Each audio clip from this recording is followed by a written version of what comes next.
Sorry.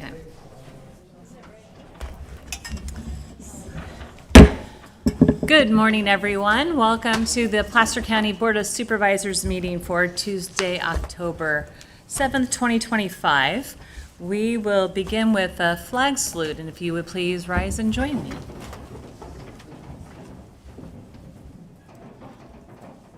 I pledge allegiance to the flag of the United States of America and to the republic for which it stands, one nation, under God, indivisible, with liberty and justice for all. Thank you. All right, we will begin with our consent agenda, and all items on the consent agenda have been recommended for approval by the County Executive Department. All items will be approved by a single roll call vote. Anyone may ask to address the consent items prior to the board taking action, and the item may be removed for discussion. So I understand Supervisor DiMattei, we're going to remove item 18? Yes, please. Okay, great. Anyone else on the board?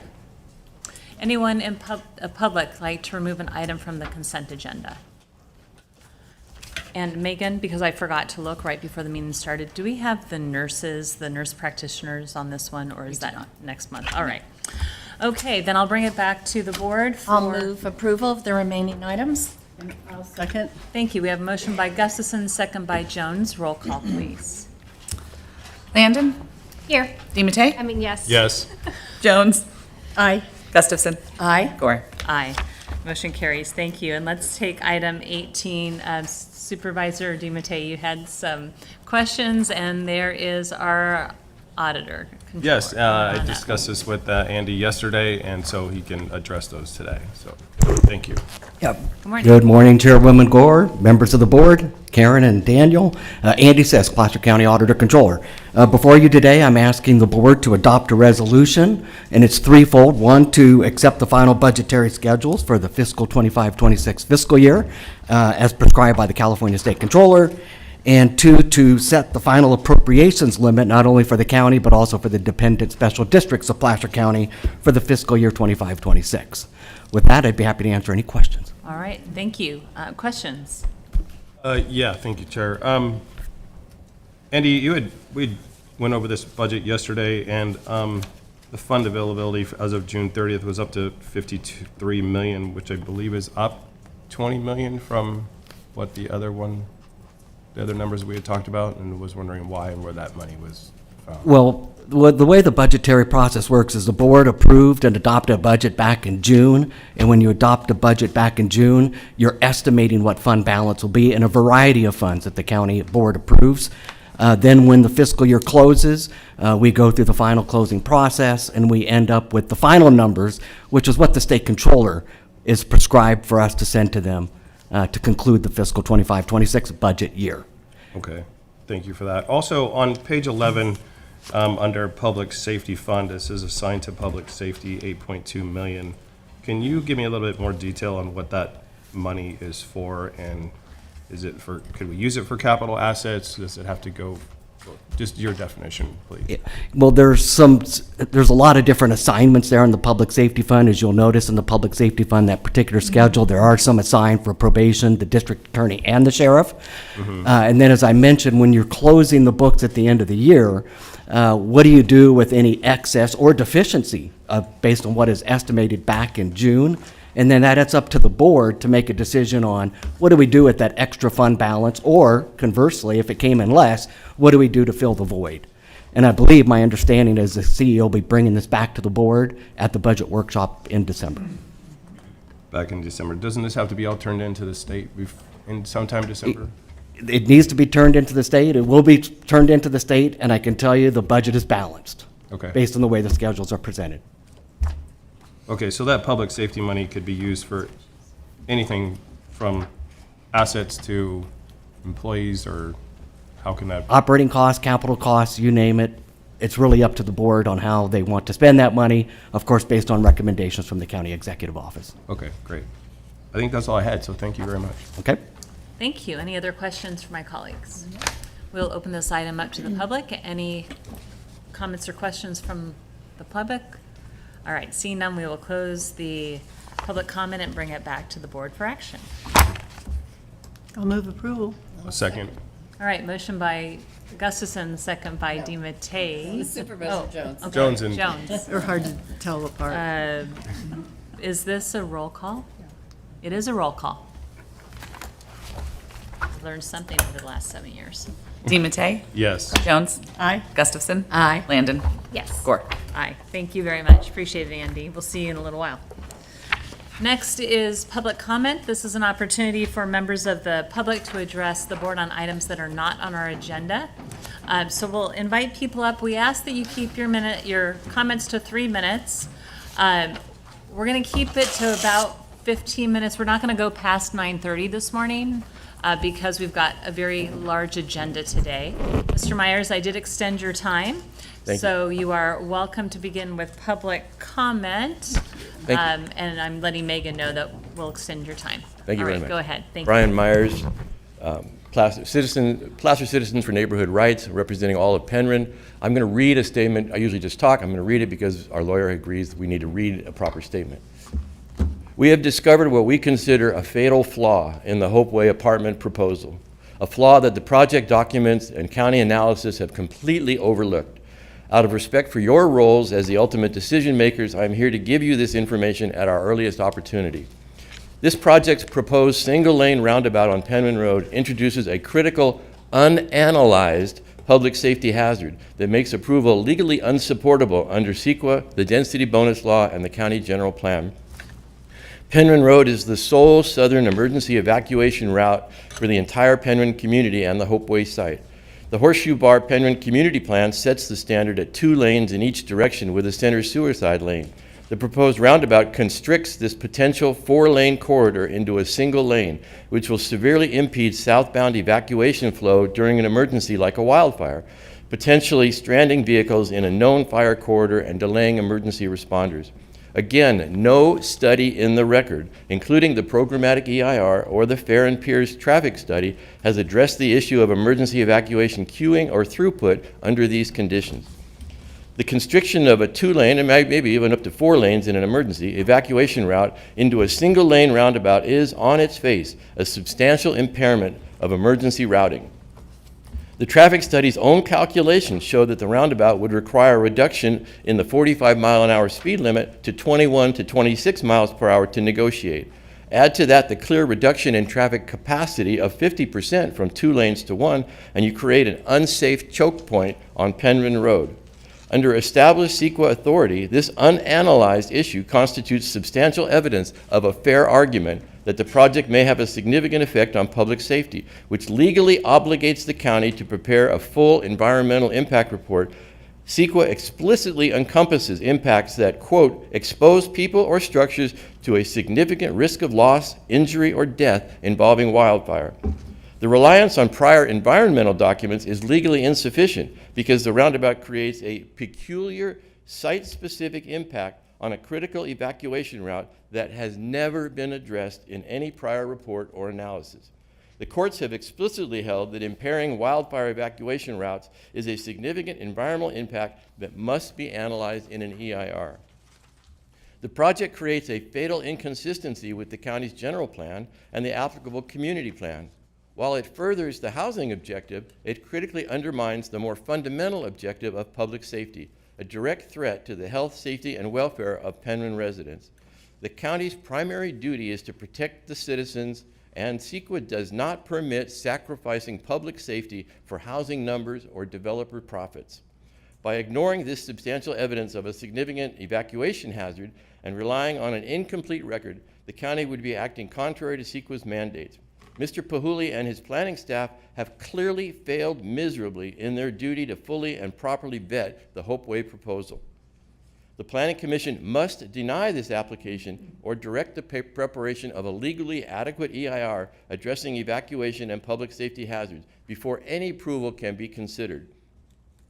Even if a new EIR is done, we cannot find any mitigation to the adverse impact of the roundabout unless density is reduced to a point where Penryn Road is not affected. Approving the Hopeway project as is would expose residents to grave risk and the county to clear legal liability. As I stand here today, our team is emailing everyone involved in the Hopeway project a more detailed discussion of these issues. I just wanted you, as the ultimate decision makers, to hear this new evidence directly from us. Thank you so much. Thank you for your comments. Good morning, Jennifer. Good morning, Jennifer, Placer County. Today I'm here to talk about the Newcastle Fire Department. Did you know that they respond to 800 emergencies a year? They are responsible to move into Auburn City and Meadow Vista when those fire departments are busy or away.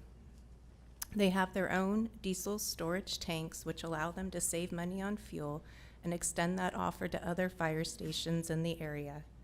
They also have backup generators on these tanks, so in case of an outage, they can still pump gas to help in emergency situations. Unfortunately, right now, the station will fail in 1+ years, and this is from an independent review. However, it will probably fail sooner because the employees are leaving. Please remember that these firefighters do not receive any benefits above pay, just their pay, nothing else. The answer to this is a merger with Placer Hills and Newcastle Fire Department. By merging Placer Hills and Newcastle Fire Department, we would be able to leave the 2 Newcastle voter-approved taxes in place and lay 1 Placer Hills tax over Newcastle. This would allow Newcastle to match Placer Hills and not become a burden in this merger. And because Newcastle doesn't get the same tax revenue sharing that other fire departments have, they only get 3%, where Placer Hill gets 6%, and South Placer gets 12%. So we're really in a situation to fail with not having enough taxes coming to us.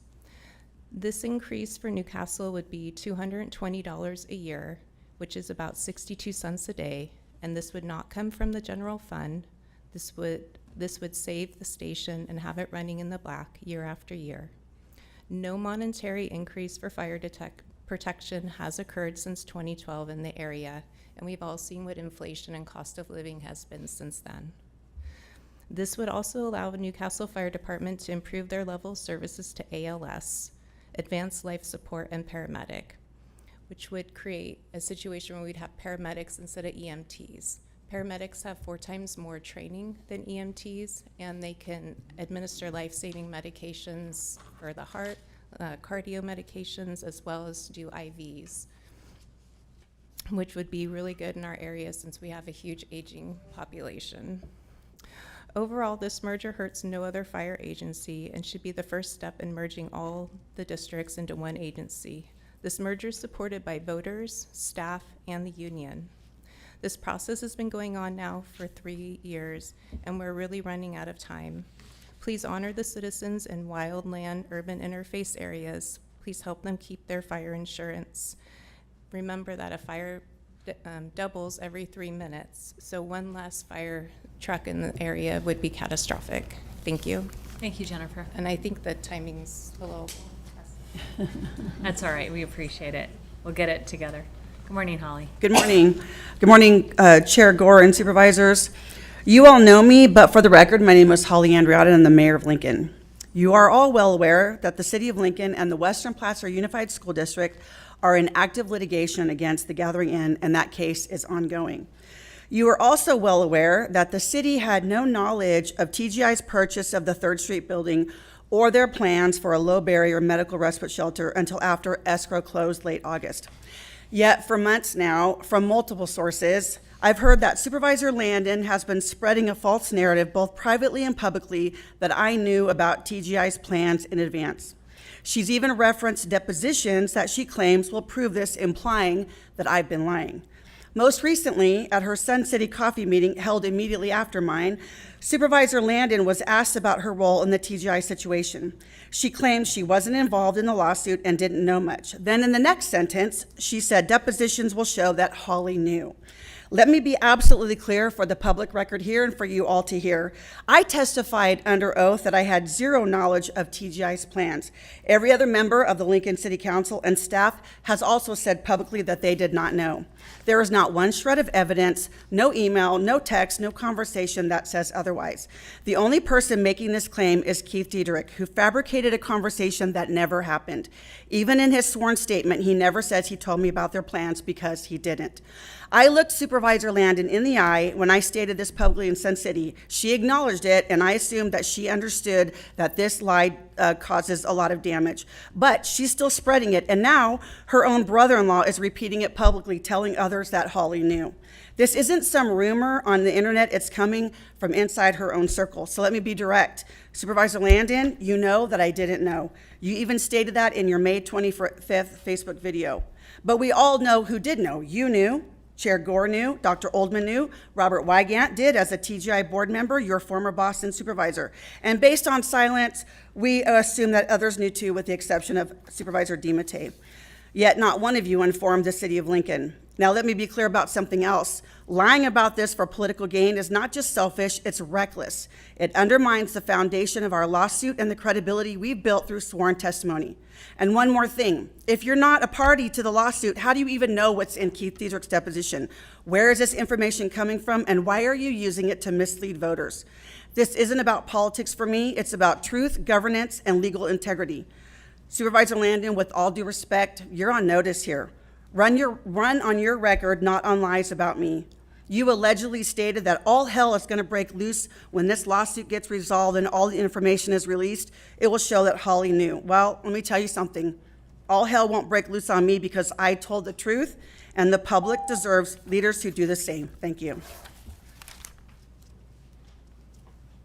Good morning, sir. Come on up. I was hoping to be able to comment on the Mill Creek issue, but I can't wait until then. Yeah, we have to have you wait until we have the hearing this afternoon, or Well, this whatever is it's just a scheduled. public comment then. And because that public comment can be taken during that time. If you have something written, you can submit it to us. Okay, thank you. All right, thank you. I appreciate you understanding. May I give it to? Yes, sir, absolutely. We'll make sure that the board gets a copy of it before the hearing. Thank you. Good morning, come on up. Hi, my name's Zoe Stevens, and I've been a Placer County resident my whole life. And I'm going to speak vaguely to not one specific project, but I really value having native plants in like our new development.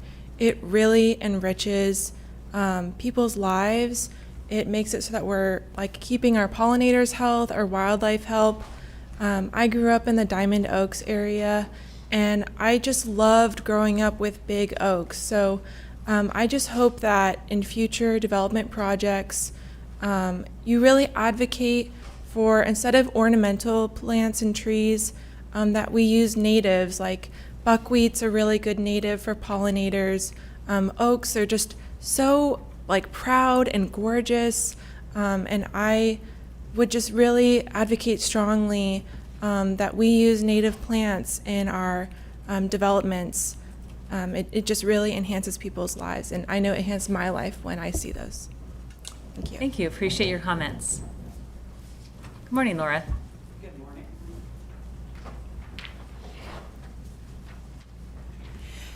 Y'all know me, Laura Bullard, lifelong Placer County resident. You know, I grew up in this county, and it was a beautiful open spaces and what I perceived as a county administration which was clearly focused on keeping this beautiful place to live. But I have come to believe that we currently do not have county leadership which is focused on all of that. And I have come to fear the direction that you are taking us, as I have watched for almost the last 2 years. You rip apart the clearly laid out community plans which would have preserved this place I cherish. You continue to grant entitlements to developers who have no regard for the importance of community. They have their driving force profit, which is too often done at the expense of these wonderful communities that I value. A couple of weeks ago, I took someone from the leadership of a local community or a political party in the Dry Creek community to the Dry Creek community that I grew up in and still own a home in. As we drove around the area, I kept having to point out places where the community plan had been violated, and the devastating consequences of those violations were in the terms of traffic, often now 4 to 5 times the amount that was supposed to be on those roads, okay? Flooding both on the roadways and in homes, and the displacement of school children to miles away from their homes where they, would be part of a community. We looked at signs that had been posted, that were posted far off the roadway so that people couldn't see them. And when we walked up to those signs, there weren't any of the flyers inside the containers so that you could actually, use it to go back and research the particular development that's been proposed. And as we discussed who was behind each of these developments, one name kept coming up, and one of those is the developer who's going to present something today, and that is asking for numerous entitlements, which violate the planned development, which was designed to preserve the beauty of the area and the lifestyle of those who moved there to be part of that. And even worse, it came back to the fact that you all, as the Board of Supervisors, are the only ones who have the power to say no to these violations, and you have chosen not to. Shame on you. The destruction of this wonderful county lies clearly in your hands. I would ask that you begin to put the people of our county first once again, and not the developers who simply have the profit motive to guide their way. Thank you. Anyone else in the public like to make a comment in the chambers? I think we have somebody in Tahoe, Megan. We do. Tahoe, go ahead and give your public comment. Hi there, can you hear me? Yes, we can. Okay, great. Ann Nichols, North Tahoe Preservation Alliance. Good morning. We urge the board to pause on the 10-year extension for the Tourism Business Improvement District at the lake until some major problems are fixed. NTCA, North Tahoe Community Alliance, now manages roughly $17 million a year, $6 million a year for TBID. This is a lot of money. The annual report, which is what you're supposed to review, doesn't clearly show where the money goes, what it funds, or even if it's been paid out. There's no project level transparency or accountability. When I asked about how I could get like an easy line item view of what's going on, he said, well, go look at our website. Well, then I have to extract, and it's not all there. So it's really not transparent. The big corporate resorts, Vail, Ritz-Carlton, Palisades, Homewood, dominate the NTCA board, while short-term rentals in Zone 1, the lake, pay 2%. Short-term rentals in Zone 2 pay 1%. The lake pays twice as much as the areas outside the lake.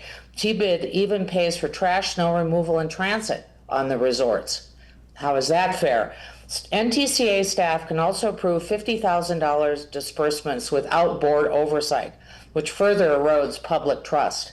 Before locking in another decade of this imbalance, the community deserves transparency, fairness, and accountability. Please don't extend a broken system. Fix it first. I hope you will really take the time to review this. It's very murky. And, I know you guys care about money. You have a huge budget to take care of. I don't know how you get it all done. But this is a lot of money, and it's really not a fair system. Thank you. Thank you. And anyone else, Megan? I see no further comments, Chair. Okay. Thank you. Appreciate that. We will close public comment. We will close public comment, and this is an opportunity for board reports. Any report out from my colleagues? Supervisor Jones? Oh, Nope. I'm sorry. Supervisor Gustafson? Thank you, Chair. I just had one quick report. I wanted to commend staff. Well, there's lots of reasons to commend a lot of our county staff, but on one particular project, we brought forward and heard from constituents the idea of moving a cell tower that was in the works for a project. And so CEDRA staff, along with TRPA staff, and our facility staff have all been working hard toward a resolution. We had a meeting last week, and I think we found a good location and a process to move that across the street to the county property. And I think that's a great resolution, and I really appreciated the staff that worked on it, including the CEO's office. So thank you. Thank you. Supervisor Landon. Thank you. I just wanted to share this weekend on Saturday, Congressman Kiley and I got to host our 3rd annual pet adoption event at the animal shelter. And first want to give a shout out to Christina Faria, my chief of staff, because this is her brainchild and it has just gotten bigger and better every year. And this year we adopted out, I think, 58 total animals, dogs, cats, and 2 parakeets. So we're very happy about that, and I just want to say thank you to the congressman for taking the time to spend time at our shelter. Thank you. And I just have one comment to make, which is I am disappointed that I was accused of lying when I did not know about the project taking place in Lincoln. So I just want to set the record straight, because I'm disappointed that the mayor walked out, but I'm a little frustrated that I was called out when I didn't know anything about the project. Well, I think it was attributed to all of us, and I would agree with you completely. Did not know, and So anyway, Yeah. somebody might share that with Mayor Andriotic. All right, with that, anything from Daniel? All right, then we are going to, we didn't make it to 9:30. So who is the sheriff? You get lucky this morning, Jerry, to come early. So we are going to go to our first department item, which is the 10A, and it is the 5-year municipal lease with Motorola Inc. for dual band radios. Good morning. Good morning, Madam Chair, members of the board, Mr. Chatney, Mr. Schwab. My name is Jerry Rogers with the Placer County Sheriff's Office. And here with me today is acting captain with the support services, Dave Smith.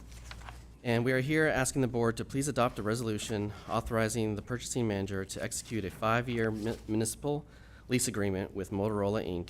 for 117 dual band radios in an annual amount of $198,766 for a total amount, including interest, of $1,192,596.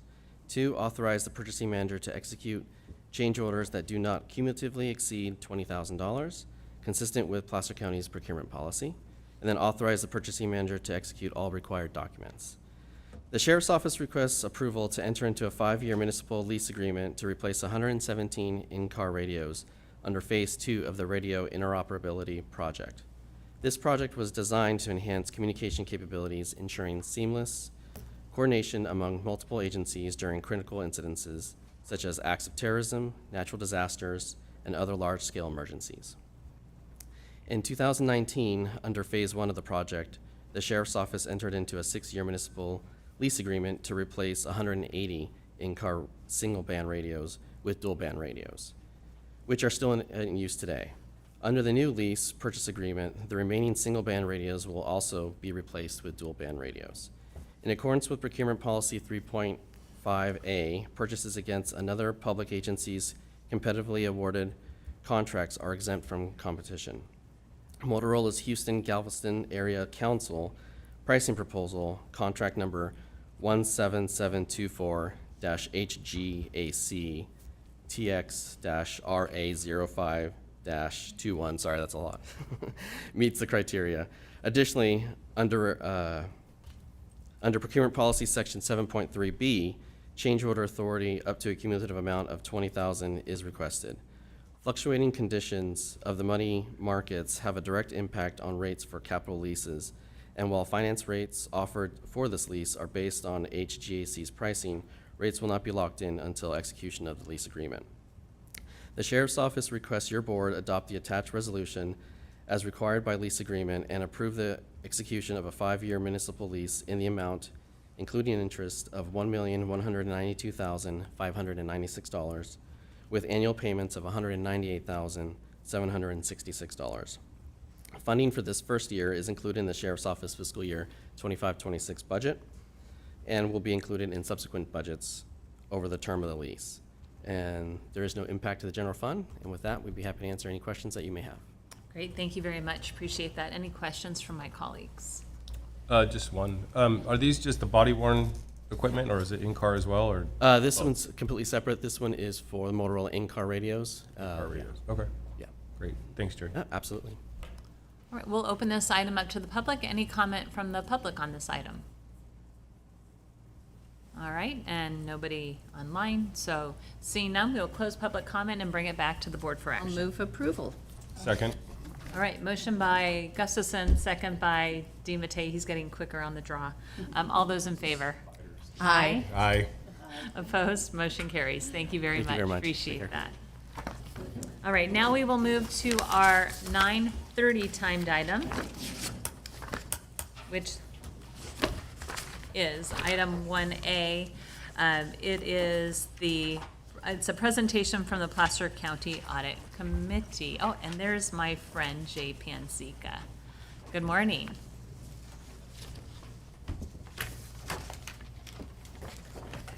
Okay, is this my mouse? It's my mouse? Okay, well, good morning. Good morning. Members of the Board of Supervisors. My name is Jay Panzika, and I'm here to present the annual report of the Audit Committee for Placer County. I'd like to say that we're going to have a PowerPoint running in the background for the members of the public who are not here or have any questions or don't understand what I said, so they can at least read along as we go. When I started, I wanted to say really quickly, you're going to hear the word audit in 3 different contexts. So I'm going to take just a minute or 2 to explain what those 3 contexts are so that it kind of makes sense for most people. First of all, there's the function and the committee and the audit function and the audit division and the audit committee. The audit function exists because back a long time ago, all state and local agencies with spending level over $50 million was required to have an audit function. And the last time I looked, Placer County qualified for over $50 million. And so then moving on, the county created the, this function back, I don't even know what year it was, but they moved the function from the county executive office to the internal audit function, moved the function to the ACO, which is the Auditor Controller's Office, back in 2002. And at that time, the audit division was created. And this division is now overseen by the Assistant Auditor Controller. So that takes care of the function and the division. And moving on, then we have the committee. And the committee was created in 2008 for 2 main reasons. One is in response to new federal and auditing standards in the wake of the accounting scandals back in 2001. For those of you who were around then, probably name Arthur Anderson and Enron come to mind. And those were bad things that happened in the accounting divisions of companies and auditors. So in response to that, external auditors were now required to communicate with those in charge of governance. In our case, that is you, the board. And so that's why we created this committee. And the committee also has a function to oversee and evaluate the independence of the internal audit function. That means we want to make sure that they're doing their job and they're independent of those that they are auditing. So with that in mind, our committee right now is composed of Supervisors Holmes and DiMattei and from District 3, and Shanti Landon from District 2, and myself. Okay, the purpose is to fulfill your responsibility to oversee the responsibilities of ensuring the integrity of the financial reporting for the county, the effectiveness of the internal control systems, the things that each division has to make sure that they're doing what's correct, compliance with applicable laws, and again, to ensure the independence and performance of the internal and external audit functions as they occur for the county. Okay, so we're going to talk about 2 different types of audit groups and what they do. First of all, we're going to have external audits. These are audits that are performed by contract by outside auditors.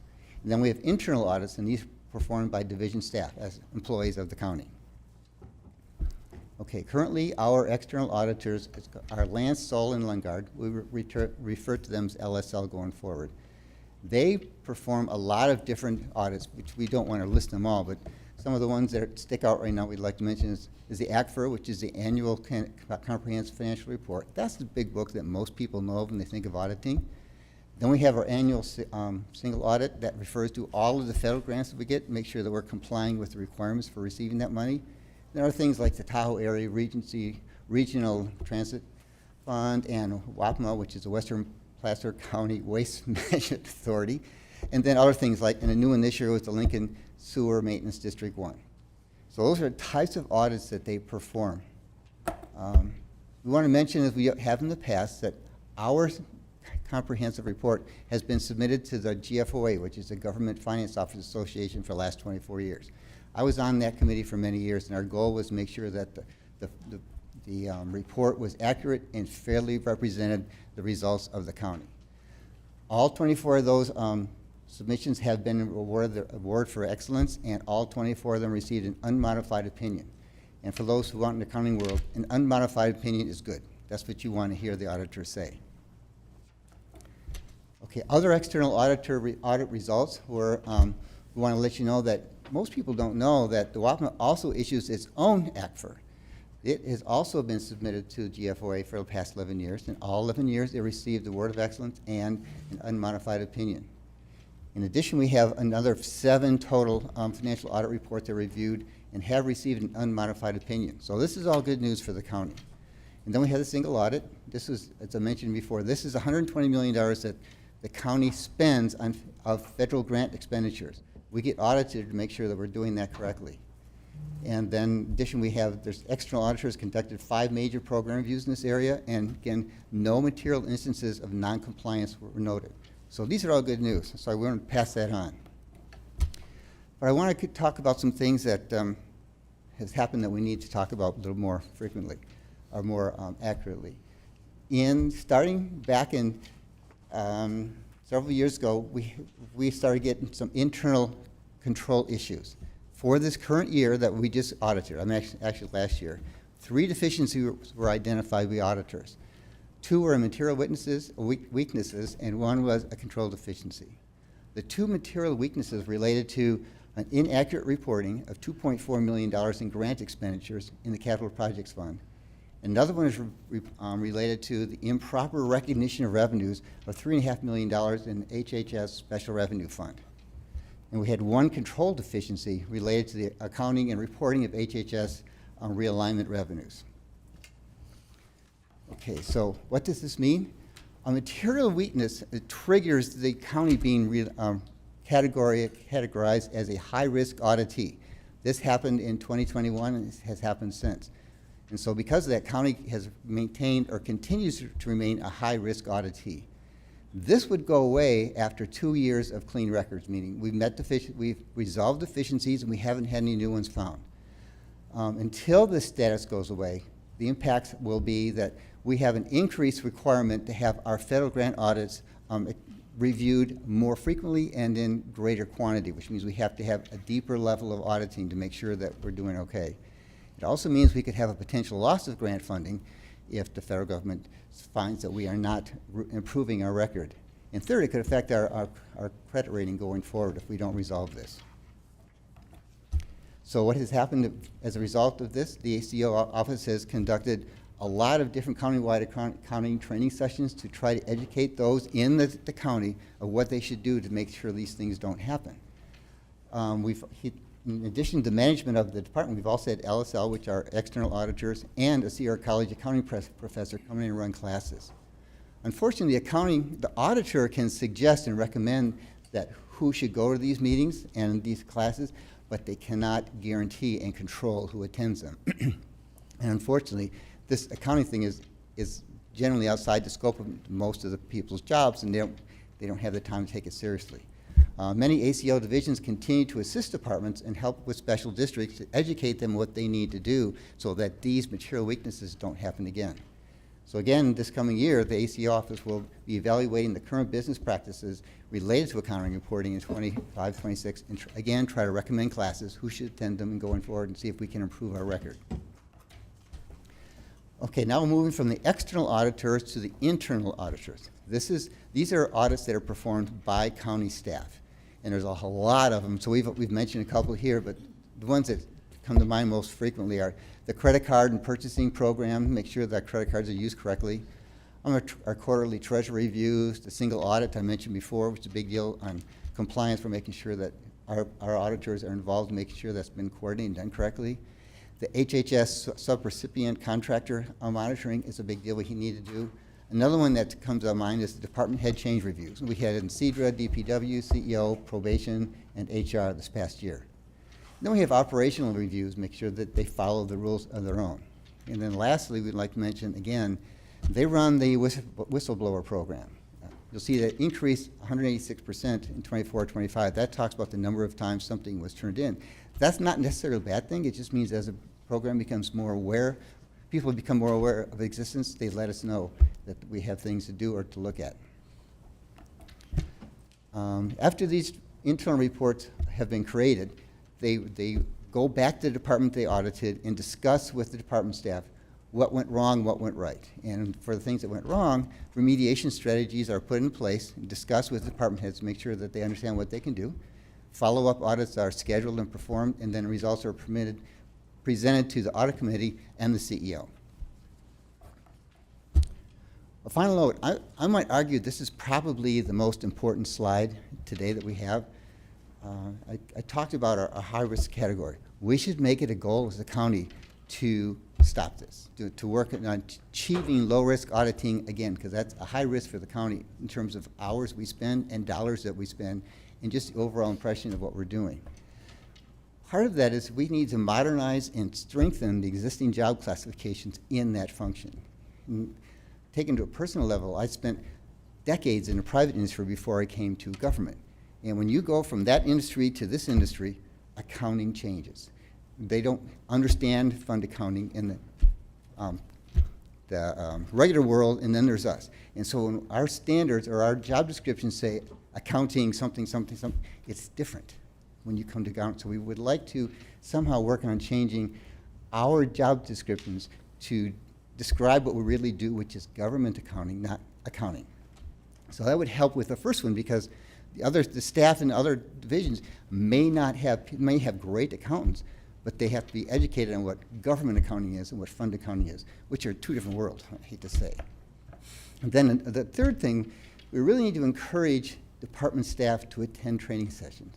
That's really the core when people are outside of the AC office doing accounting work and making reports and paying bills, et cetera. Make sure they understand what government accounting is and that they do correctly record what they have done. We really need to increase our support and your support of staff attending these training sessions and learning what they need to do. And with that, I think that the ACO staff could use some help, because they have to step outside their job description to help train and look at what these people are doing rather than having the people do it right the first time. So with that in mind, we'd like to say the staff really welcomes your support. You've always supported them well, and we want to continue to say thank you for what you're doing as far as staffing and funding and understanding for what they're going through. And with that, I'll turn this over to Andy and his staff to see if you have any questions, or myself, either way. Anyways, thank you for your time. Jay, thank you very much. I really appreciate you explaining it to us as lay people. You do an excellent job, and I'm really pleased that you have chosen to serve on the audit committee because your experience is really helpful. And so thank you. I do have a quick question. So with the material weaknesses, right, which is not good, and I appreciate identifying ways that we can strengthen that so we don't have that happen in the future. And you said you had served on the committee that oversees this stuff. GFOA. How often do communities have, or counties, cities have material weaknesses? Is that, I mean, the good thing is you notice them, right? When we audit, we find the problem and then we address it. So that's actually a good thing. That's the benefit of having an audit, right? Is that you go, oh, that's not done right and we're gonna fix it. But how often do people end up in these material weaknesses situations that we have to work ourselves out of? I think that's a matter of opinion. I can't tell you statistically wise. It's not really common, and they're not usually a county is different than a city. I mean, in terms of the typical dollar value. So when we're talking about millions of dollars of variances rather than hundreds of thousands. Okay. So they have a bigger impact. Yeah. It would happen sporadically, and generally it wouldn't happen 2, 3, 4 years in a row, because they would constantly, because they know the consequences of it. And we really cared about our credit rating. We want to make sure that we could do that, and we want to make sure that that didn't happen. So we're much bigger here and broader in terms of our scope of work. So we need to try to figure out how to prevent that from going on. That makes sense? Yeah, that does. Thank you. I appreciate that. Supervisor DiMattei? Thank you. Thanks, Chair, for the presentation. Back on page 12, you guys had suggested you can ask people to go, but you can't tell people to go. Correct. I think with the way that accounting changes, and is obviously coming from the private sector as well, there is a huge difference sitting on the audit committee that I've learned that government accounting is completely different than private sector accounting. Is there a way, I guess I would have to ask county council, for us to go to HR and make it mandatory for people to go? Because I think the lack of not going puts us in a situation where we're in higher risk to be audited, where I think people need to know the information that they need to know. And if they don't know it, there's going to be mistakes. Just like I would want my accountant personally to know what the newer laws are, you know, pertaining to agriculture than regular business. So I think that if there's a way that we can do that, I think we should kind of mandate that we take more government accounting classes. That's just my opinion, coming from the private sector to here and seeing to being on the audit committee that there is some differentials that need to be learned probably. So any comment on that? I have a couple of thoughts on that point, Supervisor DiMattei. Number one, on the accounting side, it's difficult to pinpoint the department employees that are actually doing accounting work because they're in various classifications countywide. So trying to identify them, and we have a pulse on that, I'd have to be more direct than I was even last year about these people must come to this governmental accounting class. Conversely, when I'm thinking of single audit compliance, it's such a broad subject and many departments have federal grants. So you could have fiscal staff working on the grant, but then you also have program staff working on it. So it could be a combination of both. To conduct a training for 500 employees might be a challenge. And then really what you're asking for, can I mandate it?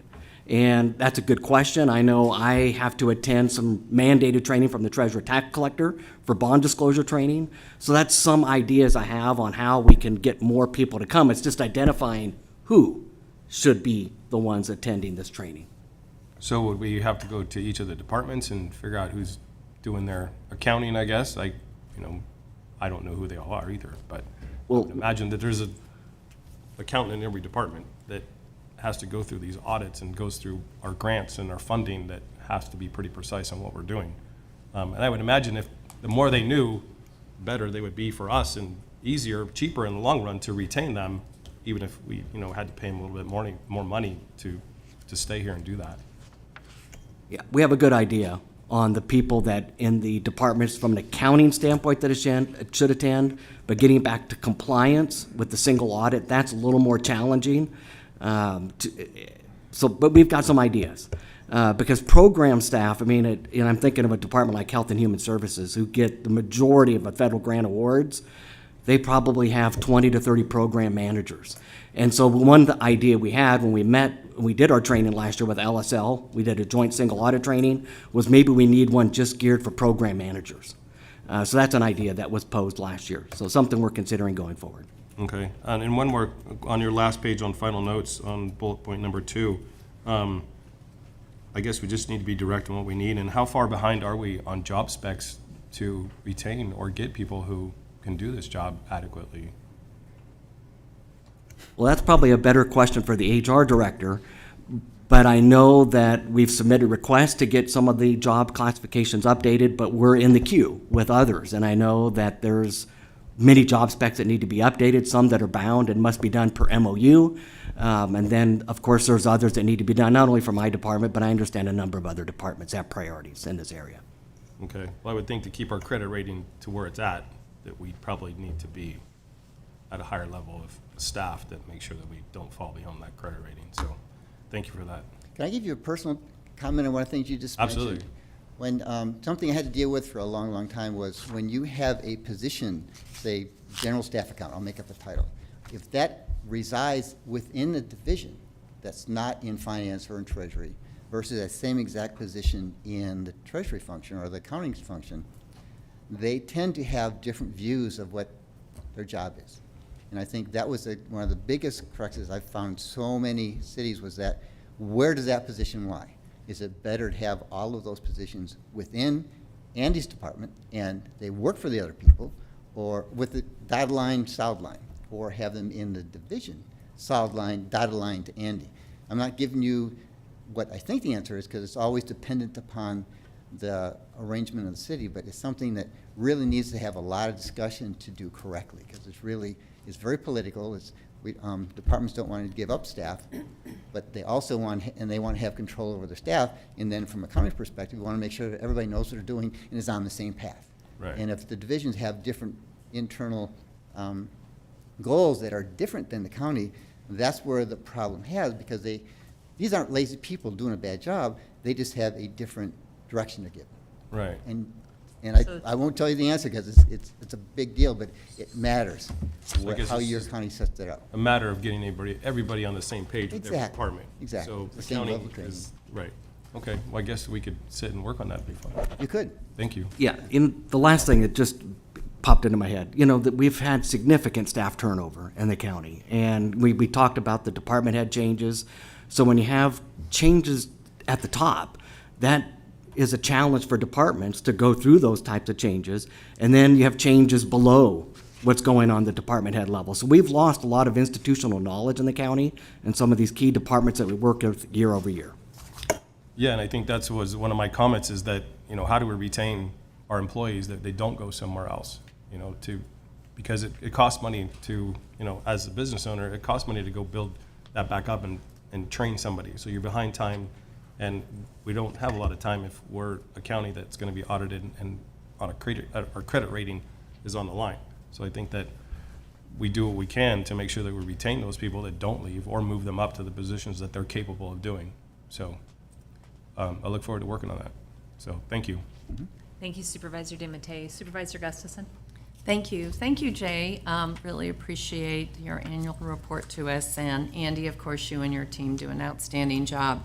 I had a couple questions, and one I can speak for all of us. We get mandatory trainings sent to us, and it's online. And you make sure that people make sure we do those online trainings. So it seems like also offering those sorts of online mandatory trainings might be helpful for staff who get busy and can't get to another training, but we can talk more about how we give you the resources to do that as well. Second thing is on the whistleblower cases, up 186%. What are the numbers about of what kind of whistleblower numbers do we know?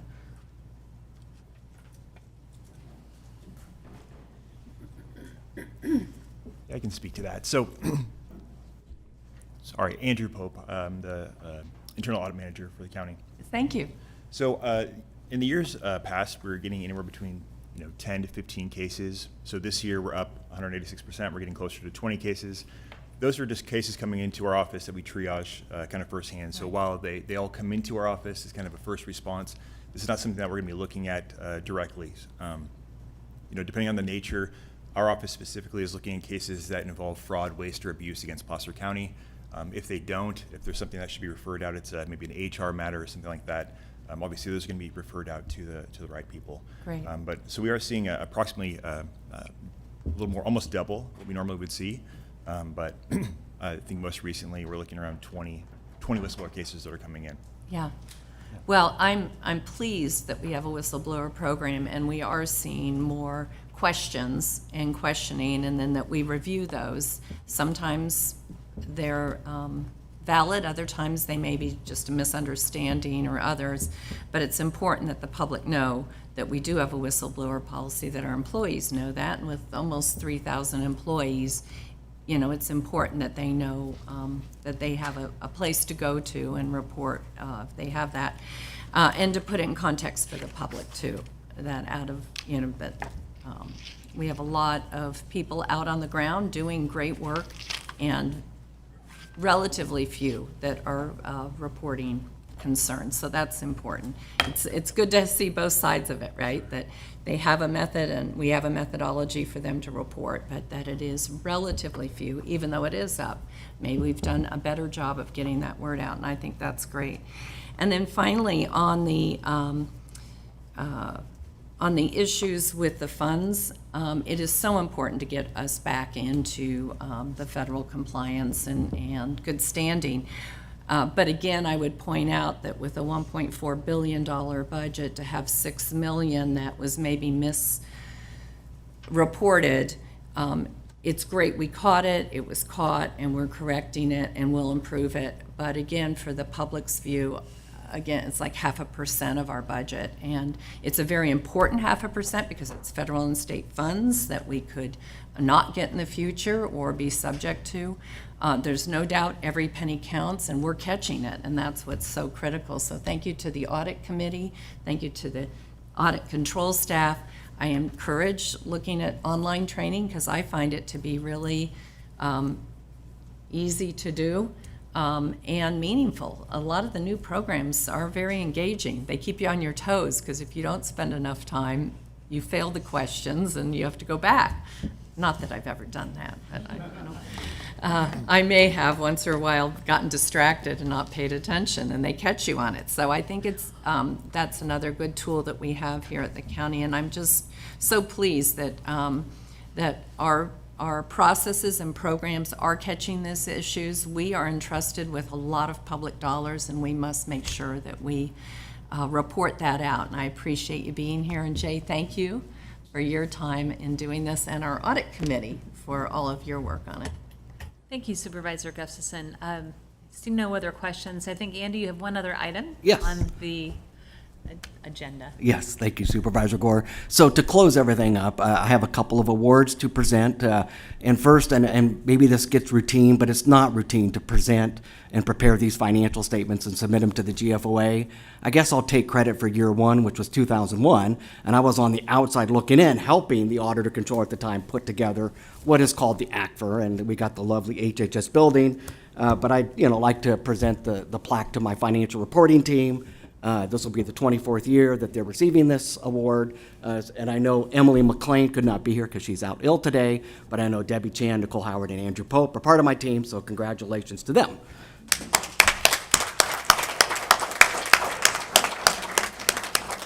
Thank you to all of you. We really do appreciate your hard work. All right, continue, Andy. Yes. And then the second award, and this one I wanted to highlight a little bit more because we've not done this before. But as Jay had mentioned, we also submit an award to the GFOA for the Western Placer Waste Management Authority. And I got this idea back in 2011. Prior to coming to the county, I audited Sacramento County, and many of their utility districts submitted ACFRs for the award, their sewer district, their landfill authority, and the Sac County Airport. And I was lucky to work on all those engagements, and they all had ACFRs, and I thought it was really interesting. So I broached this idea at the time with Eric Otto and Valerie Bain, and we decided, let's go ahead and produce an ACFR. Well, to produce the ACFR, you gotta have the front end and the back end, and really that involves management. We need management's help to put together tonnage for the last 10 years, tipping fees for the last 10 years. Where is the organization going in terms of operations? And so the person that has always been the glue that's kind of held that together is Eric Otto. And Eric Otto is a county employee, but he works and has dedicated, I think, most of his career working out at the landfill operations. We've worked very closely together, probably too close at times, because I know at times we've had some issues out at the authority, and I'm not going to shy away from it. We did have some fraud out there. And whenever something like that happens, it catches auditors' attentions, of course. And so we came out. We did an assessment. I say we, the Internal Audit Division, tightened up some controls, and we can make recommendations, but they need to be embraced by management. And Eric embraced those controls that we put in place. There's a lot of cash that flows through the landfill authority, and to Eric's credit, I think, knock on wood, we have not had any fraud since that happened. I think back in 2013-14, if I remember correctly. So without further ado, I wanted to present the awards, because we have two of them here. First, we have the plaque that has the 10 years of Western Placer Waste, and then still in its bound cover is the 11th year award that I'd like to present to Eric Otto. Come on up, Eric.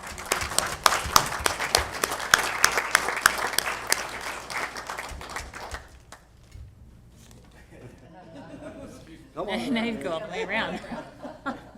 Thanks, Andy. Yes. Feel free to get up and say a few words. Yeah, please do, Eric. Thank you, Chair Gore, Board of Supervisors. Eric Otto with the Western Placer Waste Management Authority. Thank you, Andy, for those very kind words, completely unanticipated. He asked WAPMA staff to be here today to acknowledge it, but when you called me out specifically, that was a little bit of a shock. So I really appreciate that. It's been a fantastic career with the authority, and working with you, Andy, and learning so much more than what I ever thought I would.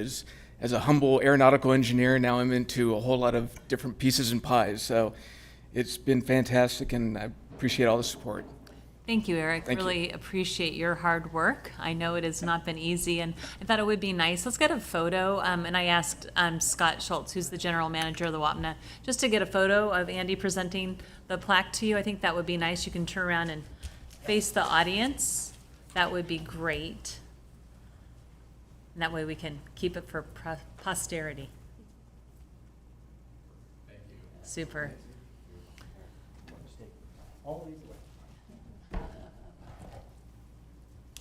You know, and one last thing I'll mention that Eric's here, you know, we've talked about training during this session.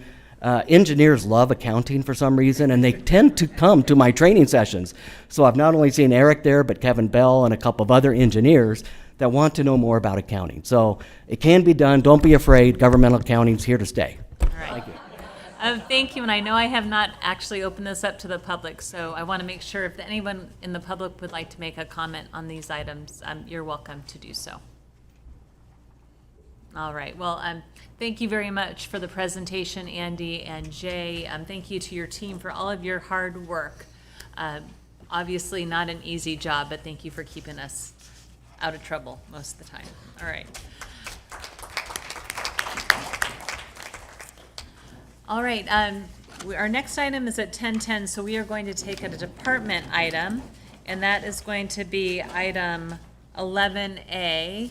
And this is a Health and Human Services item. It is an agreement with El Dorado County for inpatient psychiatric health facility services. Enough time for Amy to walk up to the dais. Good morning, Amy. Hey, good morning. Amy Ellis with the Adult System of Care. And actually, I'm actually going to respectfully ask to pull this item from today's agenda. Okay. There's some things we need to look at, and then it'll be agendized for a later date. All right, that is not a problem. Do we need to make a motion to pull this item and hear it another time, council? Why don't we do that? All right, so the request is to pull this item and bring it back at another time. Any comments from the public on it? Seeing none, we'll bring it back to the board to make a motion. So moved. Second? A motion by Jones, second by Gustafson. All those in favor? Aye. All right, Thank you. opposed, motion carries. Thank you, Amy. We'll see you next time. Then that means Public Works gets, I would not go to Public Works because those need to go in succession, those three items. those three items have to go in. And I don't want to do Josh because okay. Do we have procurement available? Is John Manning available? And I see somebody running back there to let him know. So then we will take item next, 14A, hopefully. He's coming. So this is a procurement item. It's building plan check and field inspection services, multiple firms. And this is your lucky day, John. Good morning. Lucky, I love it. That's excellent. Well, you know, it means you can go off and do other work, so it's. I don't often claim Irish roots as I'm French Canadian, but I'll take luck wherever I can get it. So without further ado, my name's John Manning. I'm the county purchasing manager. I'm here before you today regarding plan check and field inspection services with multiple firms. What I'll do is I'll go ahead and read the action requested, knock out the boring part, and then we'll give you a brief background. So with that, the action request today is to approve the renewal of contracts with Apex Compliance Incorporated, a California corporation, Four Leaf Incorporated, also a California corporation, BPR Consulting Group, LLC, a California limited liability company, DCCM, LLC, doing business as Coastline Civil Engineering, a California limited liability company, Shums Coda Associates Incorporated, a California corporation, and TRB and Associates Incorporated, also a California corporation, for plan check and inspection services in the maximum aggregate amount of $750,000, effective for the retroactive period of October 1st, 2025 through September 30th, 2026. Second action is to approve the option to renew the resulting agreements for one additional one-year period in the maximum aggregate amount of $750,000. Third action is to authorize change orders in the maximum cumulative amount of $75,000 annually, consistent with the procurement policy, subject to department concurrence and available funding, and authorize the purchasing manager to sign all required documents. All right, so that was a lot, but ultimately what's happened is back on September 13th, 2022, your board approved the qualified list for building plan check and field inspection services, which was awarded for an initial 3-year period with 2 optional 1-year renewals. Unfortunately, during that item, the contracting authority fell short by 2 years. So what we're trying to do is we're trying to align the contracting authority with the effective period of the qualified list. So with this action today, we're asking for your board's approval to execute those 2 contracts, the one for this upcoming period, and then the one optional renewal for next year, so that way they both merge and align and end at the same time. So with that, I'm happy to answer any questions you may have. Thank you, John. Any questions? Seeing none, I will open it up to the public. Any public comments on this item? And seeing none, I will close public comment and bring it back to the board for any conversation or action. I'll move approval. I'll second. Motion by Jones, second by Gustafson. All those in favor? Aye. Aye. Opposed? Motion carries. And then, John, we will have you take item 14B, which Okay. is the fleet fuel credit card services item. Excellent. Again, John Manning, purchasing manager. I'm here before you today for a request for fleet fuel credit card services with U.S. Bank National Association. Again, I'll go ahead and read the action requested and then give you a brief background on the request. So the action requested today is to approve an increase to the current contract with U.S. Bank National Association for fleet fuel credit card purchases in the amount of $650,000 for a new maximum contract amount of $2,650,000 and extend the contract term through December 31st, 2025.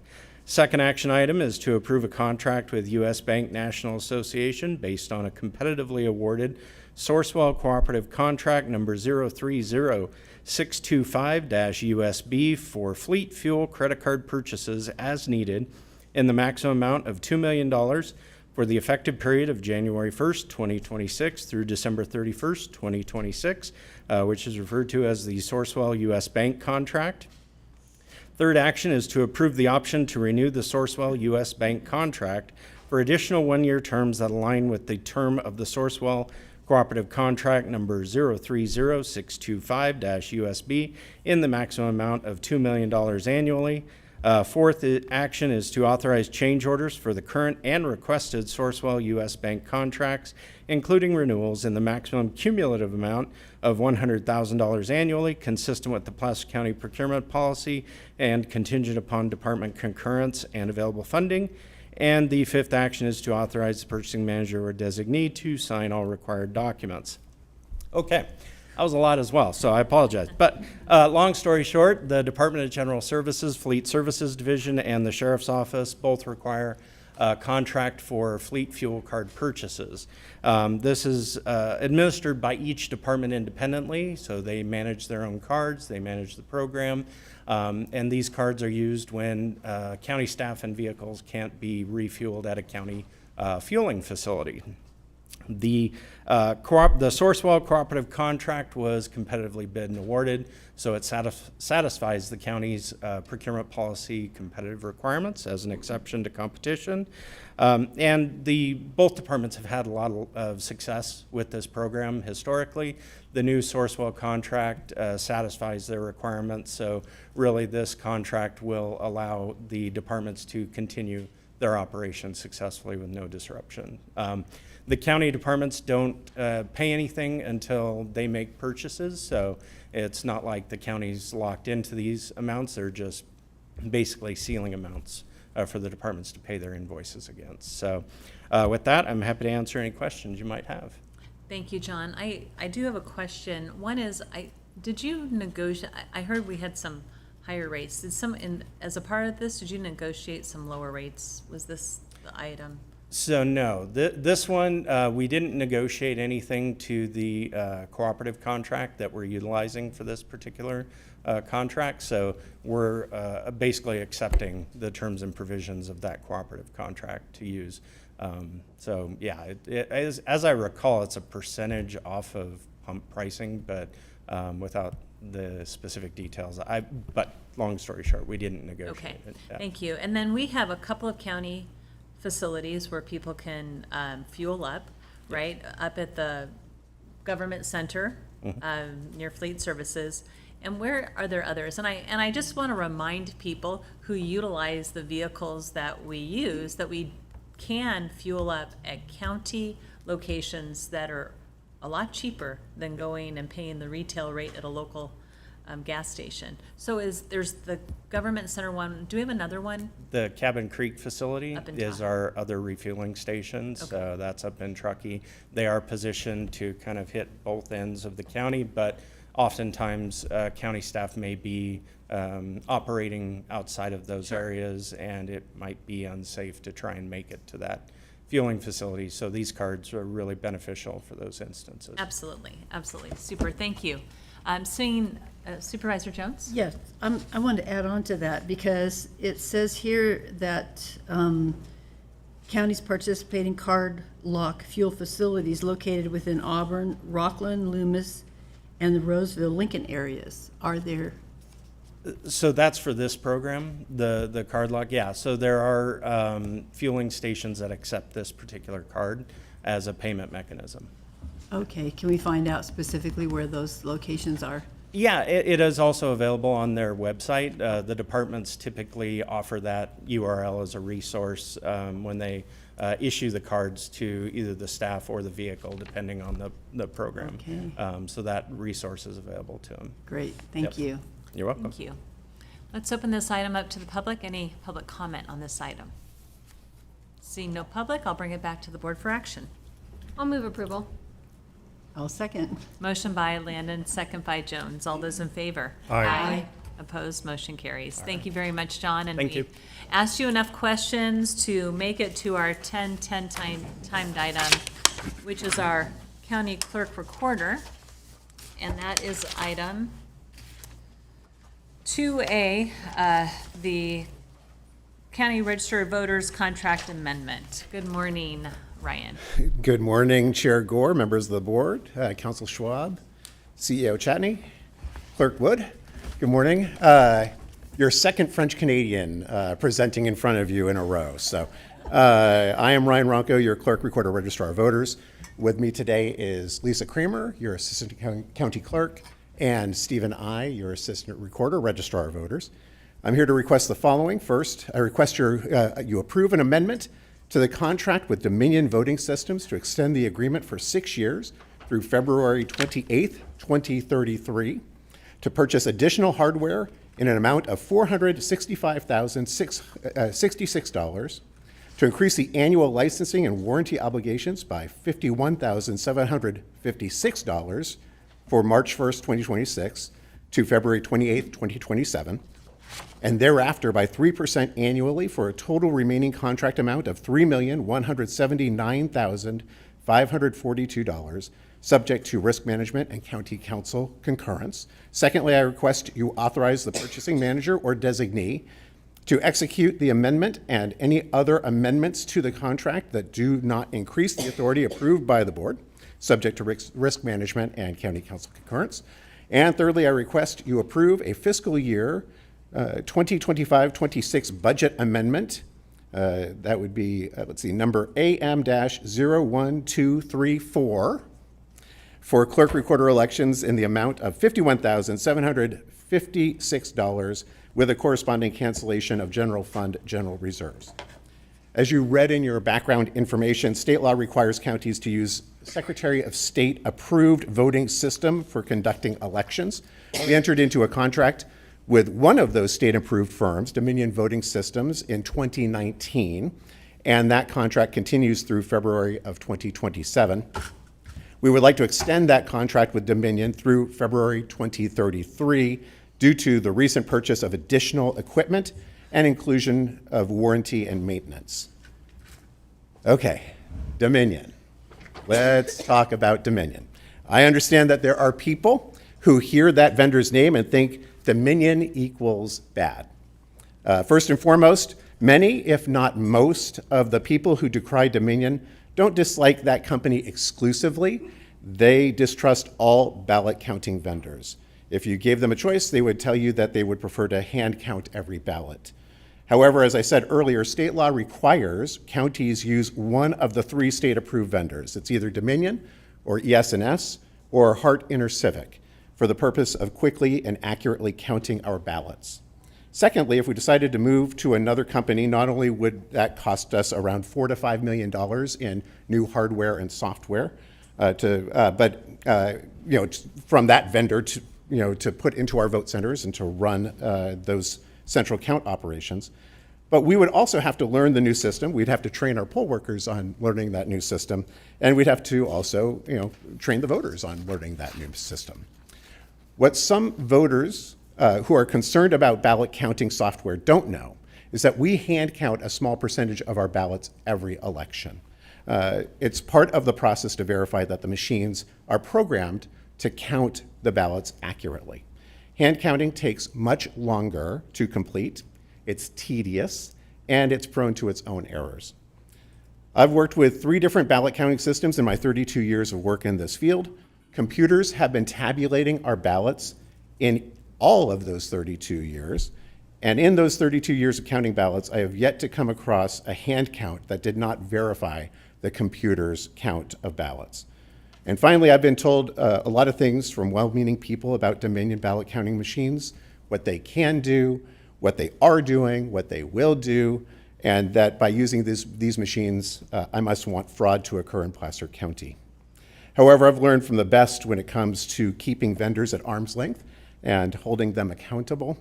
For the sake of argument, let's believe every scary story we've ever heard about Dominion and think that it's true.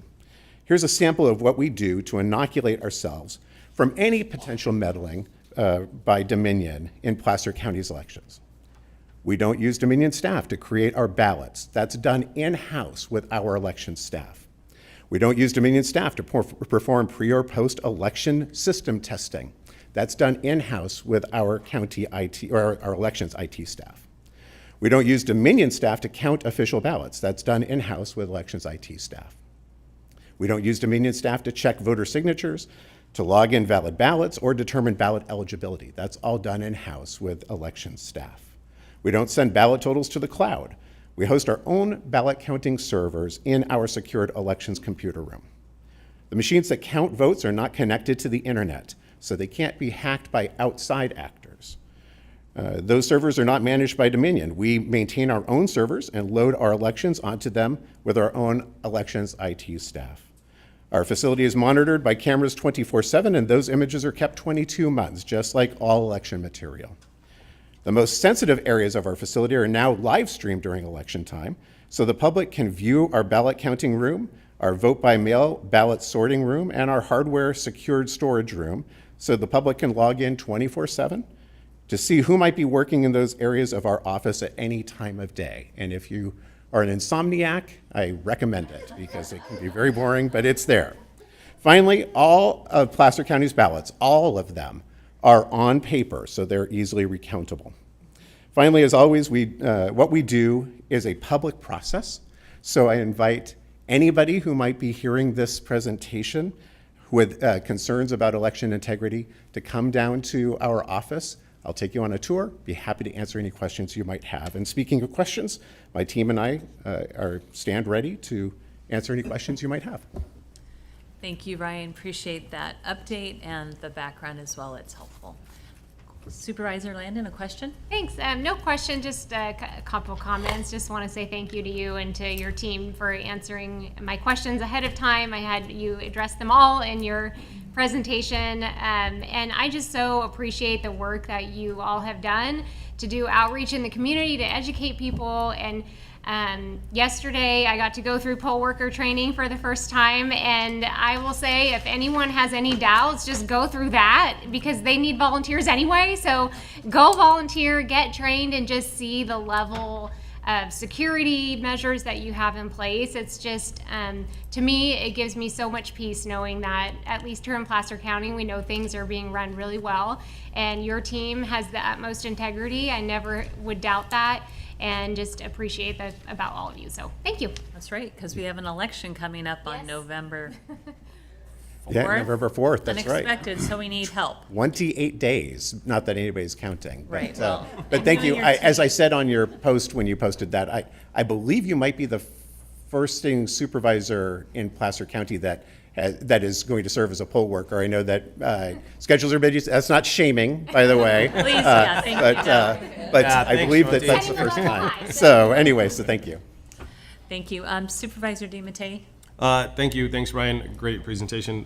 As I went through all these numbers, why are all the licenses and warranties only year-long? If we're doing a 5-year, 6-year contract, why can't we get that? I mean, it's a $68,000 difference between today and 2033. So just was wondering why other warranties you can get longer, maybe. So if you can explain that, that'd be great. I wish I could. Honestly, it seems to be the standard in the industry, and we can certainly try to push for that for next time. I agree. I don't necessarily, I mean, I love coming to you all and saying hi at least once a year, but to have to come back yearly and get concurrence on that, it does seem silly. But that's the way that this past contract was structured, and that's how the next 6 years they would like to structure. Do they set up all, I'm sure they set up all their contracts that way then. Yeah, I believe throughout so. the state. Yeah. Well, Sorry. thank you. I appreciate it. But thank you. Yep. Let's open this item up to the public. Anyone in the public like to make a comment? And there's nobody from Tahoe. I need to make sure I'm checking on that. All right. Thank you. Then we'll close this item and bring it back to the board for action. I'll move approval. I'll second. Motion by Jones, second by Gustafson, and this is a roll call vote, please. DiMattei? Yes. Jones? Aye. Gustafson? Aye. Landon? Yes. Gore? Aye. Thank you. Appreciate your update. Thank you all. Enjoy the next 28 days. All right, we will move to some department items. So this will be Public Works item 12A. It's the Placer Parkway Phase 1 project, the cooperative reimbursement agreement with PCWA. Good morning, Madam Chair, members of the board. Jeff Apps, Department of Public Works. Today I'm here for 3 items. The first one being the cooperative reimbursement agreement with PCWA. Item 1 of that is approve and authorize the Director of Public Works or designee to execute a cooperative reimbursement agreement between Placer County Water Agency and County of Placer for the construction of the water line as part of the Placer Parkway Phase 1 project, subject to County Council and Risk Management concurrence, and to take such actions that are necessary or appropriate to implement the agreement.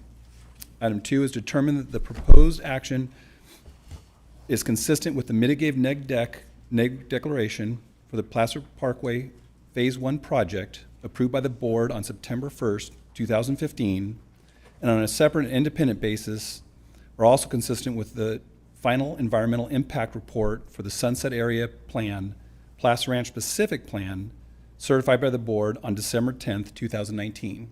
And with that, I'll answer any questions if you have any.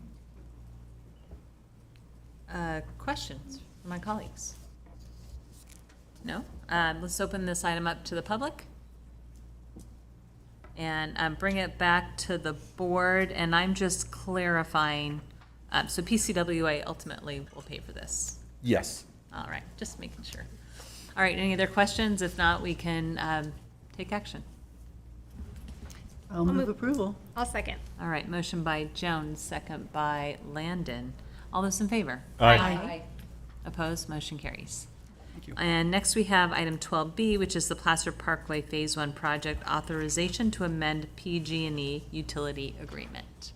Yes. Item 1 is to approve and authorize the Director of Public Works or designee to execute an amendment to the utility agreement with Pacific Gas and Electric, increasing the estimated cost to compensate for PG&E in the replacement and relocation of overhead transmission and distribution facilities in conjunction with the Placer Parkway Phase 1 project in the amount of $961,746 for a new total estimate amount of $3,298,557. Item 2 is to authorize the Director of Public Works or designee to negotiate and to execute further amendments up to $538,254, and to take all other reasonable and necessary actions in further of the agreement. Item 3 is determine the proposed actions are each consistent with the mitigated declaration for the Placer Parkway Phase 1 project approved by the Board of Supervisors on September 1st, 2015, and on a separate independent basis are also inconsistent with the final environmental impact report for the Sunset Area Plan, Placer Ranch Specific Plan, certified by the Board of Supervisors on December 10th, 2019. All right, so you read the action. Would you do me a favor, Jeff? Sure. And would you explain the action, right? The why we're doing this. I think that would be helpful. You read it, but having that background of, hey, we're going to have to put these lines underground is why we're taking. Sure, we're putting the lines underground, and we're also relocating them off of Rio Bravo Power Plant to make way for the actual Placer Parkway roadway. We acquired some right-of-way, and the existing utility lines are in the way of that, so we're having to relocate those. And costs have increased since our original agreement. Right, and then ultimately, the funds will come from where? They're coming from the Sparta Tier 2 fees to reimburse it. Right. So. And those are fees that are taken from development of new homes in Correct. the surrounding jurisdictions, Roseville, Rockland, Lincoln, and unincorporated Placer County. Yep. Okay, terrific. Any other questions? Any questions from the public? All right, we'll bring it back to the board for action. I'll move approval. I'll second. A motion by Jones, second by Gustafson. All those in favor? Aye. Aye. Opposed, motion carries. Thank you. And next we have item 12C, which is Placer Parkway Phase 1 project, approved plans and specifications and authorization to advertise. Thank you. The first item is adopt a resolution to approve the plans and specifications for the Placer Parkway Phase 1 project with an estimated construction cost of $106,189,855, and to authorize the Department of Public Works or designee, the Director of Department of Public Works or designee, to advertise for construction bids.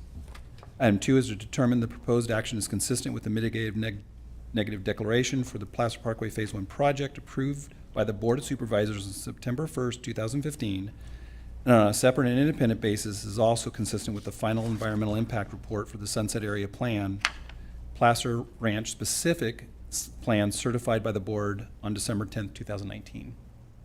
And with that, any questions? All right, thank you. So I'm going to ask you to clarify what Sure. this action is so that the So, public can so this understand is approving the plans and specifications for construction, and then also approving us to start advertising for the construction of Placer Parkway. it. Right, and this is phase 1, and I think this is really important. We're actually taking 3 really important actions, which I don't want us to pass by, which is this project has been in the making for more than 20 years with lots of work to get an alignment. And this is phase 1, which goes from Whitney Ranch interchange at Highway 65 to Foothills Boulevard. It's a huge cost because we've got to go over a railroad track and got grade separations and all that stuff that you all have to do.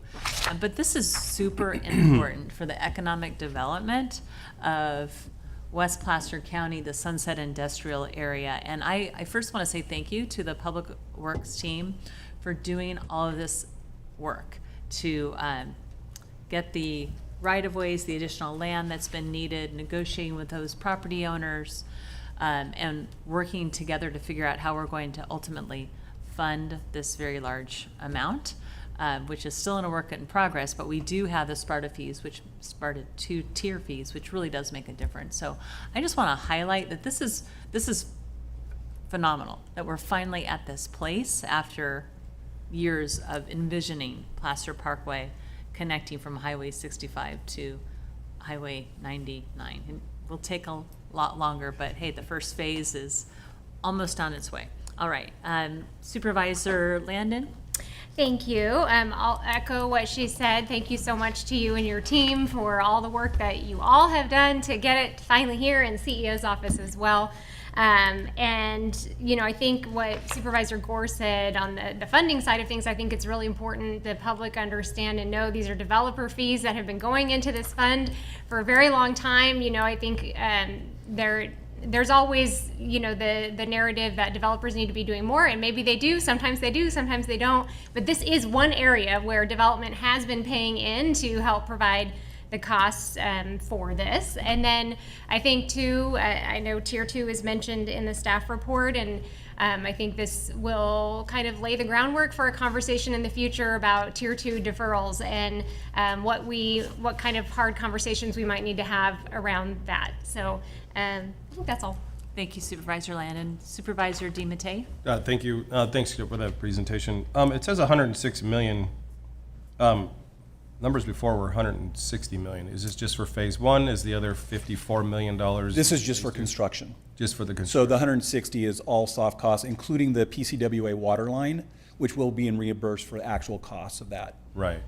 That does not include probably the dirt that we have to haul in there, or is that assuming? the This dirt? includes the dirt, but we're still trying to work any kind of deals that we can get as far as where to get that dirt from, since we need so much of it.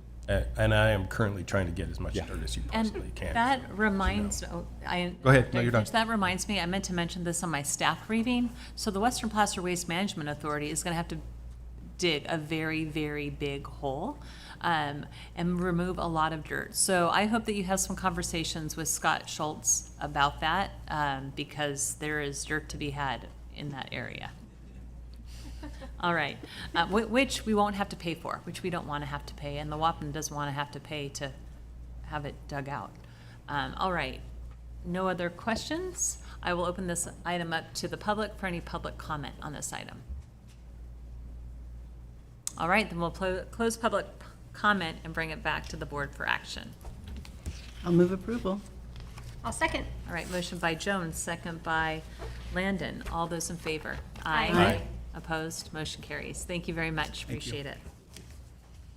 All right. Let me look at time.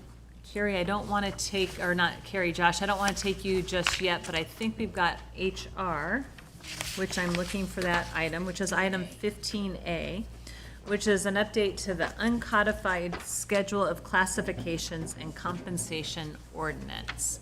Come on up. Good morning. I am guessing you are Chris Barton. That is on. That is Yes, me. sir. Good morning. First time here, so don't mind my. I'll see if we can go faster.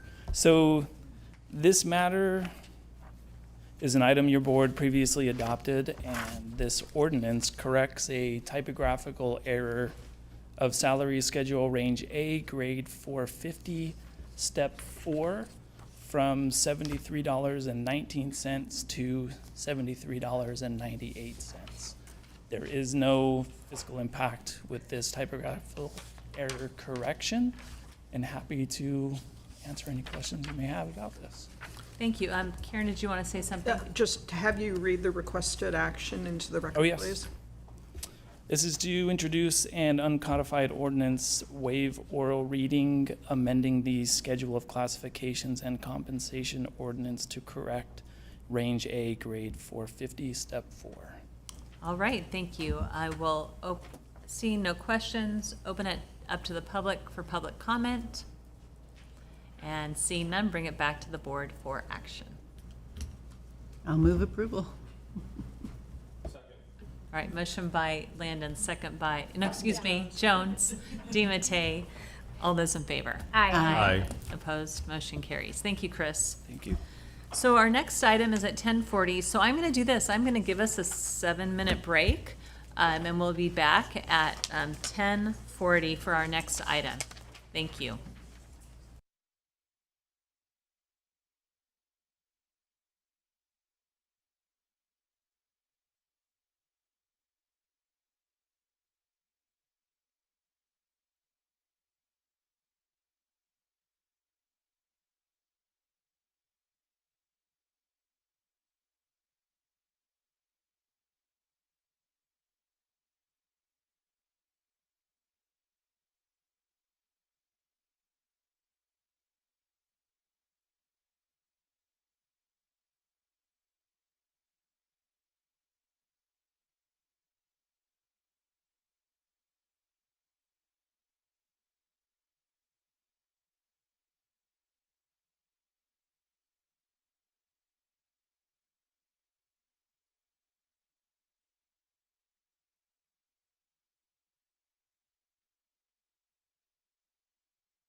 meeting, and we are going to take item 3A, which is our Older Adult Advisory Commission Annual Report.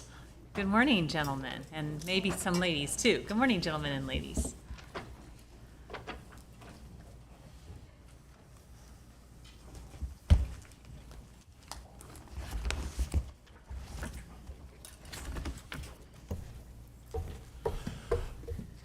All right. Good morning, Chair Gore and members of the board. My name is Colby Hightoff. I'm a program manager with Health and Human Services Adult System of Care. And I also have the pleasure of serving as the staff liaison to the Older Adult Advisory Commission. It's truly been a privilege to support the commission this past year as we work to improve the quality of life for older adults and people with disabilities in our community. This morning, I'm joined by William Reed, Chair of the Older Adult Advisory Commission, who will be presenting the Commission's 2024-2025 annual report.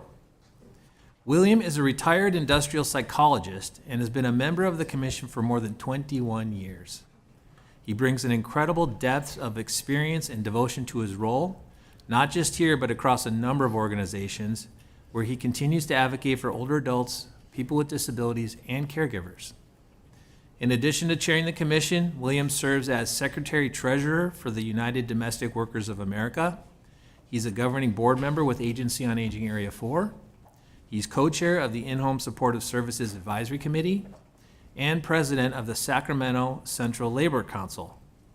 He's also actively involved with 5 other organizations, and with so many roles, we sometimes wonder whether William has a clone. Either way, his commitment is nothing short of inspiring.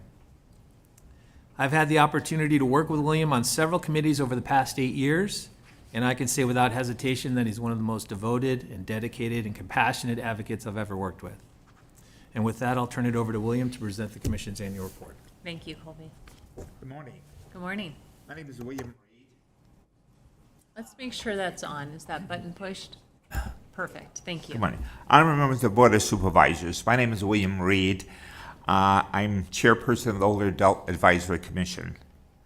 I am joined here today by several of our commissioners, which sits behind me. We're here to present our Older Adult Advisory Commission annual report. It has been an honor to be part of this commission for over 21 years. I've lived here in Placer County for 37 years, and I've seen this place change many times over and over. And when it comes to senior living, I think that this commission has been instrumental in making a difference in making Placer County a more friendly senior community. As you can see from this report, these efforts continue. Some of the major concerns for seniors related to the California Master Plan on Aging, and its goals are housing, transportation, communication and information, community and health information, and affordable aging. The OAC has concentrated on 2 goals this year: housing for ages in all stages and affordable aging. That is very important for us because this county has continued to have growing seniors growing more in this community, and that will continue. And we will continue to monitor the ever-changing housing environment and lodging, which is a major concern for seniors in Placer County and throughout California. The Commission has been educated on many topics relating to senior issues, having monthly presentations from a variety of agencies and organizations. These topics and presentations are listed in the annual report. The Placer County community-based organization and their dedicated staff have continued to provide much-needed long-term services and support for older adults and people with disabilities in California and Placer County. During the 25-26, the Older Adult Advisory Commission will continue to address the needs in providing outreach for older adults in Placer County and expanding the visibility of this commission and providing enhanced communication with the Board of Supervisors and other county departments. As a commission, we look forward to our 22nd year in renewed hope and resolve to continue to enhance the life of our growing older adult community. I'm honored to present you this report. We would like to invite you to the Board of Supervisors to and participate in our 3rd annual Comfort Stuff Animal Drive for Placer County first responders. on Thursday, December 4th at 9:30 a.m. at the Health and Human Services Center, where we will be presenting these collected stuffed animals to the first responders. Please join us there. This is my report, and thank you. Thank you very much, Mr. Reed. Nice to see you. I knew you looked familiar, and then I hear all the things that you do, and I go, of course he's familiar. He's been doing this for a while, this and many other things. So we appreciate your being chair of the board and all the work that the committee you all do. Thank you very much. Any questions from my colleagues or comments? Supervisor Jones? Yeah, no questions. Just want to commend you on a great report. And also to, Robert knows that I serve with him also on the Area 4 Agency on Aging. And so we're working on all of these things.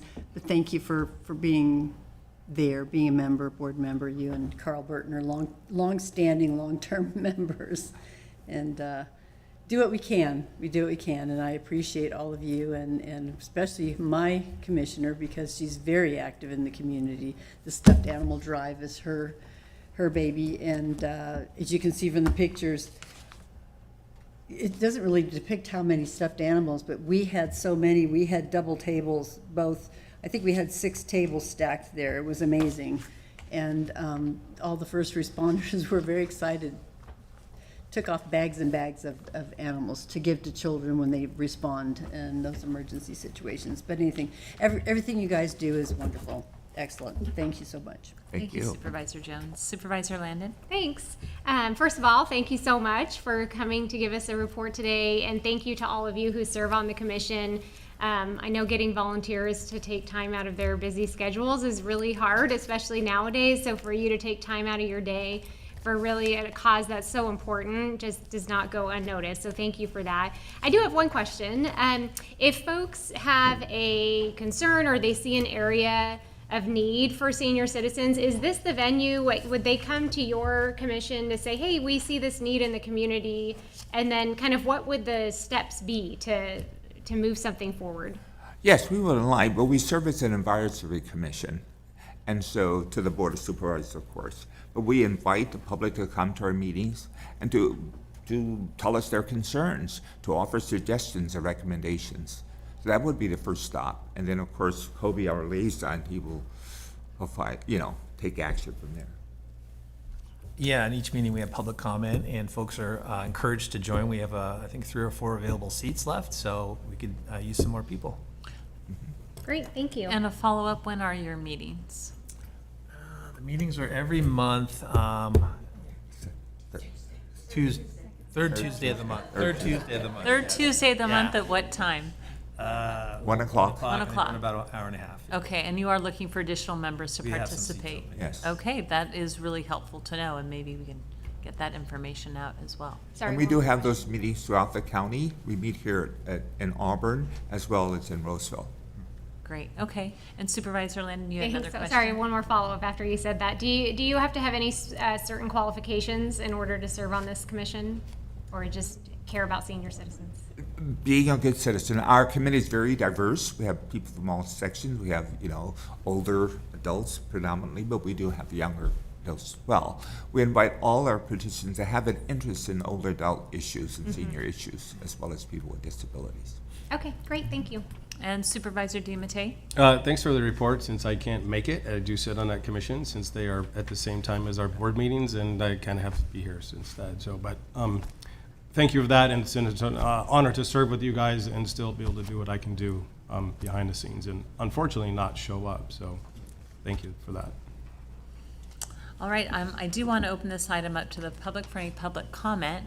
So if any members of the public or any of the members of the commission want to state anything, please do. Come on up, Jennifer. Good morning.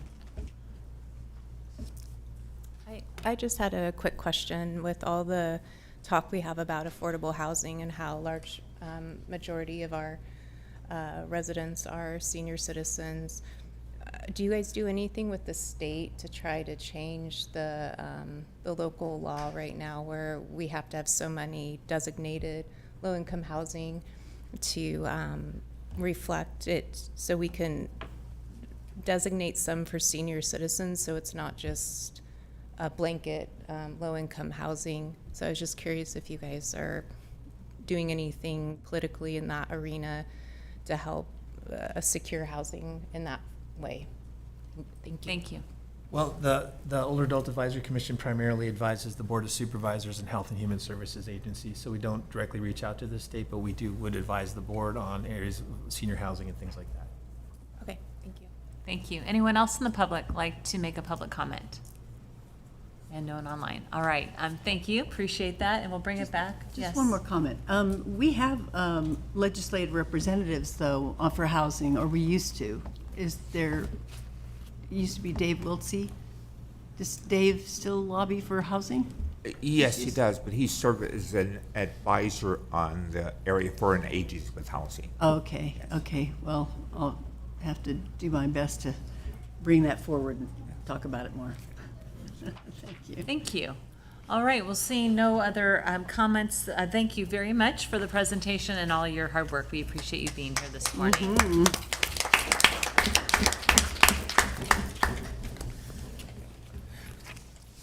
We have our next item, item 4A, which is the agricultural presentation, our 2024 Placer County Crop Report. Good morning, Josh. Good morning. It's a pleasure to be here today. I'm Josh Hunsinger, your Director of Agriculture, Parks, and Natural Resources. And so today, I'm pleased to provide you with the 2024 Agricultural Crop Report.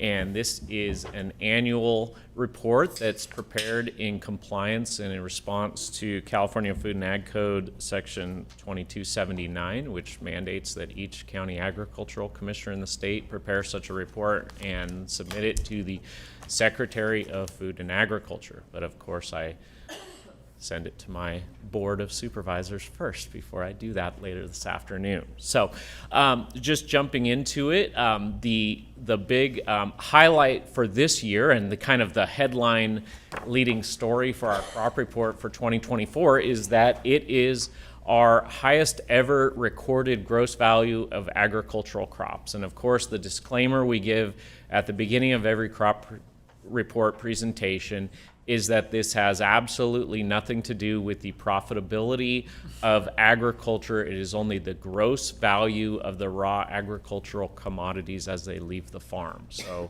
profitability is a whole different topic, and everything from, as you're aware, land prices to input costs, fuel, labor, housing, all these things that affect every business sector in the county are equally influential on agricultural profitability as well.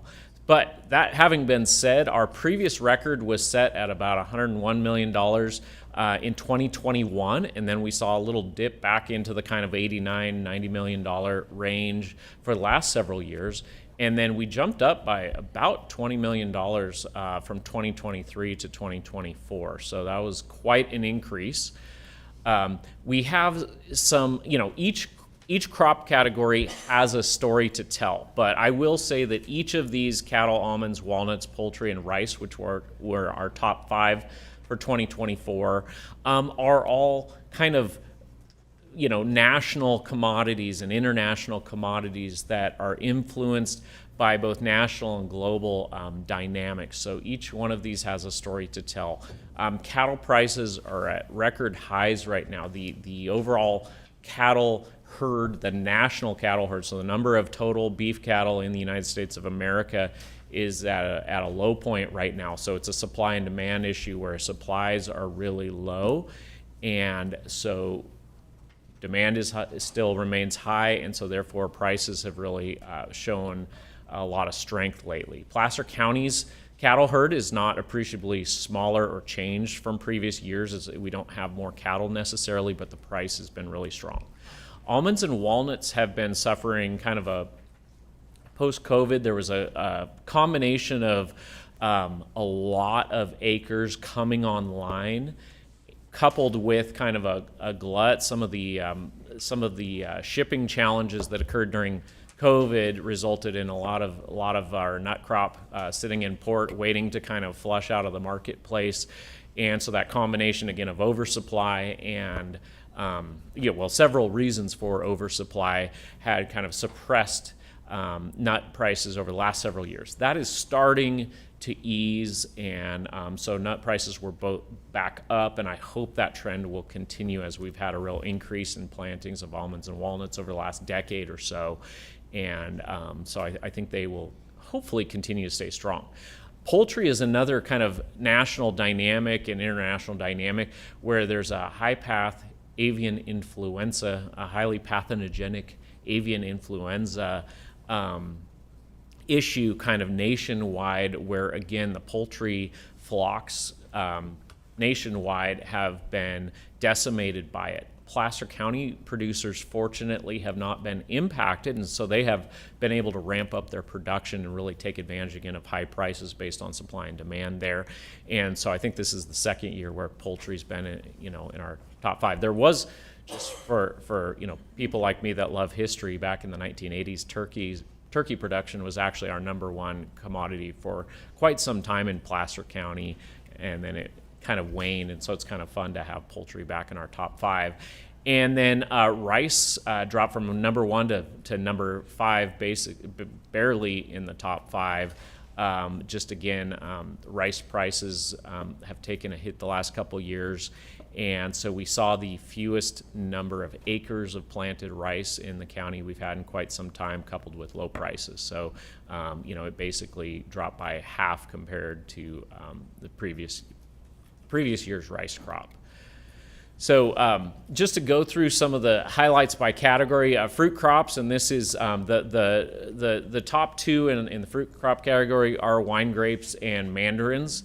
And while both of them, again, are having some struggles of their own, wine grape prices were down quite a bit. The wine industry kind of statewide is probably not the most robust it's ever been, and we're hoping, I think there's some generational shifts and some demand there that we're hoping some of the younger generations will acquire a taste for wine for the sake of our wine industry. And then mandarins, again, Supervisor DiMattei will give me all the specifics on that crop, so I hesitate to forward myself as an expert on the topic. But I will say the 2024 crop was a little bit better than the 2023 crop, and so the value of our mandarin crop was up last year. Not to say that it will be strong again this year, but we'll wait and see on that. And then a variety of other fruit crops as well round out that $8.3 million. Nut crops, as I mentioned, that's entirely almonds and walnuts. We, over the last decade, went from just a few hundred acres up to well over 10,000 acres of combined almond and walnut trees in the county, and the prices were recovered some from the previous couple of years, which were very weak, and so that's great to see. Field crops, and that's hay and grains, pasture, and rice, made up a total of $20 million. I will just, for contrast, I think the previous rice crop alone was worth $23 million, so that's down quite a bit overall. And then livestock and poultry, on the other hand, is way up. As I mentioned, both cattle and primarily chicken prices were really strong, and so that number makes up the difference and gives us that really strong crop report this year. Timber harvest just continues to kind of move along. As I think you're aware, the dynamics of catastrophic wildfire have caused timber harvest shifts to where, instead of proactively managing and maintaining a regular harvest schedule of timber, a lot of our big timber operators and landowners have shifted to more of a fire response kind of salvage logging model, where they go, their mill capacity is taken up by where the most recent fire happened, and they gotta get those logs out quickly before they rot on the stump. And so in a way, it's a positive. It's a weird kind of counterintuitive, but it's almost positive when our timber prices are down, because that means we didn't have a big fire that resulted in a bunch of timber harvest of dead trees. So this also includes our Christmas tree number as well in that figure. And then miscellaneous vegetable crops, kind of stay in that. That's mostly going to farmers markets and other kind of direct market outlets, pretty stable at about $1.9 million. Nursery stock, again, one of our bigger types of production in the county, not quite in the top 5, but again, pretty stable. And apiary as well, that's our honey, wax, and pollination that bees provide. Just kind of a fun little statistic. And at this point, I'll wrap up this presentation. A couple things to highlight, some of the other things we put into our crop report, just because I think it's a great tool to share some neat things about agriculture with the public. We've been doing the last couple of years a highlight on some of our agricultural partners that serve our ag industry and the public. This year we have a highlight on our resource conservation district.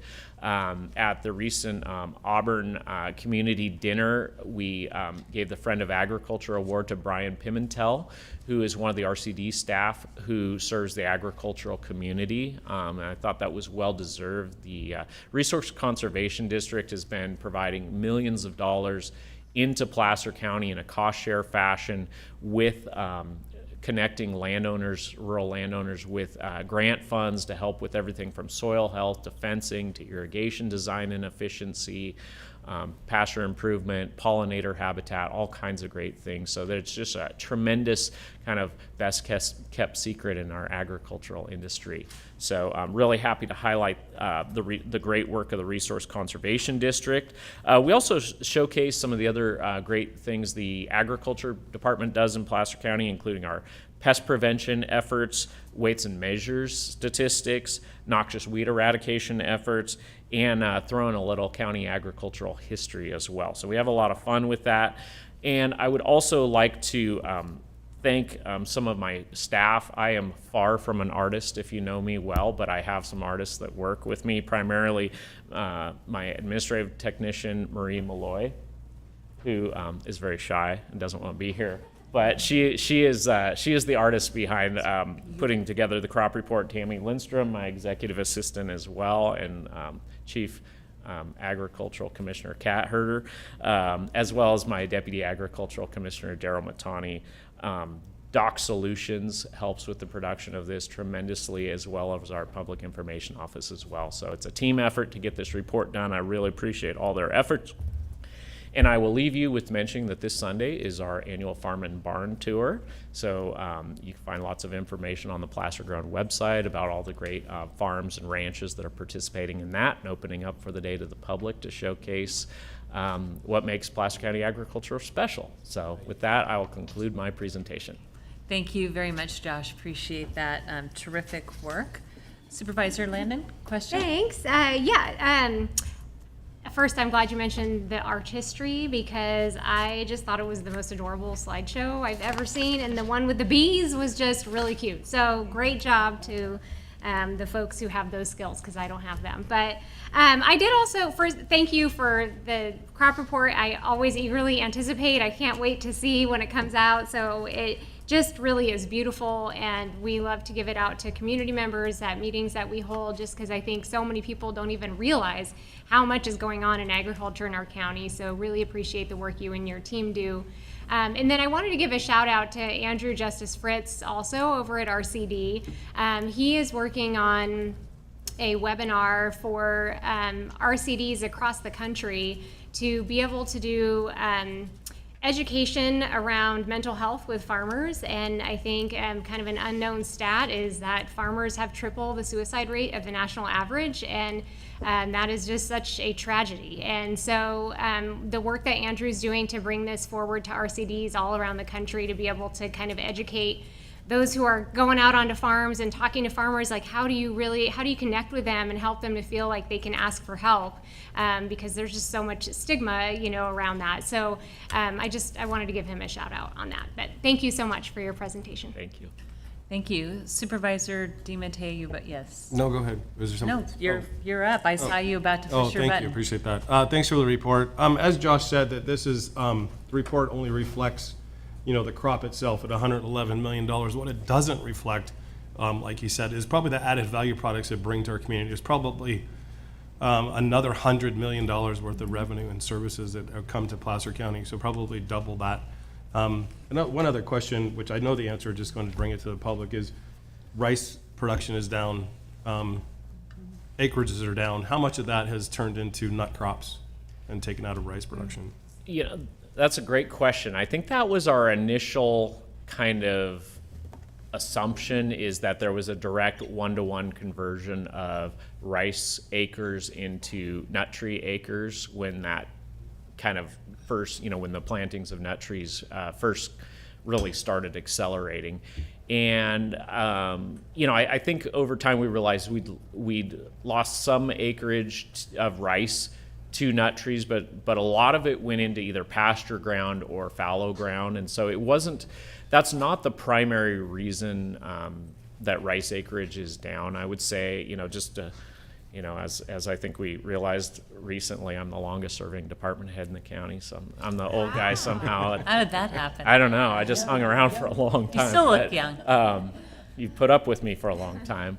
But I think around 2003 or 2004, we saw a 19,000 acre rice crop. That's the biggest rice crop I've ever seen in Placer County.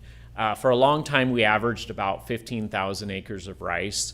And then over the last probably decade or so, it's gone down to more of an average of around more like 9,000 to 10,000 acres of rice. And that's kind of the happy median. I think if prices skyrocketed, you'd see there's plenty of rice acreage still available, but because it's an annual crop, depending on the prices in the markets, the farmers are able to make a decision to either plant those acres or not plant those acres based on how strong they feel that market's going to be that next year. So I think we still have plenty of acres.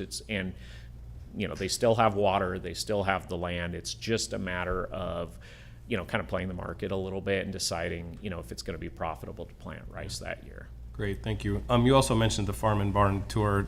Supervisor Landon just asked me if I was participating in that.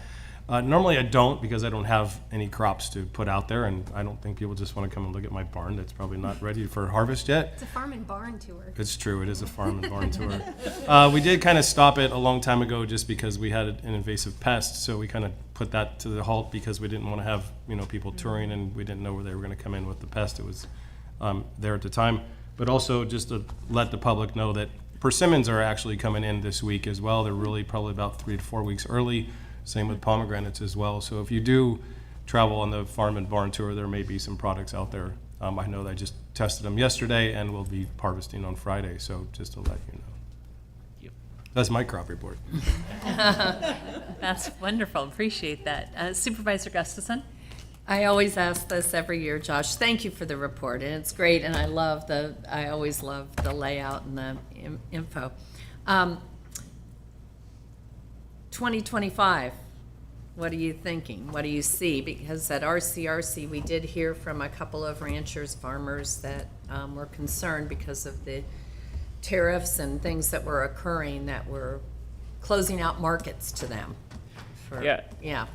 I think, maybe one way to answer that is, there's been a lot of shifts at the federal level this year. Mm-hmm. So we say, whether it's, concerns over labor, concerns over the tariffs and the impacts of tariffs, and then the, government shutdowns and changes to USDA in general, whether they be, cuts to USDA staff, there was a lot of chaos and I think a lot of uncertainty around USDA staffing early in the year.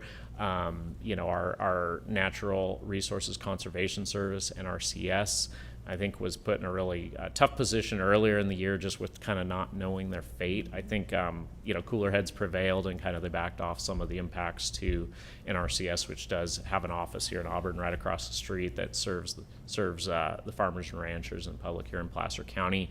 As far as labor, I'll just go into that one. And there's been a lot of fear and trepidation over, our farmers going to have the labor given some of the immigration conversations that are going on and actions that are going on right now. I have not directly heard from any farmers here in Placer County, and actually there's, I think, a lot less conversations that I'm aware of even statewide as far as, real impacts to labor, and I could just be unaware of those, but I'm certainly haven't heard a lot of direct impacts in that way. Tariffs, again, I think it'll take some time for that to all really be felt if there are going to be impacts. I think it's truly too soon, and I'm not hearing any direct, this happened, this impact happened because of tariffs. I just haven't heard those impacts yet. Yeah, the gentleman who spoke to it was a supervisor. Do you remember which county he was from? He grew almonds, and he just said, I've worked really hard to get certain markets. Right. Now, I think it was I Madeira. can't keep, yeah. Madeira, I think. I think Yeah. it was Madeira, yeah. Yeah. So but as far as the climate this year, other than all those other factors that are out of their control, what are we predicting on mandarin crops and things? Probably light to medium crop. Yes, last year's crop was, I kind of judge it by months. So last year we went into March. This year we'll be lucky if we go into January. It'll probably, if the weather stays the same, probably harvest the first week of November. But I think it's a pretty average. For us, anyways. I haven't checked with any other growers, but for us, it's a pretty average crop. Yeah. I'm hearing it's pretty low in some areas, and probably Josh hears more than I do. And to get back to your labor thing, we have not seen it, and a lot of my bigger grower friends up in the north have not had a really impact for the labor as far as that is concerned on the federal level. And we get plenty of labor coming out of Yuba City, Marysville area when we need it during harvest as well. So Great. anyways, I'll let you answer that. Well, I think the uncertainty that Shanti brought up in the high suicide rate, I look at the amount of investment and passion and commitment people put in, and with all these uncertainties outside their control and weather, on top of everything else, you can understand the stressors. My grandfather was a farmer in the Midwest, and the weather report was what we listened to every morning first thing. So I understand the stressors, and anything we can do to help support. We talk about supporting agriculture, but that means supporting the people in the business. So whatever ideas that come out from your Ag Commission and others, we should look at that as part of our responsibility to help support. Thank you. Yeah, I think a lot of that, coming from my background, there is a lot of investment. There's a lot of time and effort put into something you may not get because it could get rained out. I've had $500,000 worth of walnuts float right into the creek, so that does happen. But I think the biggest factor that we face is our regulations coming down from the state. Whether it's they can increase our water prices at the drop of a hat, and we have no say on what we can do for that. I think that if there was more help there to control the regulations and the government hand in our pocket or in our business would probably relieve half the stress. So that's all I have. Thank you. Supervisor Jones? Thank you, Josh. Great report. So you're the oldest department head? Longest serving, not the oldest. No, he said he was the oldest. I was going to say, And we're not going to talk about the supervisors either, are we? You must have been 15 when we hired you. A few years older. Anyway, so I just wanted to mention that at the SACOG retreat last weekend, we did talk about, how our counties are growing and people are moving around the state of California. And one of the big concerns, I think, that all leaders, whether they're city council or supervisors or whatever, are concerned about the conversion of farming lands for the purposes of building houses. And you could take, for example, San Diego. My husband grew up there because he was a Navy brat. And he said they had orange crops, or orange trees. They had avocado bushes everywhere. He said they didn't even have to go home for snacks. They would just go pick oranges and avocados and eat them. And you see now, what is their agriculture like in San Diego? Or is it's all built up? So for us in a county like Placer and all of Northern California, it's a huge concern. But people want to move here, and and the state wants us to build more housing. What can we do to preserve our farm and ag lands?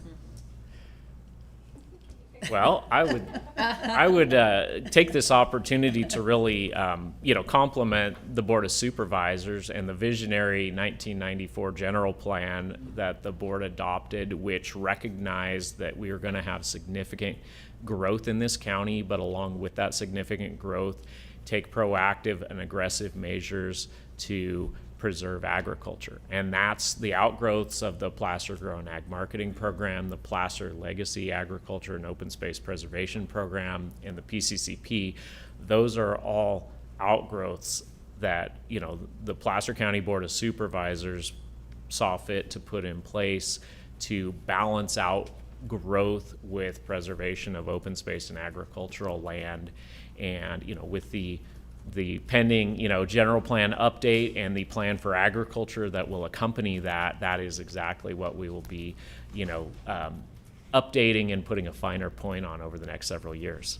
So you're going to fight for us on that to try to keep that part of our general plan safe? Absolutely. Okay. The other question I had is, since we had the ordinance on private or personal beekeeping, how's that program going? Yes, it's been a wonderful tool. Thank you for asking about that. So we are going through our first case right now with the limitation on the total number of hives, working with code enforcement through a code enforcement referral process. Where someone has, I think, about 200 hives, they're allowed to have about 100. We received a complaint, we investigated, and then we're referring that over to code enforcement to actually follow up with the landowner and the beekeeper, who are two separate people, to hopefully bring some resolution to the neighborhood that is being impacted by that. So, but without having to go that far, we've been able to use the ordinance as a tool to resolve a lot of other situations more informally. It's been wonderful. Thank you. Right. Well, that's great. Great news to hear, except for the over-aggressive private owners. And then the other question I had on the population of wildlife. I know you guys are responsible, if the need ever arises, to deal with bears when they become too over problematic. Talking to the Highway Patrol recently, he said that the population of deer is way up.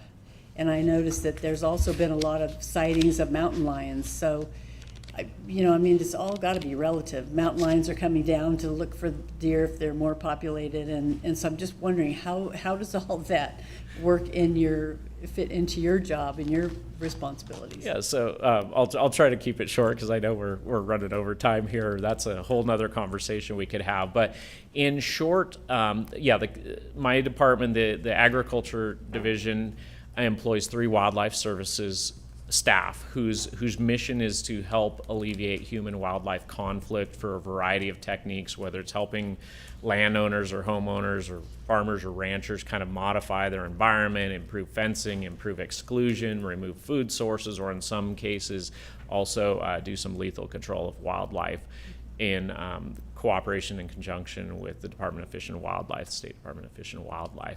I think the numbers that are interesting relative to bears are that the latest science says there's about 60,000 black bears in California, which is about 30,000 more, or double the previous survey from 20 years ago.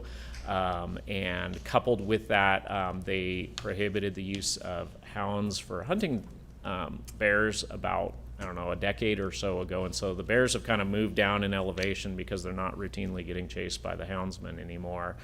I think the statistics I've heard is actually the deer population in many areas is suffering because there's a lot more bears, there's a lot more mountain lions, and now we're getting wolves, and that's a whole nother thing in certain parts of the state. Right. So lots going on the wildlife front. I'll leave it there, and happy to follow up with you more offline on that.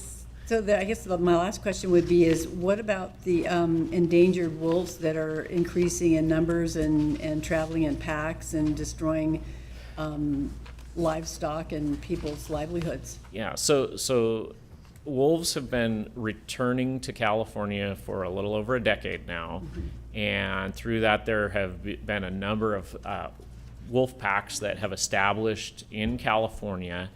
And they are still, as you mentioned, a California endangered species in their status. However, I believe I was told directly by the Department of Fish and Wildlife that 100% of the wolf packs in California have been confirmed to have committed wildlife or livestock depredation, which is kind of unprecedented in kind of a nationwide sense. That's not normal for wolves to do. The Sierra Valley, just to the north of Truckee, has been kind of the epicenter of those conflicts, to the extent that the Department of Fish and Wildlife has been posting a rotation of wardens up there 24/7 all summer, just to try to help the ranchers to alleviate some of the losses of cattle that they're experiencing up there due to wolves.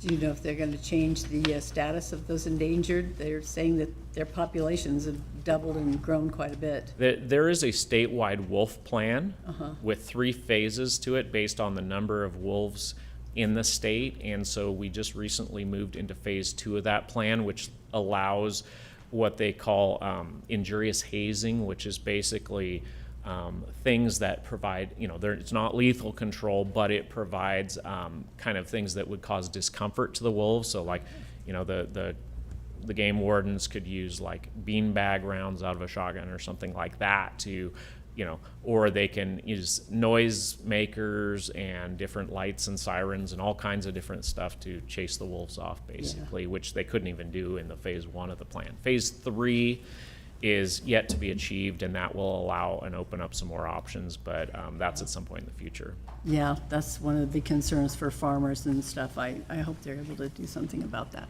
Yep. Thank you so much. You're welcome. Great report. Great Thank book. you. Just 2 things, Josh, appreciate it. So if people want to eat local, the best way to do that is go to Placer Grown website to find out where they can go get local Absolutely. food. Okay. We work really terrific. hard to have all of our farmers and ranchers listed there, so people, and what crops they produce and how to get in touch with them. Great.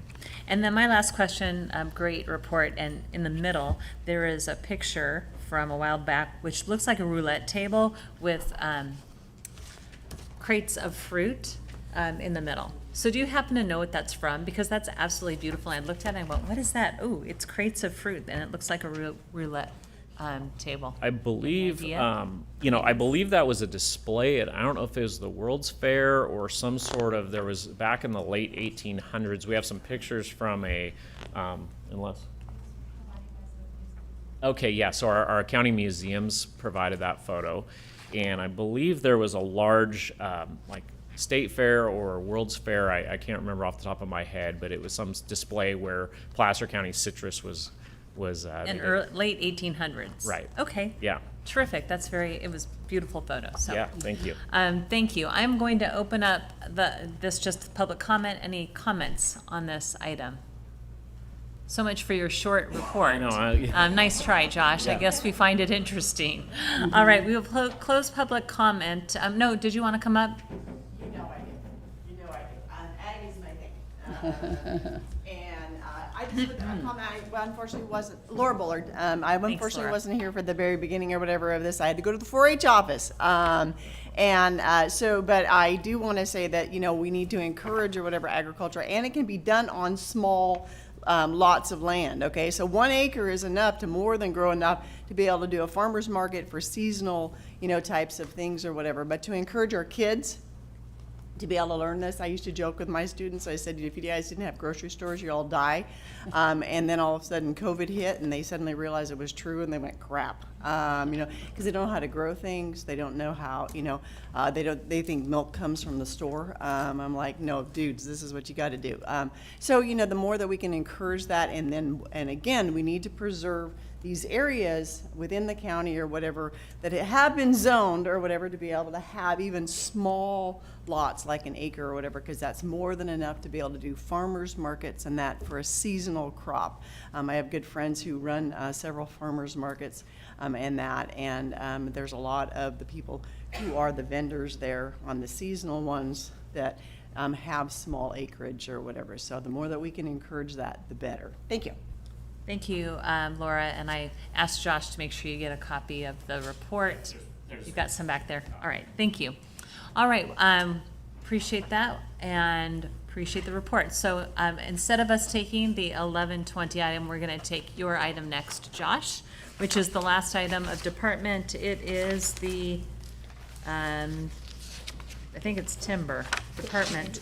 13A. Oh, it's the biomass, the Tahoe Central Sierra Biomass Aggregation Pilot Project, Biofuel Development Opportunity Zone Rating Report.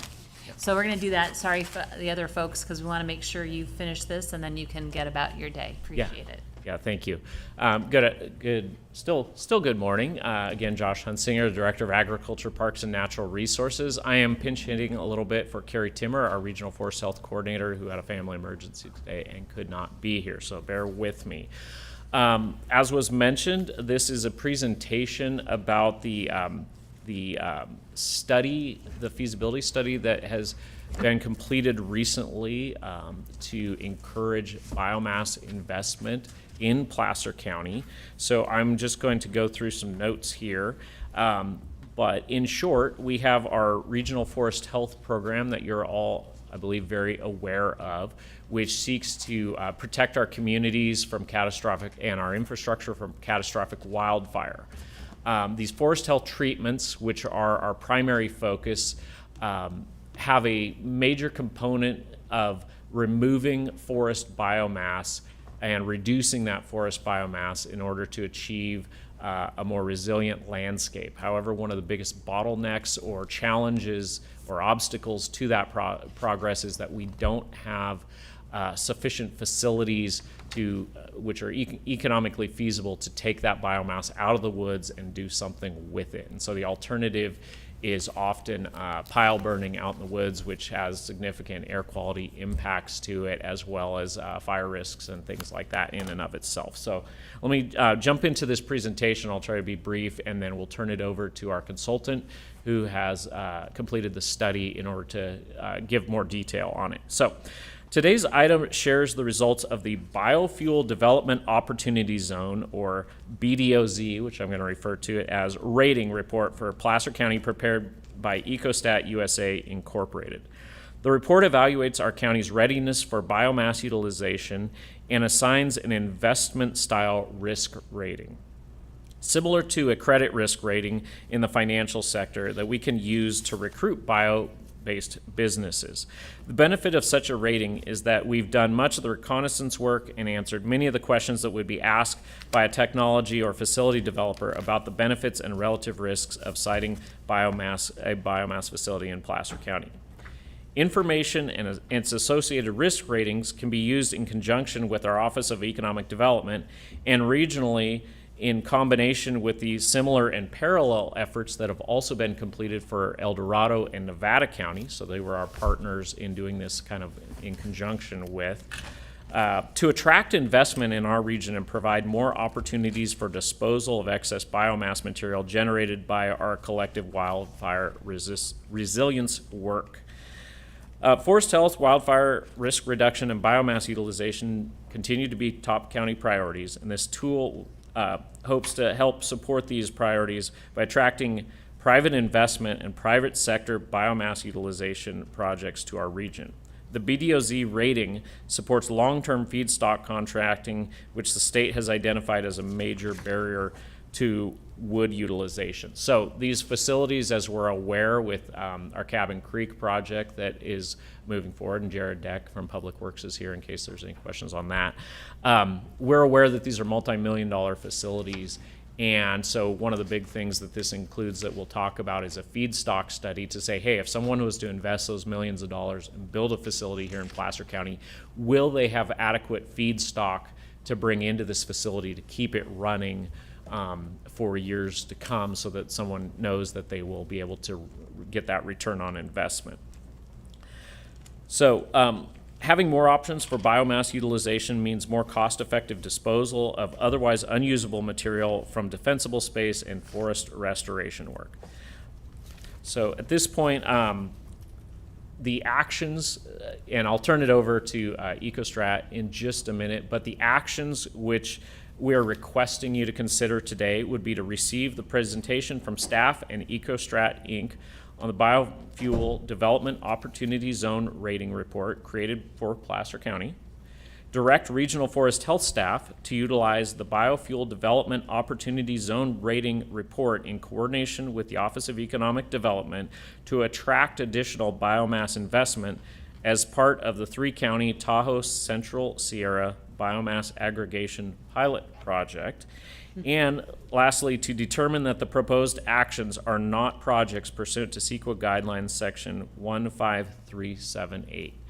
And so with that, I believe that EcoStrat staff are online and will take over the presentation from here. Thank you, Josh. Thank you. Maybe I'll start. My name is Marcin Lewandowski. I'm the Senior Director of Risk and Analytics here at EcoStrat. I'm joined by Aaron Garswood, who is the head of the BDO Zone initiative. Quickly, our EcoStrat is a company that specializes in biomass feedstock analysis. We work with most of the big and small developers of bioeconomy projects. Those include biochar, biofuels, biopower, green hydrogen, more recently, and others. The plan is to quickly go over what the BDO zones do. The BDO zones being the rated regions with the methodology that is part of this rating. And then I'll talk about the characteristics and the findings in the Placer County report, and I'll then pass it to Aaron to talk about the promotions. I'll try to be very brief with my presentation, and then we can go to the Q&A session. We can go to the next slide, please. This is, thank you for this slide. The BDO zones, these are studies. They are kind of feedstock studies, but they're designed just like credit risk ratings. They speak the same language. They're targeted towards the financial markets, the investors, and the project developers. They use the same kind of grading structure as a Moody's or a Fitch rating, from AAA down to BBB for investment grade ratings and lower than that for non-investment grade ratings. And what they look at is the risk associated with the availability of biomass and the supply chains of biomass. So not to get bogged down with details, the biggest risk in terms of developing a bioeconomy project is always the feedstock. So that's what we're trying to solve with this program and with these ratings. They're very well, by now, they're pretty much very well recognized internationally, and they are being looked at by most of developers and investors in this space. So if we can go to the next slide. It is my pleasure to announce that Placer County has received an A rating. The rating are around specific parameters. In this case, we've rated around 76,000 BDT, stands for bone dry tons of material. We call it biomass, but effectively it is mostly the wildfire fuel material that is in the forest in Placer County and around Placer County. There's some pricing provided that's mostly for investors and project developers, so they know what the price would be to get that material. But the big point is there's 3 times as much material actually available at a higher risk than A. The report is quite detailed, so I encourage everybody to read at least the executive summary. But in terms of the quick findings, there is, of course, a strong vision to develop a community bioeconomy to utilize biomass from regional forest restoration fire remediation activities. There's little to no competition for that biomass. As previously mentioned, most of it is piled up and burned. Some of it may be chipped and discarded. So all of that material is available. There's great experience in terms of logging infrastructure, grinding infrastructure, and transportation equipment, and of course, opportunity for joint development with PCWA, which intends to use biomass to power its water treatment processes. Like I said, the report is quite involved, and I'll stay on to answer any technical questions, but this slide summarizes the findings. If we can go to the next slide, please. So This just provides for a score. The score is out of 100. The methodology is quite, again, involved and technical, but it is a good score, which essentially means that any project developer or any investor reading through the report looks at all the different potential risks relating to biomass availability, and this is a low-risk region with this kind of score. There are some short-term challenges in the area. It has to do with biomass quality, so some of the material that comes up from the restoration and salvage activities isn't up to the highest quality, but that can be mitigated with design and implementation of different logistical systems. Labor and living costs are higher compared to other regions. And again, some of the potential mitigators are that these can be mitigated through incentives and wildfire reduction, biomass utilization. And there's dependency, of course, on non-timber forestry objectives. So the ecological restoration being part of the supply chain also provides for some risk. Again, could be mitigated. If we can go to the next slide, please. This shows the total program. These are all the regions that have been rated already in the United States and Canada. The program is international, so we have 61. We actually have more by now, but as of July, we had 61 rated regions, 48 of which were A and above. So Placer County is now is among the top rated regions.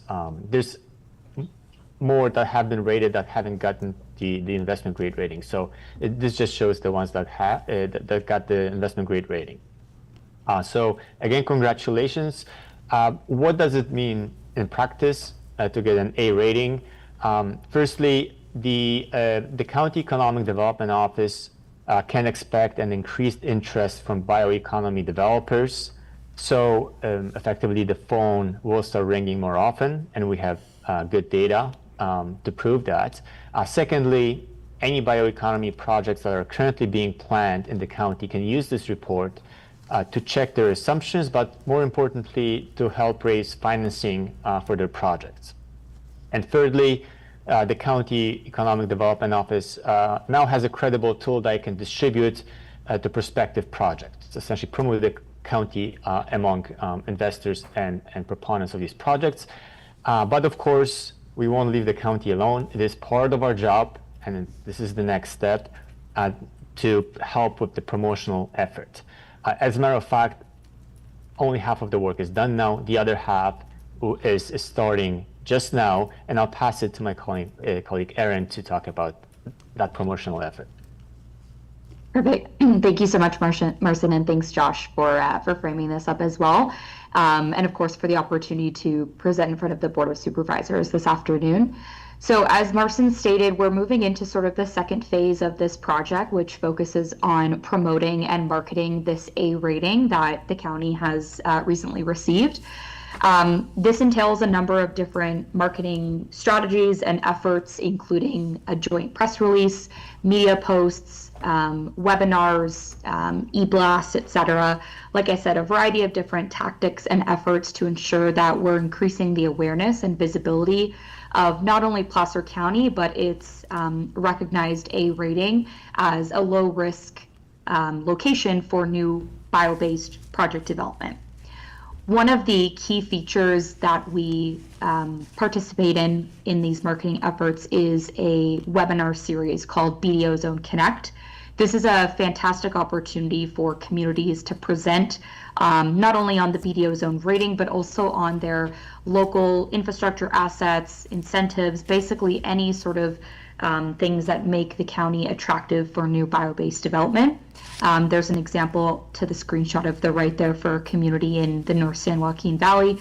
But this partnership is with The Digest, which is the largest bioeconomy newsletter in this industry. It stretches over 6.5 million viewers and subscribers worldwide. So like I said, it's a fantastic opportunity not only to present, but also get face time with interested developers, stakeholders, technology companies, etc., interested in Placer County and operating within this space. The next slide just details the distribution list in which the press release and the rating will go to. So of course I won't read through every single line item here, but you can see there's a variety of different stakeholders that are not only within EcoStrat's network, but also within our strategic partnerships as well. Our strategic partnerships, include our strategic partners network, which are specific companies that have shown interest in BDO zone ratings and actually tapping into these ratings to cite their projects. We also have our BDO Zone Investment Coalition, which is a group of about 20 or so capital markets and investors that have allocated $1 billion of private capital that would ultimately be deployed into projects built and located within BDO Zone rated communities. And finally, EcoStrat is proud to host the largest project developer network, which is the largest network of companies actively developing biofuels, renewable chemicals, and bioproject plants. And of course, the rating will also be shared with respective media outlets as well, such as those listed on the screen to the right. The next slide is just a quick screenshot of an example that depicts the North San Joaquin Valley in California. This is what the web page will look like that is going to be fully dedicated to Placer County. So again, the county will be able to upload relevant information to the report, such as any industrial information, site selection packages, any local incentives, basically anything that's going to make the region that much more attractive, layering the BDO zone rating on top of that. The next slide I do want to quickly go through because I do want to be respectful of everyone's time, but I do want to talk about some of the figures that we've pulled from our 2024 annual report, just to highlight how these ratings have impacted other communities that have gone through this process to date. I'll draw your attention to the top right screen, which is, it says 69% increase. This figure is on average the number of inbound inquiries from project developers, a 69% increase, in inbound inquiries from project developers and technology companies on average. This is obviously after a community has received a BDO zone rating, which is a significant increase for many regions that are not having these types of conversations with developers or related stakeholders.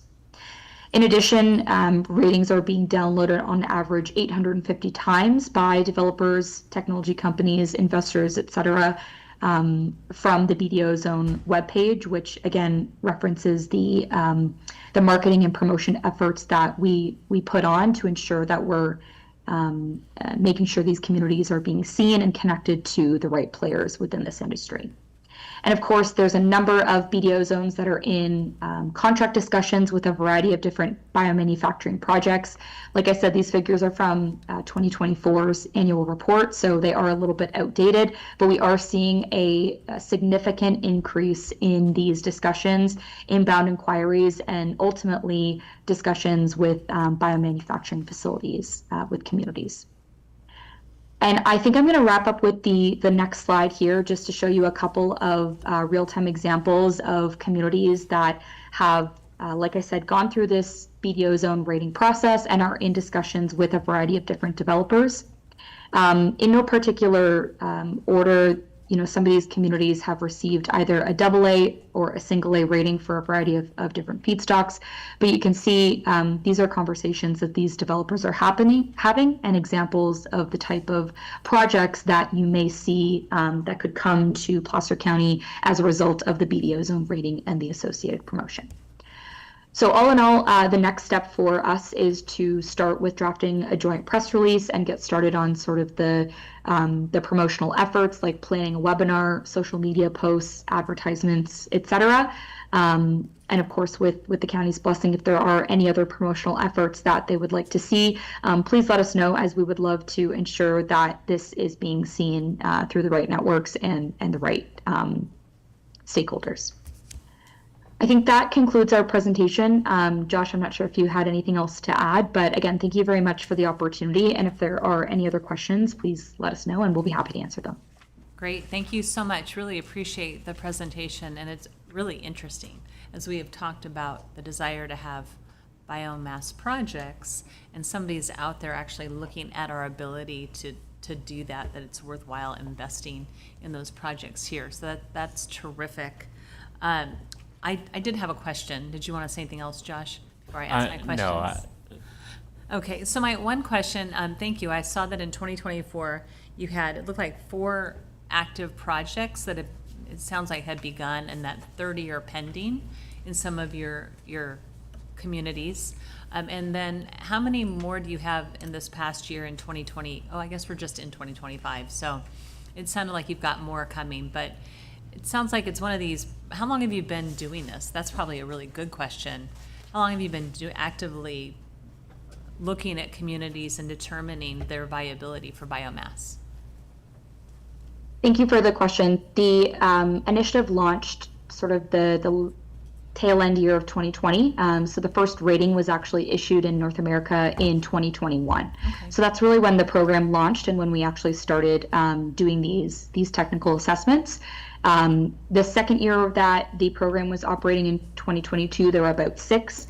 2024, we were up to about 30, and then obviously the figure that Marcin shared, there was about 61 as of July of this last year. So we have been increasing over the last couple of years, but also to answer sort of your first point, we are seeing more projects come online. I can send you a more detailed sort of update on some of those projects and municipalities that are experiencing those discussions, but there is an increase from the figures that were shared today. Great, thank you. Supervisor Gustafson? Thank you. Appreciate the presentation. This is great. I just want to know how we get to AA rating. We have to have, unfortunately, more fires. or maybe not, but. Is that true? Is that the only way? There's a variety of different factors. We do look at a number of different risk indicators. So and maybe I'll let you, Marcin, speak to that question in more detail, but there are a variety of factors. But please go ahead, Marcin. Yeah, there's, to be exact, almost 80 different risk indicators you look at, and they're well described in the report. The main challenge in the community is the lack of, a comparative lack of forestry industry. So there's 1 sawmill or 2 sawmills, if I remember correctly, that operate, and then that's comparable to 30, 40 sawmills in other BDO zones. So that is the main limitation of this region. Like I said, we did focus on the wildfire fuels as the major source of material, but in order to get it to AA, the forest industry itself would have to develop a bit more. Okay. More sawmills. More sawmills. And do the portable or the, what do you call them, Josh? I'm sorry, The on-site facilities. on-site milling, that doesn't count? It's not enough of a investment? It has to do with the more sawmills there are, the more forest operations there are. No project will go into an area of just 1 sawmill, because that 1 sawmill can go bankrupt and then there will be no forestry operations anymore. So it has to do with the number of sawmills as well as the size of the sawmills. Okay, so we have more work to do. But I very much appreciate the opportunity to try to see what's out there, and if people understand that that's what we need, then how do we continue to move forward to incentivize someone to come in and help us get to a AA rating? Yeah. And if I can just add one thing, I do work on these bio projects all the time. That's my job, of course. This rating in particular talks about forest material only, but the previous presentation showed almond farms as a big industry in this region. Almond orchard clearings is another source of feedstock that these projects use. So is, of course, citrus trees that are being removed, construction and demolition wood. So there are projects that look at all of these at once that get attracted to an area like this as well.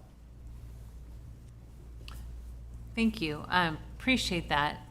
I'm curious. I don't know the answer to this. I know that we lost a lot of sawmills over the years, right? And I didn't know if that was because of government regulation, or just I mean, to me, I thought it was government regulation that kept sawmills from being productive, but maybe that's an incorrect assumption. I'll do my best to answer that question. And it's probably 90% accurate, just as a disclaimer.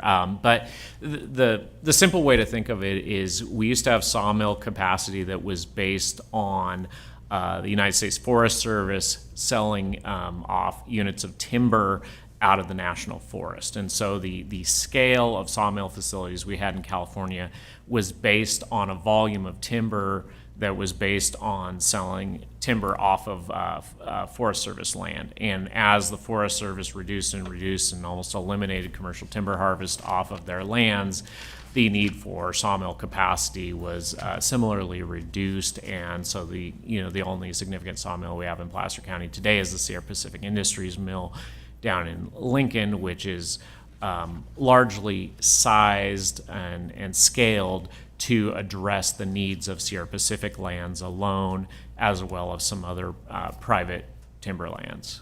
So, thank you. That's very helpful, and I appreciate that re-education reminder of the background. Yeah. Any other questions? I'll open this up to the public. Any comments from the public on this item? All right, and seeing none, then we're asked to receive the report and then direct staff to utilize the report. So do we need to actually take a motion on this? Yes, we do. Okay, and I'm guessing you read that in the record? I did, yes. You did. Any further conversation about this item? I'd like to get the full report. Absolutely. Yeah, thank you. And I'll move approval. I'll second. And motion by Gustafson, second by Jones. All those in favor? Aye. Opposed, motion carries. Thank you, and thank you folks online. Appreciate the report. Thank you. Thank you. All right, we are going to go to our next timed item, which is, and sorry, good. All right, it is 5A, which is the Placer 2050 Vision Statement and Guiding Principles. Hi, Chris. Nice to see you and your team. Yes, good morning, Chair Gore, board members, Chris Pahuli, Placer County Planning Director. I'm pleased to introduce this item, which is the revised vision statement and guiding principles for the general plan update. Today's staff presentation will be delivered by Lucy Rollins. This is Lucy's first time presenting to the board, so I'd like to take a moment to introduce her. Lucy is a senior planner with our long-range planning section of the planning division and is leading the general plan update along with several other key initiatives. So she'll be a regular face here in front of the board. Joining Lucy today are Joanna Jansen from PlaceWorks to my right here, who you heard from at our last meeting, as well as Emily Setzer, principal planner overseeing the long-range planning section. So with that, I'll turn it over to Lucy for the staff presentation. Thank you. Hi, Lucy, and welcome. Hi. Thank you. Thank you, Chris.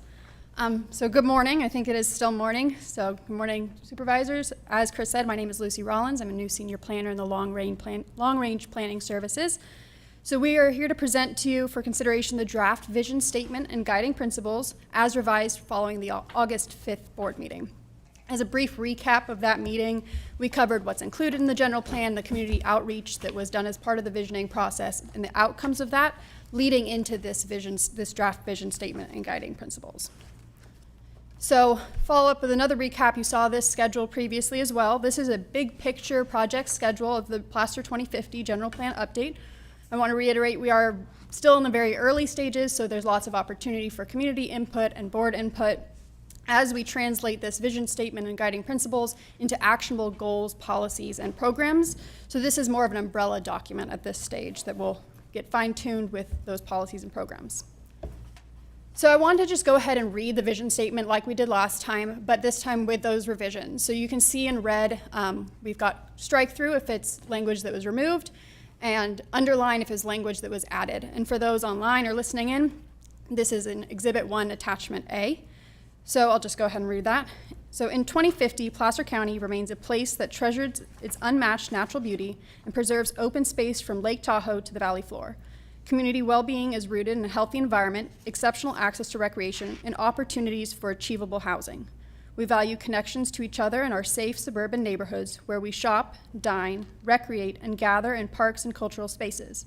Our distinct rural communities retain a friendly small-town atmosphere and quiet pace of life, while our mountain resorts welcome visitors from California and around the world.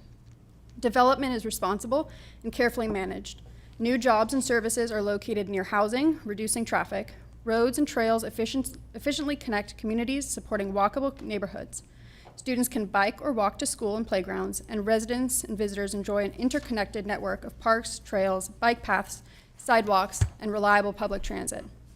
Our economy continues to innovate and diversify, providing education and training, creating local jobs at all levels, and supporting small and large businesses. We protect healthy forest land that provides us with timber, access to nature, and clean air and water. We promote strong, maintainable agriculture as part of Placer County's heritage and an ongoing source of fresh, healthy food. We celebrate our unique history, arts, and culture. We provide reliable and resilient utilities and infrastructure, planned and funded proactively to keep pace with development. Our public facilities and essential services contribute to a high quality of life and community health. Residents and stakeholders have ample information and convenient opportunities to participate in transparent decision-making and efficient government. Placer County is prepared for wildfires, flood, drought, heat, and other emergencies, with wildfire risk reduction and fire-safe prevention efforts, evacuation, and recovery plans in place. Our resilience is strengthened by careful stewardship of our pristine water, clean air, thriving forests, biodiverse habitats, and other natural resources, supported through balanced policies and cooperation. Buildings take advantage of alternative energy and innovative green construction methods. We envision a county that is safe, beautiful, and welcoming place to live, work, and play in 2050. Young people have opportunities to flourish, elders and those with disabilities live with health and dignity, and changes enhance rather than erode our natural beauty, vibrant communities, and distinctive identity. So this captures those direct changes that you directed staff to make back in the August 5th meeting. And then at this time, we did put all of the actual text from those guiding principles in the presentation for you today, but I'm going to just highlight the 3 that revisions were made to. So the first one is balanced growth and vibrant communities. Balance the preservation of rural lands, open spaces, and habitat areas with the development of sustainable, walkable, and complete communities through the Placer County Conservation Program and other tools. Prioritize reinvestment in existing neighborhoods and foster lively neighborhood hubs that support local businesses, create jobs, bring people together, and offer connections to the outdoors. And then economic vitality and innovation. Foster a diverse economy that supports local businesses, grows emerging industries, encourages sustainable tourism, and provides abundant jobs as the foundation of the county's fiscal health. And then there were a couple of tweaks of adding commas here or there, but the only other one with a substantive change is our regional and local coordination. Is build strong and broad partnerships with cities, special districts, tribal governments, and federal, state, and regional partners to align goals, share resources, and implement collaborative solutions for planning, public infrastructure, and other services. So each of these changes came directly from your board. We made the changes. This has been circulated again online. And I will read the action into the record just so we have it. Staff recommends that the Board of Supervisors consider the Planning Commission's recommendation and make the following actions. Determine that the proposed action is not a project under the California Environmental Quality Act, Section 15378B5, and adopt a resolution approving the Placer 2050 vision statement and guiding principles for the general plan update. So I'm available for any questions. If I can get this back, yep. As well as Mr. Pahuli and Ms. Jansen and Ms. Setzer. Thank you. Thank you very much. Appreciate the presentation and the changes as the board made recommendations last time. Questions? Supervisor Gustafson. I didn't have any questions. I just wanted to thank staff and all the team that made the changes. I think this is, I know there's not that many new words, but they're very important words to recognize all aspects of our county. So I really very much appreciate that. Thank you. Thank you. Anyone else? All right, let's open this up. One more comment, sorry, Yes, sir, like for that please. late button. That was very good. I did get a lot of public comment back to me after this that, you know, coming from the private sector, this is the words from them, is vision statements are usually not this long. And to have it this long seems to be like, they're not gonna really engage themselves in it. Like maybe it's 3 paragraphs too long. How do you shorten that? I have no idea. Maybe there are words to do it, but just coming from comments that I got after the first one, that from the public sector, private sector, that their vision statements are not this long because they feel it drives away customers. Maybe not the same thing we're doing here, but just wanted to give you guys that feedback that it did come back to me that the vision statement was probably 3 or 4 paragraphs a little long. So just wanted to give that input. Other than that, I like the words that are in it. I like the changes that are in it. I think it really, I mean, we have a big county. I think it describes our whole county. So my rebuttal to that would be we have such a big county to people that it's hard to get all that in 3 paragraphs. Yeah. And I'm not that good at my thesaurus, so I'm not going to try to figure that out. So, but anyways, I just wanted to give you guys that feedback and say thank you. I appreciate that feedback, and then I went, yeah, and then all the stuff we do, we don't just make one thing, we do Right. so many things. which is a Exactly. challenge. I mean, Yeah. being that our county goes from, Lake Tahoe to all the way to Sutter, Sacramento County, it's hard to just put that in a paragraph. So, Right. but thank you. Appreciate that feedback. Let's open this item up to the public. Any comments from members of the public on this item? Anyone online? I do. Caller, go ahead and unmute your mic and give your comments.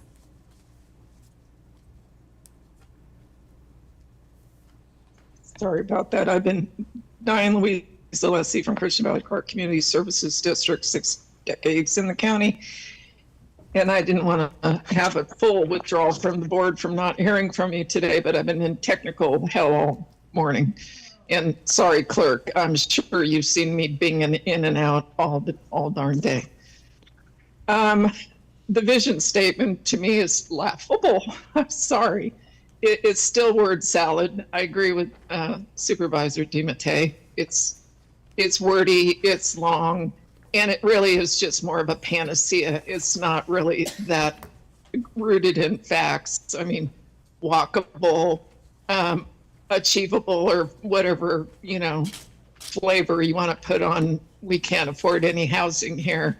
That the state only wants to rezone rural unincorporated land and won't use infrastructure that's already available to cities or towns. The whole thing is just a joke to me. It really is, and it's really not based in any kind of real obtainable reality in my view. In California, sustainable, pristine water, that's a joke. I'm in the water business, as you know, and it's very precarious, and there is no water plan for sustainability, in my view, especially with the current Sacramento legislature. So do with this what you may. To me, it's just a waste of paper. So with that, I yield. Thank you. Anyone else? All right, we'll close public comment, and do we need to, yes, we do need to take action, and I believe you read it into the record, yes? Yes, Thank so you. I'll move approval. I'll second. All right, motion by Gustafson, second by Jones. All those in favor? Aye. Opposed, motion carries, and more to come. Thank you. I know this is a long process, so we appreciate your hard work. All right, have we actually addressed every item other than closed session before 2 PM? Department items, yes. You still have closed session. Yeah, okay, we've gotten all our department items. So next we have closed session, which I will have county council report on. The board will now adjourn to closed session to consider 2 items of existing litigation. Great, thank you, Karen. And then with that, if I'm going to ask our IT staff to please put on the screen that we are adjourned, and we are adjourned until 2 PM, which we will take our 2 PM timed item. All right, thank you very much.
to continue the Placer County Board of Supervisors meeting for October 7th, and we'll have county council report out. Thank you.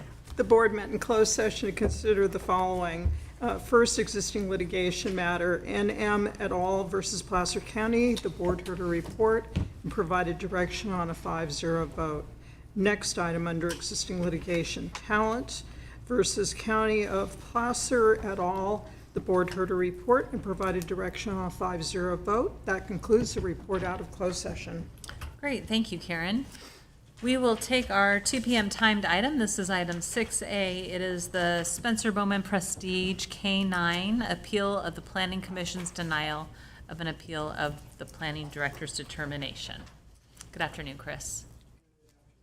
Good afternoon, Chair Gore, board members, Chris Pahuli, Placer County Planning Director, filling in today for Alex Fish, who is out of the office. So I'll be providing the staff presentation for this item, which is an appeal filed by Spencer Bowman, owner of Prestige K9.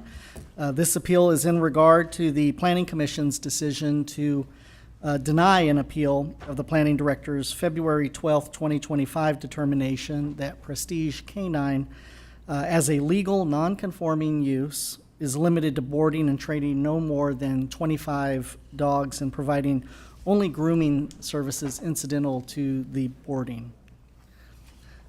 So the subject property, as depicted on the graphic on the slide, is located at 8151 Oak Avenue in the Dry Creek community. It's roughly 800 feet south of Baseline Road and within the residential agricultural zoning district. Parcel is roughly 3.7 acres in size, and the surrounding properties are all also zoned RA, and most ranging in the 1 to 2 acre size. So this slide shows an aerial and photo of the property from Oak Avenue on the left-hand side of the slide. The property includes a 2,100 square foot single-family residence, as well as a 5,000 square foot partially enclosed kennel building used for boarding and training dogs. Property is served by water and sewer, includes a gated paved semicircle driveway and parking area, and is fully fenced. So a little bit of background information. The site has operated as a kennel since approximately 1952, when it was known as Canine Country Kennel, and later as Classic Kennels beginning in the 1990s. At the time of its establishment, there were no zoning regulations in place, so the business was legally established without needing any land use approvals. When zoning regulations were adopted, kennels of this size were no longer permitted by right in the RA zoning district, but the business was allowed to continue as a legal non-conforming use under the county's zoning ordinance. In the 1990s and early 2000s, the kennel operated under a kennel license issued by Animal Services, which initially allowed boarding of up to 72 dogs. During this time, the business generated complaints from nearby residents, including excessive barking, odor issues, and the number of dogs that were being housed. A site inspection by Animal Services conducted in 2004 documented that there were nearly 125 dogs, which is about double the amount that were permitted at that time. County records also indicate that the business employed up to 10 individuals during that time period. So as I noted, Classic Kennels business had a documented history of regulatory concerns dating back to at least 1996, when the county first began receiving and investigating those complaints. In 2005, the county filed a code enforcement complaint in Superior Court citing excessive expansion and zoning violations. In 2006, the case concluded with a stipulated dismissal, indicating inspections would resume and the kennel license had not lapsed. So since that time, the business has changed ownership at least on 2 occasions. First in 2021, when a new business license was issued, limiting the operation to 25 dogs, and again in 2024, when Mr. Bowman acquired the business. Between 2006 and 2024, 10 additional code enforcement complaints were filed. 8 of those complaints were determined to be unfounded, and the other 2 were resolved voluntarily. There is a current code enforcement case pending due to the lack of a valid business license on the property, which is seeking resolution following this action. So in May 2021, the Classic Kennel business was listed for sale. The listing for the property is included in your agenda packet, but is also on this slide here on the right-hand side of the slide. And it clearly indicates that the space was licensed for 25 dogs, signaling to prospective buyers and tenants that there was a scaled or a limit to the number of animals that could be permitted at the site. Following that, in August 2021, a new business license application was submitted for a business called Possum Place. As part of the county's review process, the planning division provided clearance for that license and included notes confirming the allowable use, which was for boarding of up to 25 dogs, along with incidental grooming services. In March 2022, the same business filed an application for a kennel license with Animal Services. On the applicant completed portion of that application, the scope was again listed as boarding of up to 25 dogs, consistent with the previous listing and the planning division's records. So these records demonstrate that the prior operator acknowledged and operated under the 25 dog limit, which establishes the basis for the non-conforming use moving forward. In September 2024, the appellant applied for a new business license, proposing a business use that included 72 dogs, group classes for 10 to 20 participants, daycare and training for dogs, and then up to 10 employees, 3 of whom would reside on site.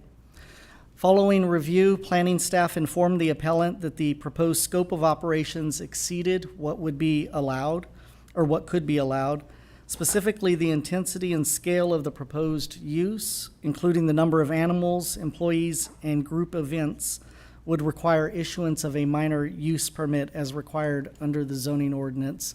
And as the board is aware, a minor use permit is issued by the zoning administrator. Staff also explained that the business may continue operating as a legal non-conforming use so long as it didn't expand or intensify beyond the level of established use during that 12 months preceding. Any increase in the number of animals, employees, or activity would be considered an intensification of use and would require the minor use permit that I mentioned. The information that we provided to the appellant was memorialized as part of the planning director's determination, which again was issued in February of 2025.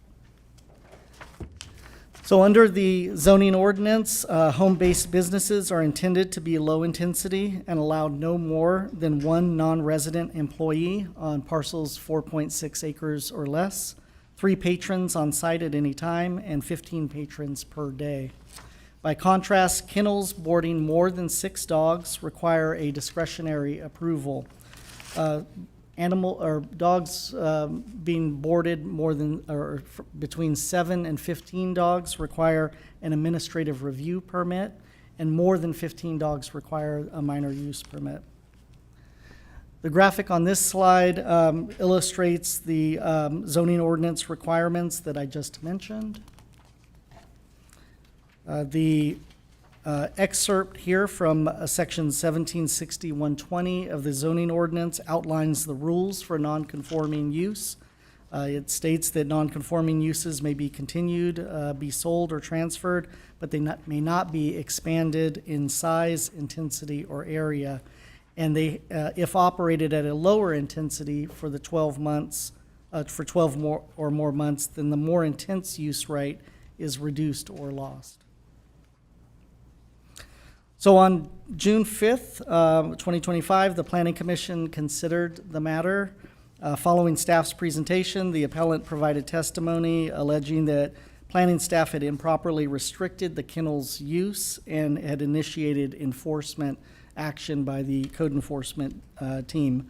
Staff clarified that the 25-dog limit was based on prior history and kennel license records, and that code enforcement complaints were initiated by adjacent neighbors and not by staff. Following deliberations, the Planning Commission took action on a 6-0 vote to deny the appeal and uphold the planning director's determination. Following the Planning Commission decision, the appellant filed a second appeal on June 11th, 2025, and submitted supplemental documents in July. In staff's opinion, none of the materials provided offer clear support to the appellant's position, as they contain no clear narrative of appeal points, include annotated records with brief handwritten notes, and offer no new evidence of a continuous higher intensity use on the property. Staff does acknowledge that the earlier operation at 72 dogs did exist pre-2009, but we've presented evidence based on the animal services inspection logs and the more recent listing and business application that demonstrates since 2009 the business has consistently operated under 25 dogs, and thus the more intensive non-conforming use of the 72 dogs has lapsed. Having said that, staff continues to note that the appellant does have a path forward for consideration of their expanded use on the property through an application for a minor use permit where the more intense use can be properly evaluated and conditioned. So before I read into the record staff's recommendation, I do want to note that prior to the hearing, staff received 8 letters of support for the business use on the property. These letters did not raise any new information or ask any questions that staff needs to provide a response to.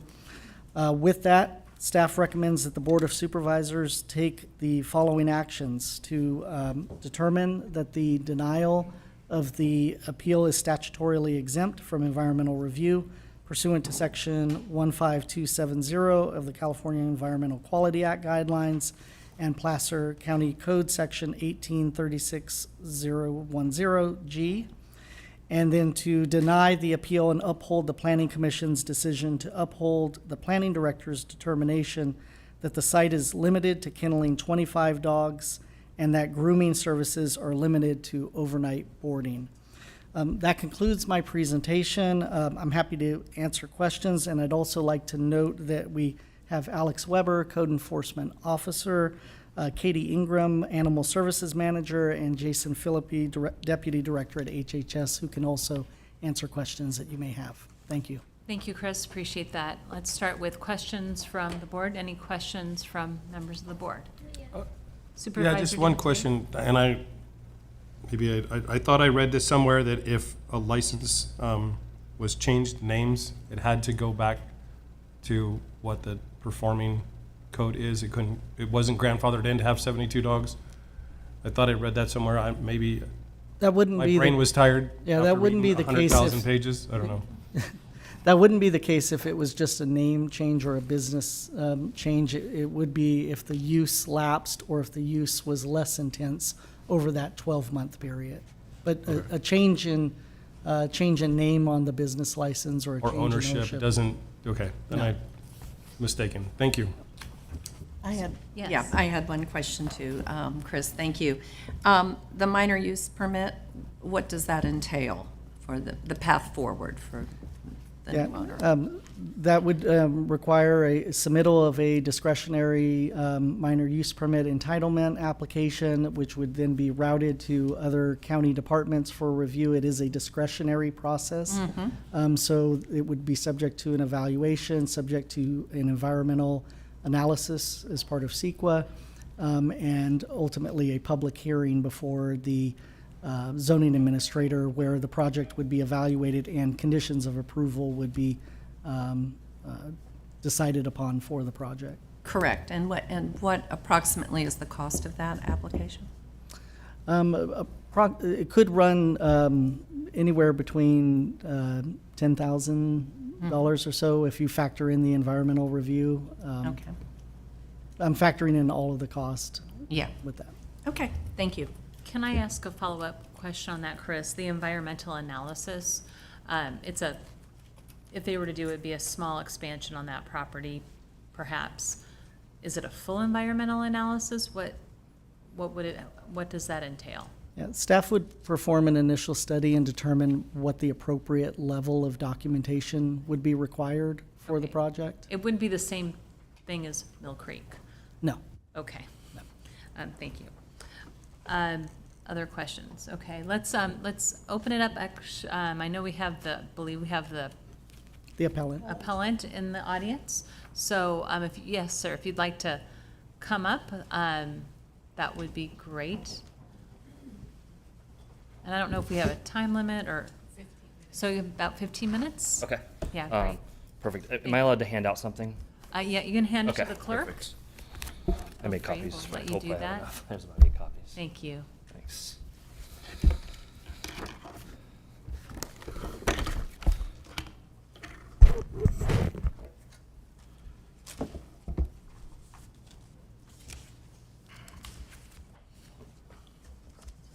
Let us get settled and you're Okay, just, cool. and I take it you're Mr. Bowman? Yes. Okay, Yeah. great.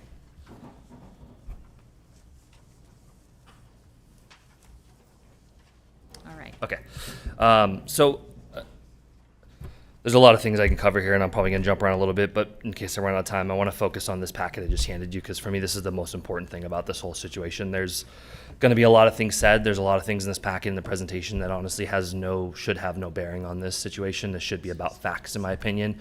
These documents you're going to look on are all the facts. There are, and I'm going to go through them real quick with you. The first one, Exhibit 1, is the Zillow listing that they referred to, that Dogs 25 was listed on there. That was after the business license was issued, limiting 25 dogs, and that business license was in a note section Alex Fish put on there. He limited the dogs to 25. There's never been a legal change. There's never been non-conforming change. So I just want to point out that the past hearing, they mentioned that they looked at business licenses, they looked at Zillow reports, they looked at all these things, but all these things were put on by them. So there was no evidence that they could find of 25 dogs other than what they stated. Exhibit 2 here is the same exact thing. It's a window mirror, a one again showing after the business license, talking about the 25 dog limit. Exhibit 3 is going to be the actual business license. In the last hearing, I was told that they looked at 15 years of business licenses, which is how they determined 25 dogs. I've looked at every one of those business licenses. There's nothing that exists other than this one in 2021. I even spoke with Paul Hillman, who told me multiple times that there was a 2006 business license listing that 25 dogs. That doesn't exist either. The only record of 25 dogs is on this 2021 business license in the note section, which is a note from Alex Fish himself. This was also not discussed in the last hearing. They said they looked at a business license to determine 25 dogs that was listed, but what he failed to mention was Alex Fish is the actual one who put that on there. I think that's important to understand because that's not legal. That's just a note. Exhibit 4 is a document that took me a while to get from the planning department, but they knew existed and they did have on file, which is why the first hearing took a long time, to be honest, is this basically shows that in 1996, the determination was 72 dogs. The next couple exhibits you're going to see are going to show when the property became non-conforming. Exhibit 5 is no dog limit in 1994, okay? And then Exhibit 6 is when the zoning laws changed. So the way that your guys' laws are written, it says that when zoning laws are changed, something becomes non-conforming at that point. So it was at that moment became non-conforming, which is the 72 dogs, which is why if you go back to Exhibit 4, it says in 1996, 72 was determined because that was after 1995 zoning law change. With the zoning regulations, I know they're saying that something about 12 months and reducing. That's not the way that the law is written. It says characterized. And I'll touch on that a little bit too. But basically what that means is that if the business can, like, I don't have to have 72 dogs all the time. You can't expect that business is always the same. You can have 50 dogs, you can have 10 dogs, business can fluctuate. It means that the prior 12 months a business had to be authorized at 72 dogs in order for you to continue that. At any point, if that authorization changes, then it changes the non-conforming. But there was never an official non-conforming change other than this one in 1996, or 1995, excuse me. Exhibit 7 shows the citations that code enforcement issued to the prior business. I know they've talked a lot about violations and all this stuff. We're not the previous company. This is Prestige Canine. I took over the property. We're a new business there. These code violations have nothing to do with me, to be honest with you. But I will point out that when these citations happened, if you go to Exhibit A following this already went to court once. This was already ruled that in favor of the previous owners, which I do have her here with me today, that 72 dogs was allowed. In his presentation, he mentioned the court, but he also failed to mention that on this document, court document, it says 72 dog kennels. Once again, it was listed 72 is allowed on this property by a court. Where is it on there? It's down Exhibit 8, down at the bottom, stipulated dismissal. The 72 dog kennels will have inspection resume. Thank you. Exhibit 9 just talks about zoning, and the only reason I put this in here is just to understand that 25 doesn't exist anywhere in your zoning laws, meaning that if this wasn't grandfathered in and we can't have 72, we can't have 25. It becomes, like you said, a minor use. You have a limit of 15 in certain areas and stuff. There's no number that exists of 25, and to this date, I've received no evidence of that, and I've asked multiple times. They've failed to give us anything that shows 25 dogs other than Alex Fish put it on a note. In my opinion, that's kind of messed up. I mean, I can put anything I want on notes. That doesn't make it right.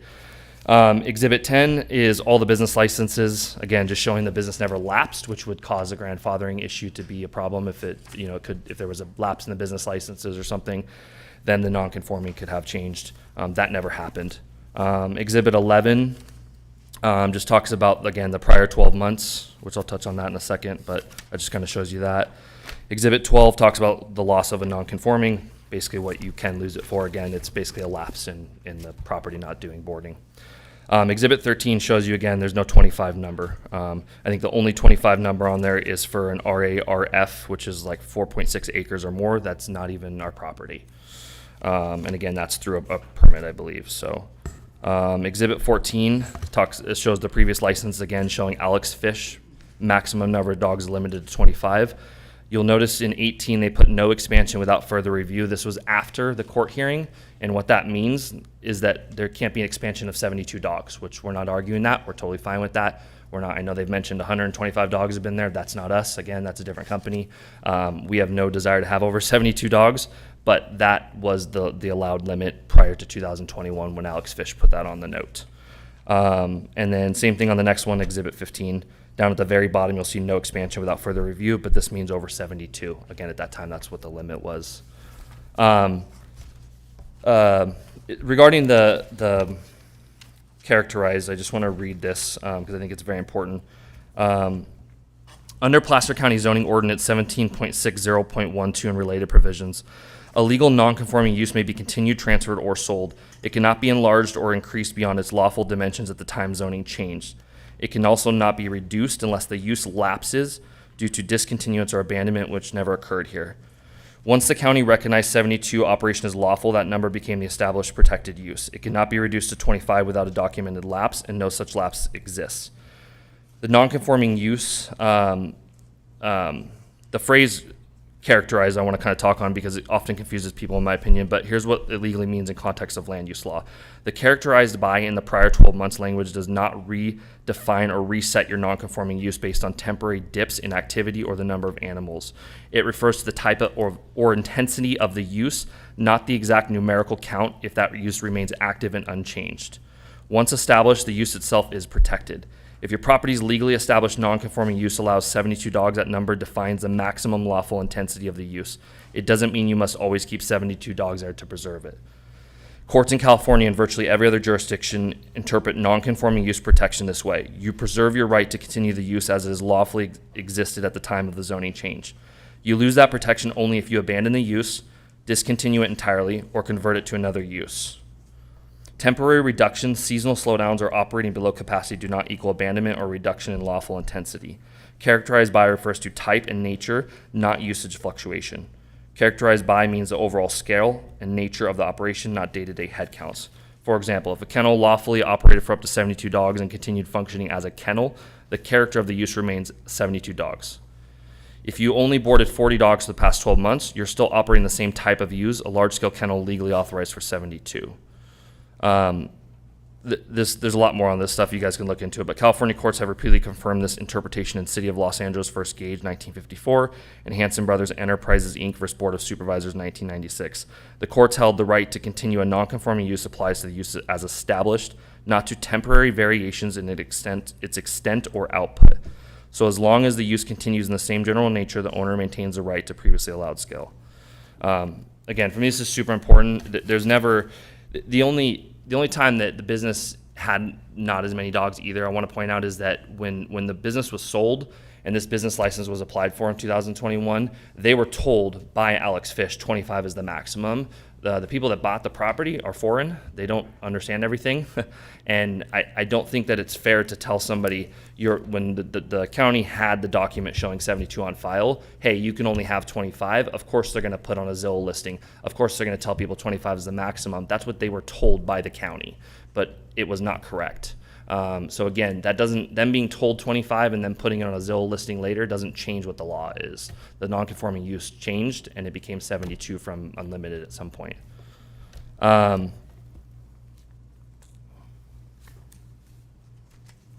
Honestly, there's a ton I can go on about. I'll just kind of leave it there. I think, like I said, for me, the thing I'll end on is the facts of the facts. I have 14 documents in there showing you 72 dogs. They have none to show me 25 except one document issued by a supervisor. It's not a legal document. I have a court document. I have a planning department document. I'll be honest, I don't know how we got to this point. It's a pretty simple matter according to all the facts. So I really don't know what else to say. It's all in that stuff. So thank you. Thank you.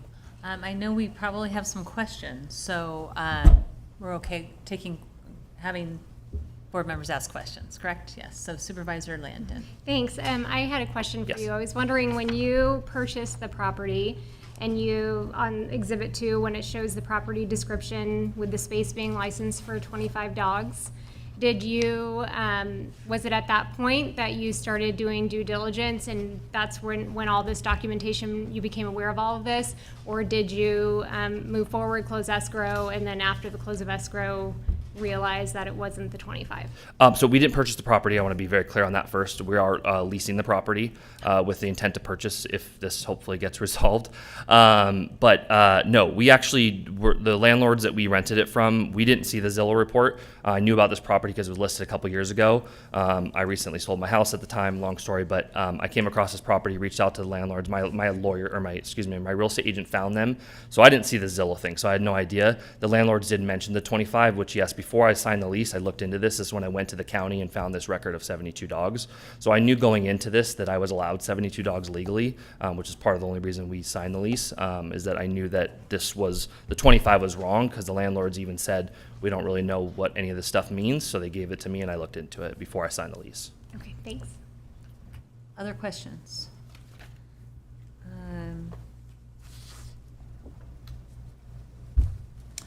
I don't have a question for you, but I have a question for staff. I have one question. Go ahead. You currently live as you rented, do you currently live there as well? I did prior. I don't currently, but I do. I'm there quite often. Yes, I have multiple businesses. So I have a business in California and I have a business in Texas as well too. You don't currently live on this property? No, I don't. Good. But you have employees on the property? Yes, correct. Yep. And I still have a part of the property I stay at when I'm in town. So How many employees live there? 2 employees right now. Okay, thank you. Yep. Okay, and there any questions for the applicant? All right, so if you want to have a seat, Mr. Thank you. Bowman or Spencer? Yes, Sorry, Bowman. Bowman, thank you. I have a question for our team. So there was something that he said, which is a use is protected, and it's only lost, like a use is protected and it's only lost if the property is abandoned or discontinued use. And I don't know where that, I'm trying to read through all this, because we had this documentation but not an explanation. So typically, right, with property, the use continues. Even if we have changes, it can be a non-conforming use, the use can continue, right? And at some point, a business license was issued that said 25. And where did that number come from? That's a good question. We have the notation, as was mentioned, on the business license. We also, as noted in your staff report, we have multiple years of kennel license inspection reports. Most of those, and those were over the course of a 16-year period. We do have animal services here who can speak to their inspections and their logs. But for most of that time period, the number of dogs that were housed on the property were in that 25 dog range. I suspect that may have been the reason for the business license to be issued with the 25 dog limit. We don't have any documentation from back during that time period that establishes why the 25 dog limitation was placed on it.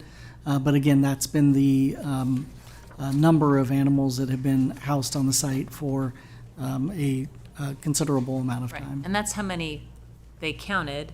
I don't know how many kennels were there, right? That's not clear. It's just the number that was on the property when Correct. the inspectors came out. All right. Chair, if I could just respond to Yes. that a little bit further as well.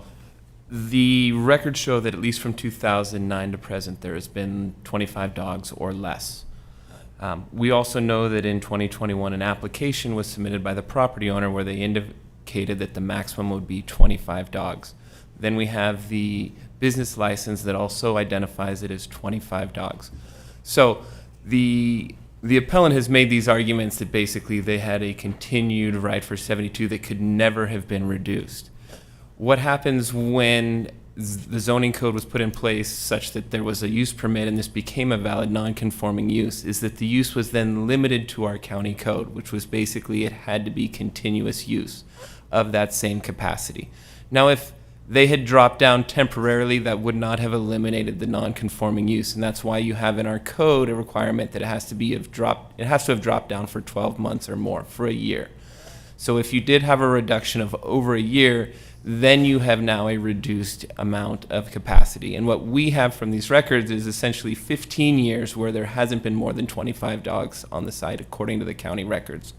In addition, we have in 2021, the property owner and applicant acknowledging when they submitted the request for the business license, or the kennel license, that they were only going to be using up to 25 dogs, essentially limiting that amount to 25 dogs. So while it may be that historically they had more than 25 dogs, what we have is at least a continuous period of 1 year where it has been under 25 dogs, and in fact, roughly 15 years where it's been under 25 dogs or less.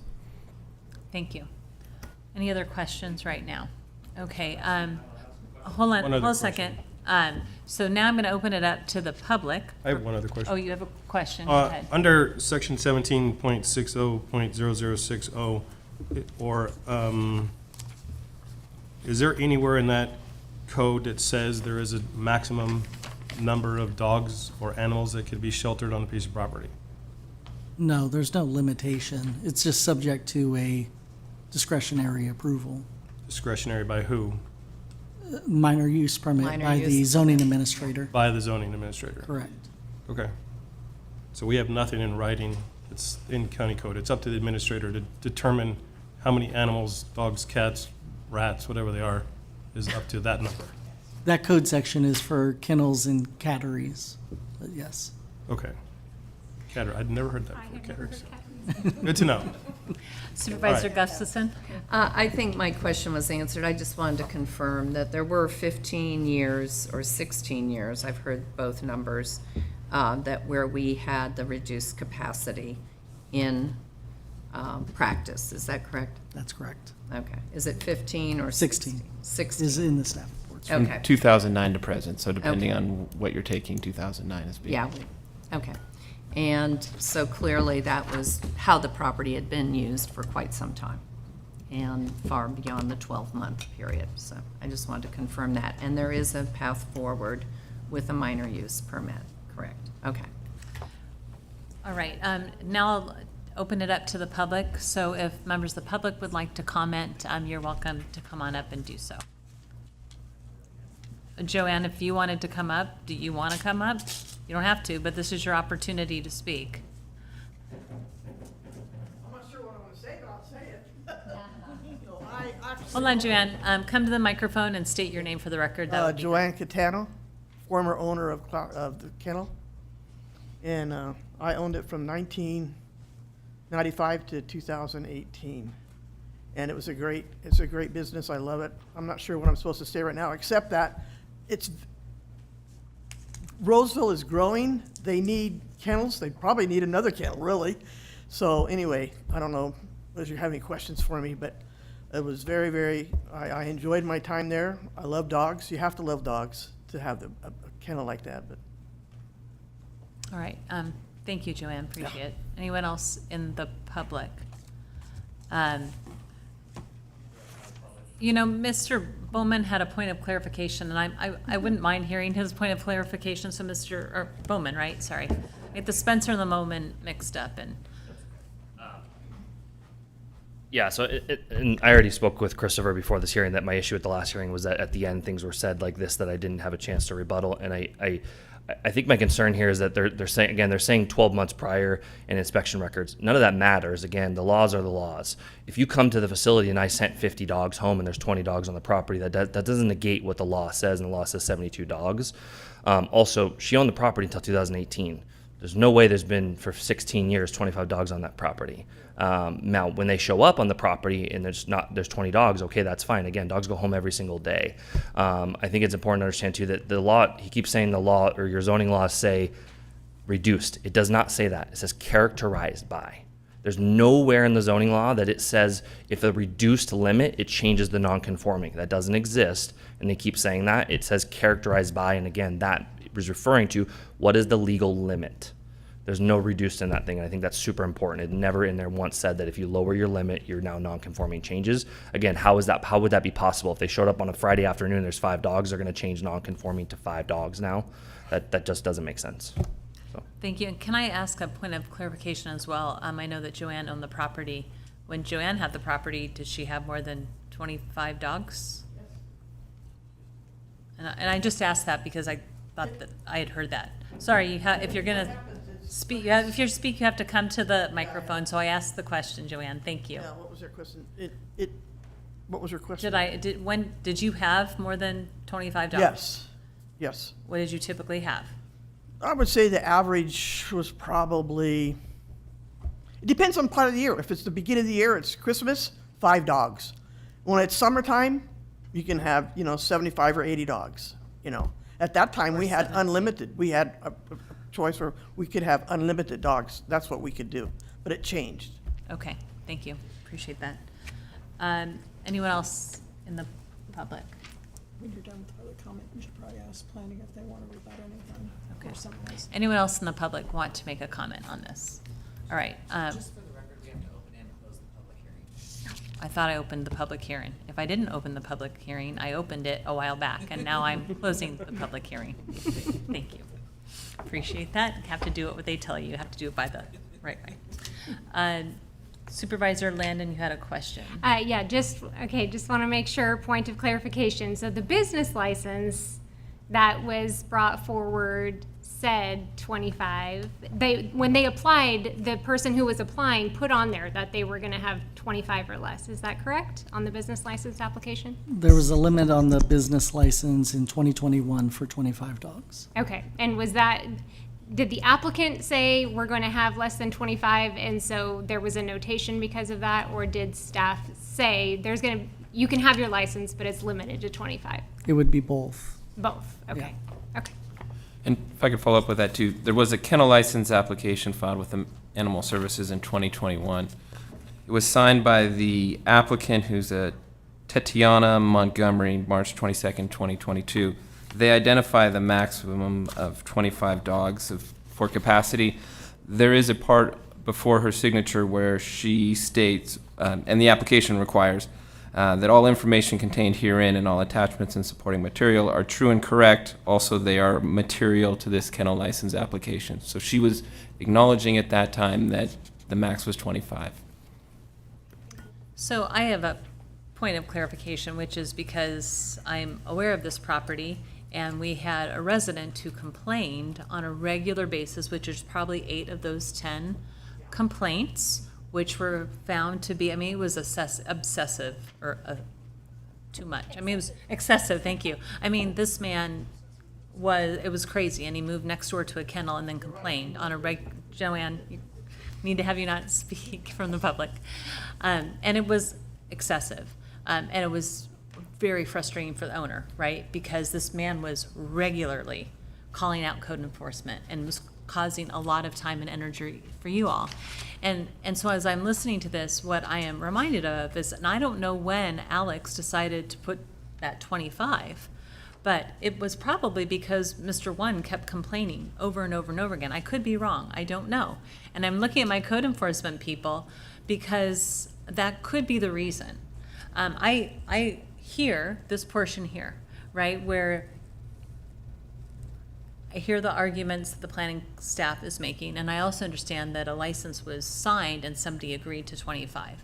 But I'm a little concerned that we got to this point because we had somebody complaining on a regular basis, and the complaints were without merit. So that's fine. That's where I'm feeling a little stuck. That being said, and I don't, maybe it's okay for me to ask our code enforcement and reopen the public hearing and ask my code enforcement, but I don't know if they even had more than 25 on the property during those times that you came out. And I'm seeing, no, they didn't have more than 25. Well, why don't you come on up? I'm gonna ask more, and I apologize for asking more, but I'll tell you, I had residents showing up in my offices who were really upset about this. And the owner at the time was really upset. Upset in favor of or in favor of The having owner asked for was, more? the prior owner was having code enforcement called out on a regular basis. And then I had neighbors who were upset at that same resident who was calling code enforcement because they were. Not at the dog not kennel, at the resident for calling. Thank you. Yeah, Thank you for clarifying. The resident next door, he has now since moved, therefore the code enforcement complaints have gone away. Are you opening the public I hearing reopened again? it. Yes, sorry. Hello, Chair and Board. Alex Weber with Placer County Code Enforcement. I would defer to County Council as to whether I can reveal the identity of the complainant, but we did receive an outside No, complaint. you are not allowed to. Okay. Okay. We did receive a complaint about the business operating without a business license. Just recently. That was beginning of 2025, I believe sometime in February. That's a recent one, okay, thank you.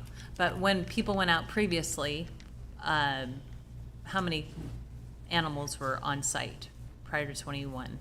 I wasn't able to confirm the number of animals on site. I can say that I did not hear any excessive barking or loud noises, so just alluding that there may not have been a lot, but I was not able to confirm a specific number. Okay, thank you. Chair Gore, I might recommend that maybe we hear from Animal Services, who has gone out and done inspections. Okay, that on would the be property. just fine, thank you. Would you please come up? Thank you. Sorry to belabor this, everyone. No, I have another question too. so Thank you. Thank you. Yeah, Katie Ingram from Animal Services, thank you. And we did also have staff respond to some of those complaints as well. So our staff do regular inspections of the kennel, and then as referenced during our inspections, at the times that we went out, less than 25 animals after 2009. And then also it was noted during any of those complaints that we responded to for excessive barking, that there were also less than 25 animals, if that answers your question. Okay, I mean, that's what was on there. We still don't know, you know, why it changed to 25 ultimately, other than a determination. Thank you. Any other questions while she's up there? I guess feeding off of what you said, the determination of 25, I'm presuming maybe that was because she had asked for only 25 on her permit. I don't know why Alex put that number on there.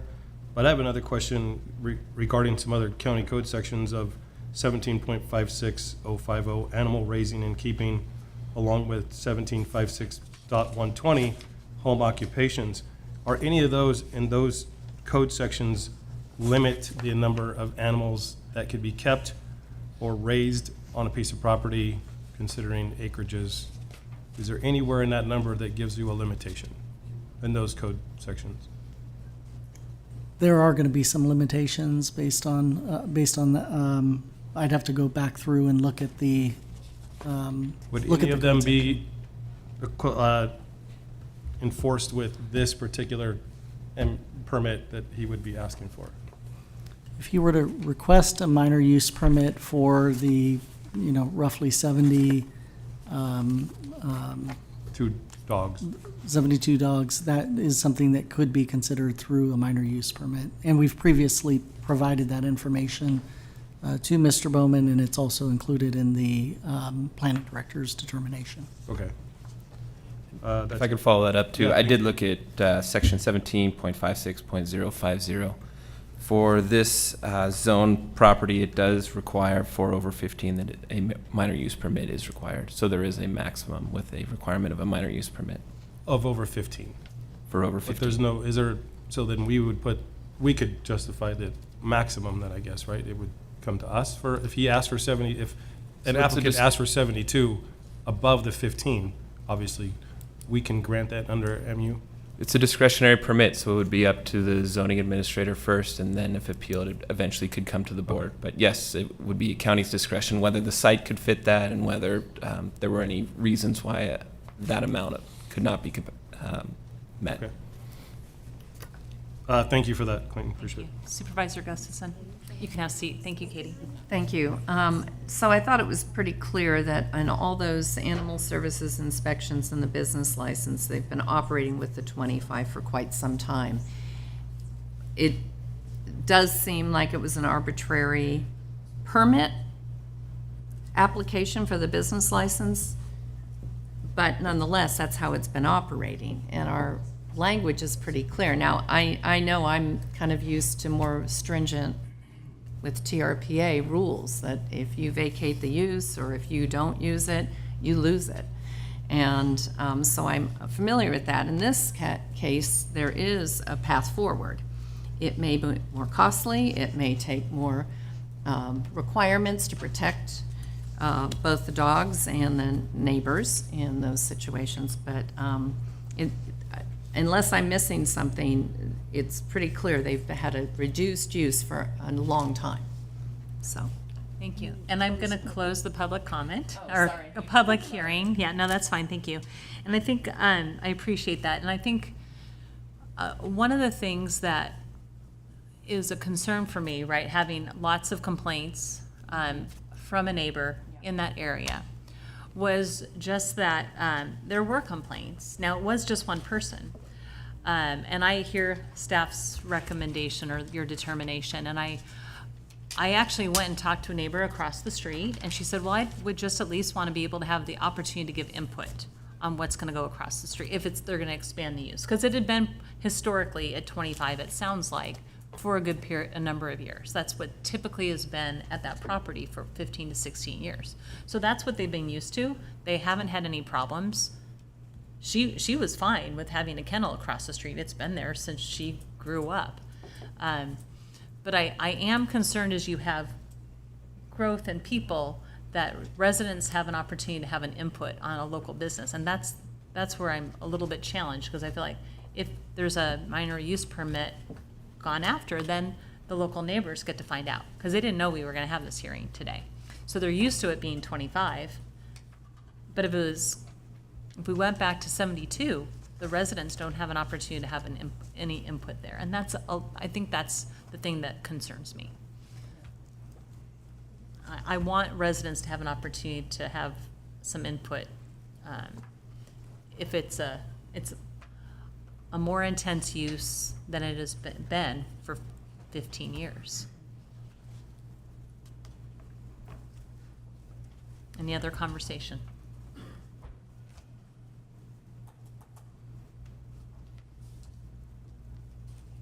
You want me to make a motion? I don't know if you're. I don't have. Okay, if we're ready for a Do motion. you have anything else to say, Anthony? Bunch of stuff milling around in my head. So I guess going forward, if, however this goes, he can reapply for a minor use permit to go up to 72 dogs, come back to the county, and either gets issued or doesn't get issued. But as of right now, does he have a permit then, obviously, just to run for 25 dogs? Yeah, we've provided information that he could operate as a non-conforming use with 25 dogs, And then subject to apply a business for license. and apply for a minor use permit to have a more To intense increase use. it to 72 and more than 72. And if it drops below in the minor use permit, say there's months or days that there's only 45 dogs, and then it goes up to 50 dogs, is there a fluctuation in that permit that doesn't lead back to, oh, for 12 months he only had 25 dogs just because? Well, once I the don't know. permit has been issued, it runs with the land. And I should also mention that we've been focused on the number of animals, but also there's additional services that he's indicated that they'd like to provide as well. And so those would all be able to be considered as part of the use permit application. Yeah, you mentioned that he wants to do grooming there, but grooming is only a benefactor of spending the night there, right? You don't want to do grooming. There's Little bird class- just told me he doesn't want to do grooming. Sure. Okay. Okay, I guess I'm ready. Thank you. All right, we can have a conversation or somebody can make a motion.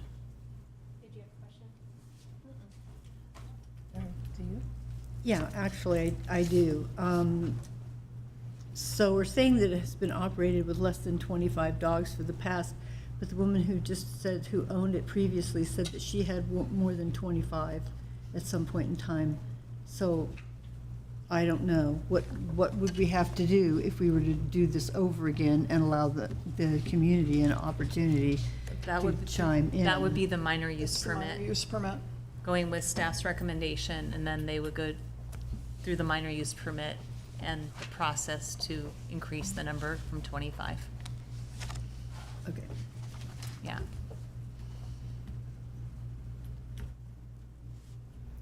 Okay, well, I will make a motion, I think you already read it into the record, right, to go with staff's recommendation. So we have a motion. Is there a second? I'll second. Motion by Landon, second by Gustafson. Just a roll call, or all those in favor? Aye. I'm going to abstain. All right, so thank you very much. Oh, I didn't, yeah. Thank you very much. I appreciate the time and effort on this. All right, with that, we will go to item 7A, which is the Mill Creek subdivision, community plan amendment, et cetera, et cetera, et cetera. I'm not going to read the whole thing.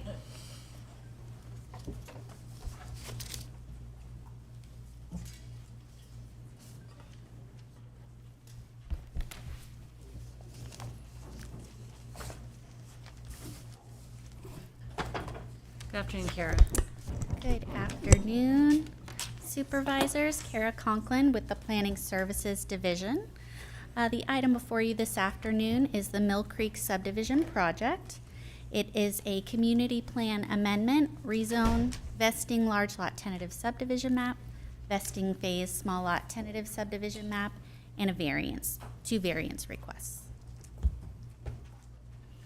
All right, so the 65-acre project site is located in the Dry Creek, West Placer Community Plan area, south of PFE Road, in between Cook Riolo and Antelope Roads, and just north of the Sacramento County line. The project site currently has a wholesale grower commercial nursery operation in the southern portion of the site.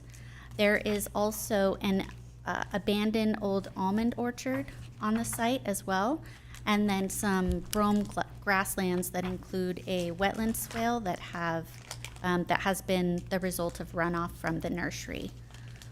Surrounding uses within the project site include single-family residential to the west and south of the project site. Just directly west, on the northwest over here, is currently a church operation and the sheriff's kind of community office. It was previously used by the school district. And then over here on the northwest is single-family homes, as well as the lot here on the corner of PFE and Antelope Road was recently rezoned with Arena rezoned to residential multifamily with 30 units per acre, so that high-density residential site. Areas to the east of the project site include industrial uses such as Roseville Storage and the Union Pacific Railroad, the Roseville Railroad site. and also the approved and under construction Creekview Ranch project. Here are some images of the project site. Antelope Road at the county line, so where Sacramento County meets Antelope Road right there. You can see the industrial uses of the Roseville storage facility out there. The second image is of PFE Road, kind of facing southwest of the project site. And then more of the project site facing west. And portions of the nursery site. So the proposed project is 322 single-family residential units with lot sizes ranging from 4,000 square feet to over 7,100 square feet. The project is proposing to construct 33 accessory dwelling units as part of meeting their affordable housing requirements. The project does propose 2 gated entries, one off of PFE Road to the north, which includes frontage improvements, landscaping corridors, bike lanes, etc. The second gated entry is off of Antelope Road, which also includes the landscaping corridor, sidewalks, bike lanes, and frontage improvements. The project also includes 5 private parks, including a paseo that bisects the property. And the project is proposed within 2 phases. Let me go down there to that. So phase 1 would consist of 56, on this side, this is phase 1, of 56 medium density residential units and 138 high density residential units. The Antelope Road entry as well as Park 2. And then phase 2, side of the project on the west, includes 128 medium-density residential units, the PFE Road entry, Park 1 Paseo, and then Parks 3 through 5.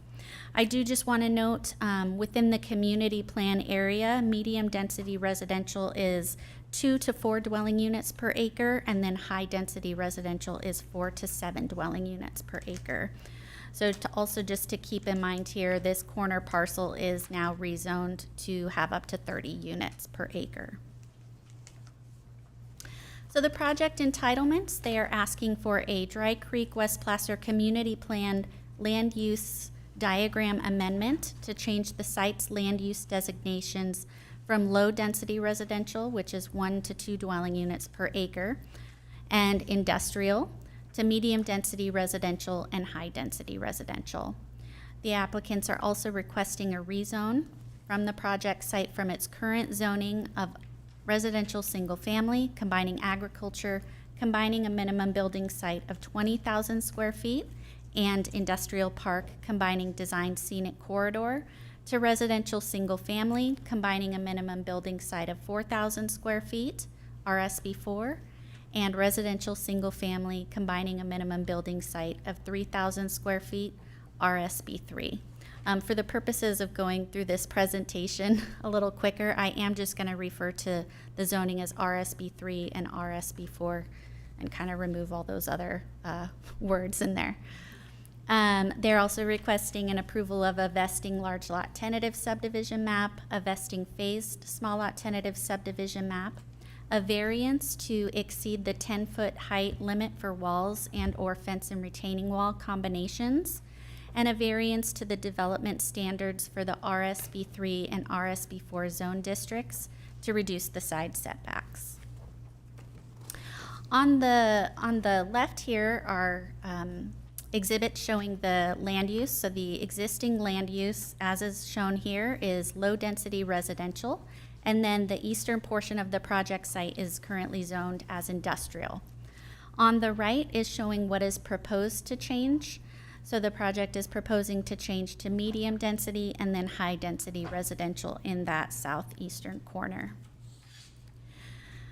Here are the proposed zoning exhibits. So the existing zoning on the left shows the residential single family combining agriculture with a minimum building site of 20,000 square feet and the industrial park with designed scenic corridor. And that is being proposed to the RSB4 medium density residential and then the RSB3, which which would be the high-density residential. In accordance with the Placer County's affordable housing program, 10% of the project's units are required to be affordable. Therefore, the applicant is proposing an equivalency proposal of 33 affordable housing units. They would meet the affordable housing requirement by providing a minimum of 33 ADUs of 750 square feet or less on site. Our EIR did evaluate the 33 ADUs. The project is proposing 5.2 acres of parks.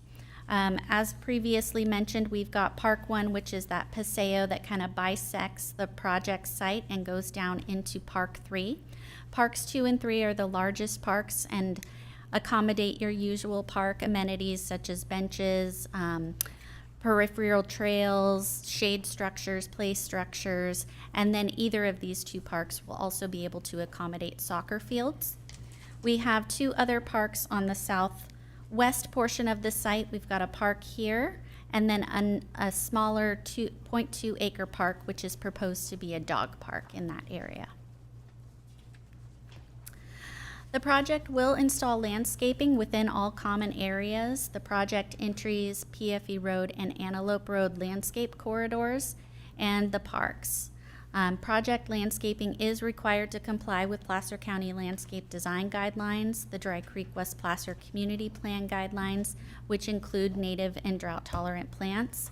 I will mention that that has been a consistent comment throughout the public review process for this project, that native plants are incorporated into the project landscape design.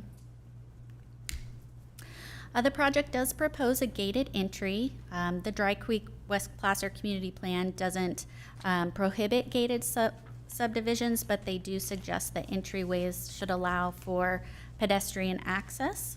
So this proposed gate does allow for pedestrian access from dawn to dusk into the project site. On-site road improvements include the PFE road frontage, where the project is required to construct approximately 600-foot section of PFE road to the ultimate half section of the south side of PFE road. They are to widen the segment from 2 10-foot travel lanes to 2 12-foot through lanes and 1 14-foot center two-way left turn lane. They'll also be required to incorporate a deceleration taper and a Class 2 bike lane, as well as an 8-foot meandering sidewalk. Along the Antelope frontage, they are to construct one roadway from one southbound travel lane to a 14-foot center turn lane and 2 northbound travel lanes to 2 12-foot southbound travel lanes, a 14-foot center two-way left turn lane, and 2 northbound travel lanes, a Class 2 bike lane, and also a 6-foot meandering sidewalk. The project also proposes to construct a bus stop just south of the Antelope Road project for the project site. Off-site road improvements include a PFE Cook-Riolo Road intersection improvement. This was not triggered by the EIR, but the project has agreed to construct a single-lane roundabout at the intersection of PFE Road and Cook-Riolo Road. The project is also triggering an improvement at the Cook-Riolo Road Vineyard Road intersection, where they would be required to widen approximately 350 feet of Cook-Riolo Road with a northbound right turn lane onto Vineyard Road. The project is also proposing an emergency access at Cook-Riolo Road. So at the southwest corner of the project site, there will be an EVA access onto Cook-Riolo Road. They'll also be required to construct off-site storm drainage improvements, and the project would also relocate an existing water flow meter station immediately west and outside of the Antelope Road right-of-way. So the project is requesting a community plan amendment and rezone. Since I kind of already talked about these slides, I'm just going to move on. These are just the previous exhibits showing the proposed rezone and land use change. The project is requesting a variance to the retaining wall and fence heights that exceed 10 feet in height. So due to the existing topography and substantial change of the grade within the project site, they are seeking an approval to a variance to exceed the 10-foot height allowance for retaining wall and fence combinations to allow up to 12 feet in height on certain locations along the project frontages, or project edges, I'm sorry. So with this exhibit here, our county code does allow projects that are between 8 and 10 feet to be granted approval by the hearing authority as is shown in the project design, and then anything that exceeds that 10 feet is required to have a variance. So this figure here shows the teal color would be the areas where they're requesting the 8 to 10 feet height in fence and retaining wall combinations, and then the red portions of the project site are where they're proposing a variance between 10 and 12 feet for that fence and retaining wall combination. The applicants are also requesting a variance to the development standards for the RSB3 and RSB4 zone districts. They're proposing to reduce the side setbacks on the RSB3 portion to 4 feet and on the RSB4 to 5 feet for both single and two-story homes. Currently, the side setbacks are 7.5 feet for two-story homes and 5 feet for single-story homes. The reason that the applicants are requesting this, and I'll show you on this slide, is that on the left here you can see a typical 40-foot wide lot and a typical 55-foot wide lot. And if you have 7.5 feet of side setback required on a two-story home, that takes out about 15 feet of buildable area, buildable width on your lot, therefore only leaving about 25 feet wide for a home. So you get that tandem garage and not really any sort of rear yard space. If you reduce it to 4 feet here, you would be allowed to have the two-car garage and a larger rear yard area space. And the same goes for the 55-foot wide lots. Just to note, back in 2020, we did do a zoning text amendment to the RSB3 and RSB4 zone districts where we did change some of the setback requirements, but side setbacks were omitted at that time. And now as we're seeing developers kind of come in on these narrower lot sizes, we're realizing that, you know, the higher setbacks maybe should be reduced to accommodate you know, being able to have these wider homes on these narrower lots. The project did go through environmental review. The notice of preparation was published back in April of 2024. There was a public scoping meeting, April 24th of 2024, and there was a public comment period on that notice of preparation from April 12th through May 11th, 2024.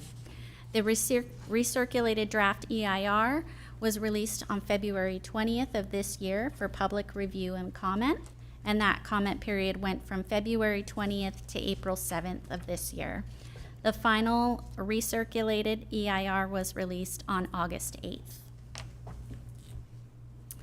The following impacts, all of these impacts were analyzed within the draft EIR. However, the highlighted ones show the resource areas that were identified to have mitigation measures. So they were reduced to less than significant with the incorporation of mitigation measures. The following impacts to the following resources were determined to be less than significant within the recirculated draft EIR. And those resource areas were energy, land use planning, population and housing, public services and recreation, utilities and service systems, and wildfire. There were 2 significant and unavoidable impacts identified in the recirculated draft EIR, and that was to one resource area, and that is agricultural resources. So impact 5-1, which converts prime farmland, unique farmland, or farmland of statewide importance to a non-agricultural use. And then changes in existing environment could cumulatively result in loss of farmland to a non-agricultural use. Vehicle miles travel was evaluated for the recirculated draft EIR. and it was determined that transportation impacts related to vehicle miles traveled would be considered less than significant, and the proposed project would not be required to implement any measures to reduce vehicle trips. So this image here, this little table, shows that the unincorporated Placer County average was 30.58 per capita vehicle miles traveled. The goal is to always have a 15% reduction of that Placer County average, and Mill Creek was 17.4 VMT per capita, and that was a reduction of about 58.6% from the Placer County average. So it does meet the Placer County VMT goal. I would say that partially the reason is because it is so close to the Sacramento County line and the city of Roseville, so it's closer to services and job centers. The project site did also analyze a local transportation analysis, and so the project site will generate a total of 3,512 daily trips, including 252 AM peak hour trips and 356 peak PM hour trips. For comparison, the LTA also quantified the traffic impacts of the existing community planned land use, so that is the table down at the bottom. So that includes the industrial uses that are currently zoned on the site. And it also includes how it would be built out with the existing community plan with 98 single-family dwelling units and that industrial space. And the project would generate 2,336 daily trips with 283 AM peak hour trips and 280 PM peak hour trips. This image here shows the habitat impacts for the project site, including the vegetation cover. It's kind of hard to see on this site, but this project is unique in that half of the project site, the western half, is identified within the Placer County Conservation Program mapped area. The eastern portion is outside of the Placer County Conservation Program mapped area, so the project does incorporate mitigation measures for both PCCP and outside of PCCP for habitat impacts and special status species impacts. And this here shows the split of where the PCCP covered portion is and where the non-PCCP area covered portion is. So as previously mentioned, the significant and unavoidable impacts to agricultural resources was determined through the EIR. It is about 13.42 acres that is designated as prime farmland, or I'm sorry, of unique farmland. And that is where the existing nursery is operating at this time. And on that site, they do not have any nursery plants that are in the ground. It's all potted plants above the ground, and is currently not contributing to Placer County's agricultural production. So the Dry Creek West Placer Community Plan area also does not designate the project site as being ag lands to be preserved. The applicant will be required to mitigate for those unique farmlands by purchasing mitigation lands off-site, but within Placer County at a 1-to-1 ratio for the portion of the ag lands that are outside of the PCCP area. And for the small portion that is inside the PCCP area, they will be paying land conversion fees to mitigate for the loss of agricultural land in that area. This list here is all of the project objectives. I won't go through all of these objectives, but I will say that I'll kind of summarize these.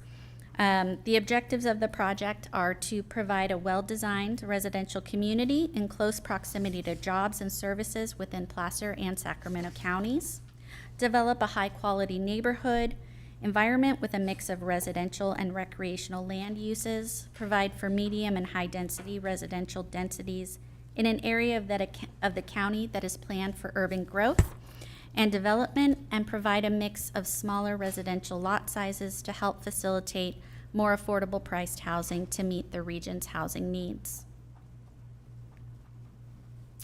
So the California Environmental Quality Act requires that an EIR analyze a reasonable range of feasible alternatives to meet most or all of the project objectives while reducing the magnitude of or avoiding one or more of the significant environmental impacts of the project. So the following alternatives were considered in the draft EIR. That is the no project, no build alternative, the build-out pursuant to existing community plan alternative, and the reduced density alternative. Alternative B, the existing community plan alternative, would consist of the development of 48.6 acres of low-density residential with 2 dwelling units per acre, which is a total of 97 single-family units and 10 ADUs. The industrial portion of the 16.6 acres could be developed with 289,238 square feet of industrial uses.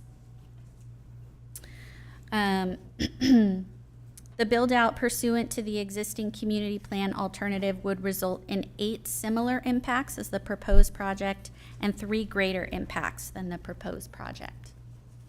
Alternative C, the reduced density alternative, would consist of development of 51.8 acres of medium-density residential at a density of 3 dwelling units per acre, which comes out to 155 single-family units with 16 ADUs.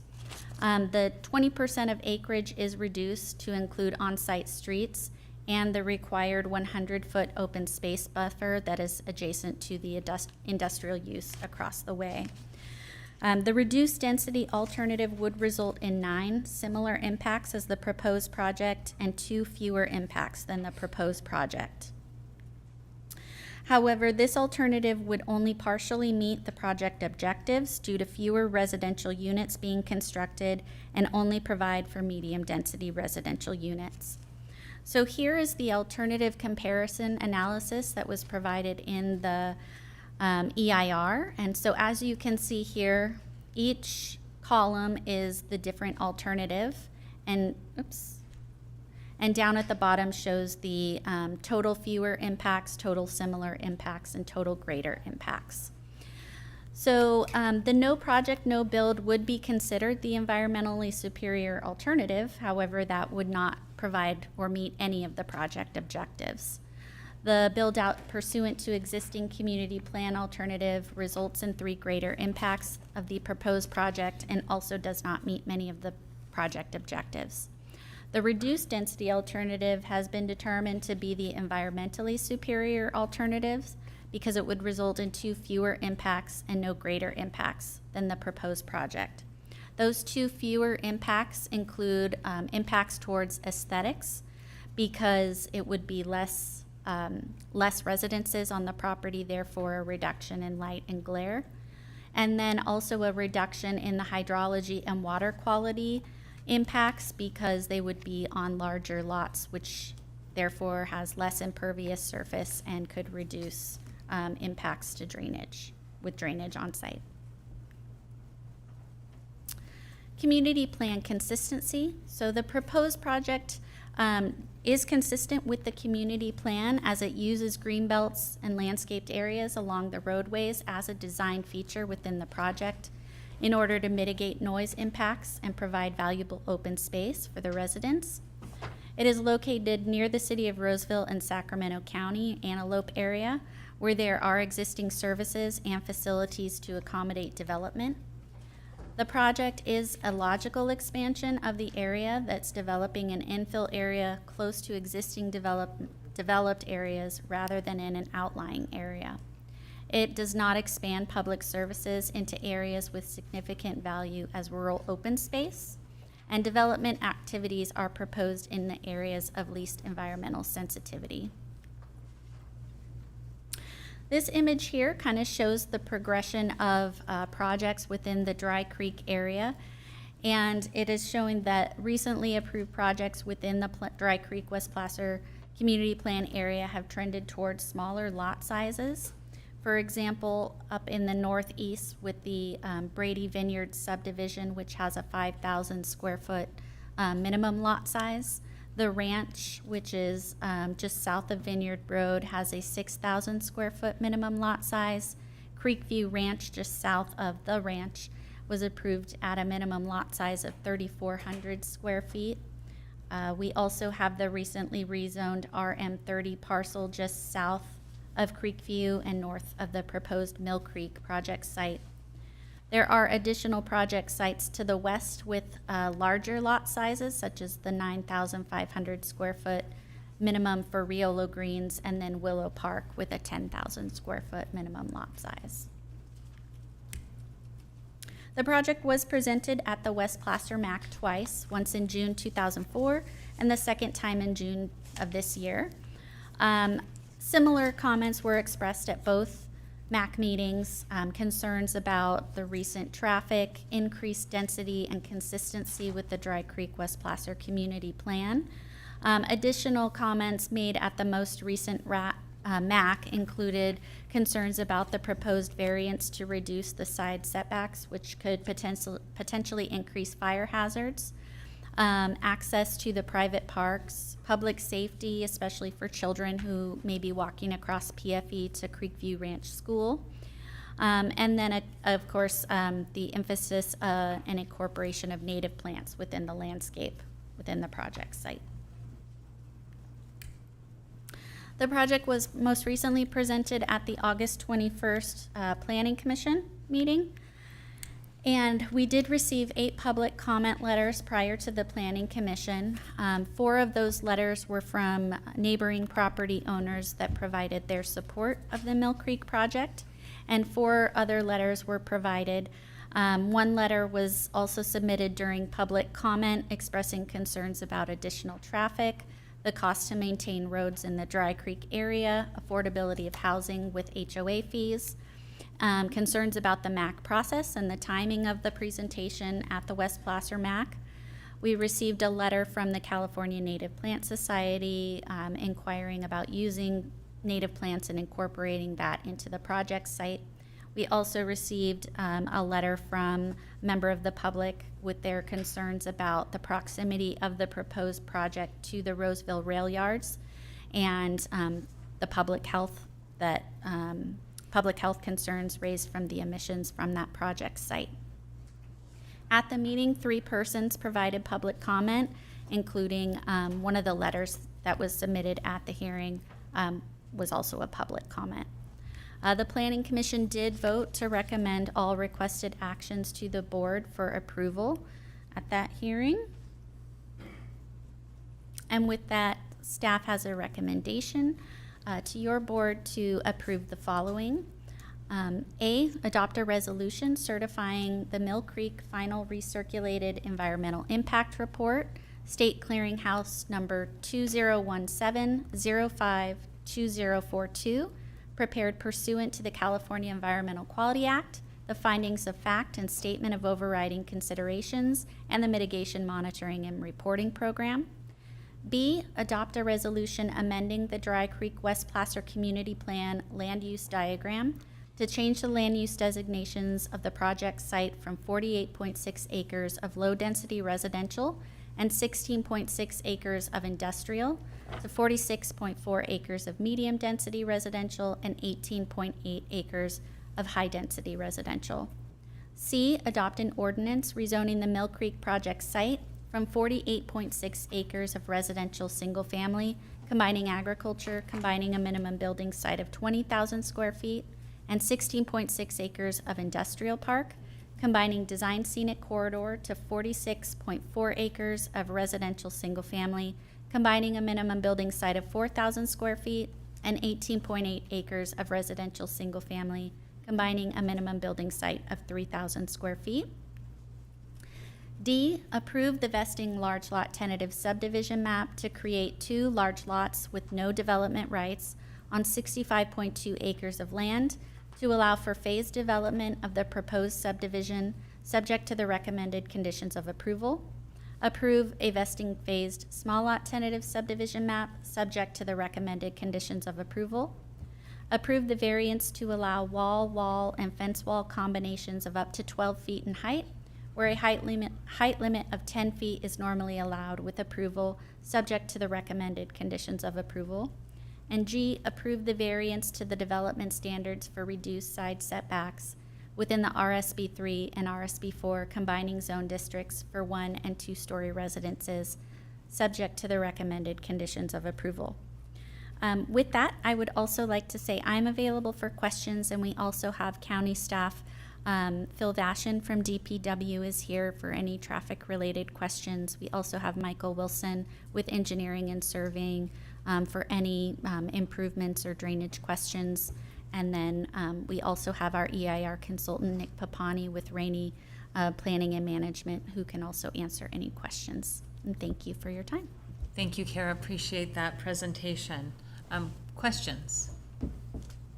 I had a quick question on, you made a comment in the staff report that there would be increased fire hazards by the narrower setbacks. And I wanted to better understand that. Is that response or is that increased hazards? That was a concern that was raised by a member of the public at the Okay. West Placer Mac meeting. Not by staff. Okay. Correct. Thank you. I had a question, and that was the VMT versus transportation analysis, right? The EIR now requires VMT, not level of service. So this project meets the VMT reduction, but then there's also the traffic transportation analysis. And when you look at those numbers, is that what then gets to the place of doing the improvements at like the roundabout at Cook-Riolo and the other infrastructure improvements on the highways along Cook-Riolo and Antelope Road, that type of thing? Is that how you get to those additional traffic mitigation measures? So that's a really great question, and I'm glad that you brought that up. That kind of gives us an opportunity to explain the differences. So they're very complementary to each other. VMT is vehicle miles traveled. So CEQA is evaluating the proximity of the project to those services that folks have to travel to. How many miles do they have to travel to go to their jobs or go to the grocery store and access services? The local transportation analysis is more looking at circulation. So what improvements would need to be required, both cumulatively, with additional projects in the area, the current circulation patterns, and what improvements might be necessary to improve those. And Phil, if you would like to expand on that, but that's kind of how they're complementary to each other. Yeah. Good afternoon, Madam Chair and Supervisors. Phil Vashon with the Department of Public Works. Pleased to be with you this afternoon. When we're talking about level of service and local transportation analysis that was done for the project, we have to meet the community plan level of service standard that it's in the community plan, which is level of service D. If the project comes in and from a plus project standpoint, it goes from D to E or D to F, then it triggers improvements at intersections or along roadways. So that is a plus project analysis standard. Then there's also the cumulative analysis as well. And for this project, we looked at a cumulative analysis as well. And when you look at, again, the community plan, it calls for level of service D, but on certain roadways, it allows F out there. And I will say that when you look at PFE Road between Cook-Riolo Road and Antelope Road, it allows F, and that's what it shows in the LTA, that it will go to F. Cook-Riolo Road will go to level of service D. Antelope, because cumulatively it'll go to 4 lanes, it will go to level of service B. So the worst one is PFE Road between Cook-Riolo and Antelope, but again, the transportation element does allow that, because when we implemented it years ago, 12 years ago at this time, the community did not want a 4-lane PFE road out there. They didn't want an arterial roadway out there. They didn't want high speeds associated with an arterial roadway out there. They wanted to keep it 2 lanes to keep Obviously you're going to have higher delay, but you're going to have lower speeds out there as well.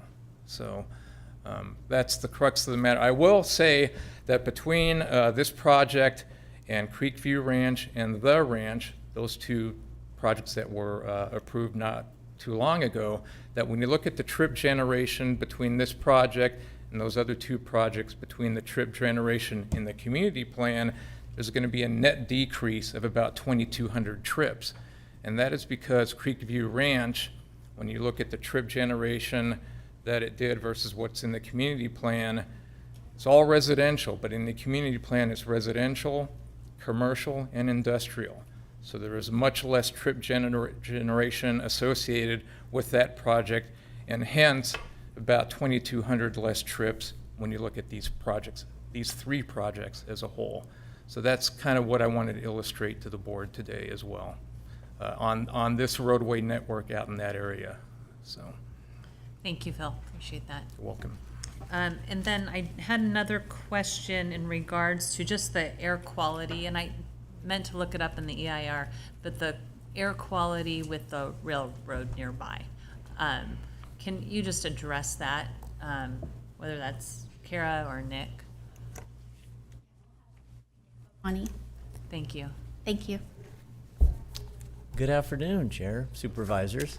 Nick Papani, Vice President with Rainey Planning and Management. Pleasure to be here. We are under contract with the county to prepare the environmental impact report for the project, and I'm just going to kind of cover that issue. I have a couple points I want to make with respect to the Union Pacific Rail Yard, which is approximately 0.8 of a mile to the east of the project site. The first thing to emphasize, and I know you're familiar with this, but I'll just kind of get it out as part of the points I want to cover, is that what CEQA requires is the analysis of the proposed project's effect on the surrounding environment. This was taken up by the courts, particularly in 2015 with the California Building Industry Association and the Bay Area Air Quality Management District, where the court said CEQA's focus is the project on the environment, not the environment on the project. And so that was a real important distinction for us practitioners.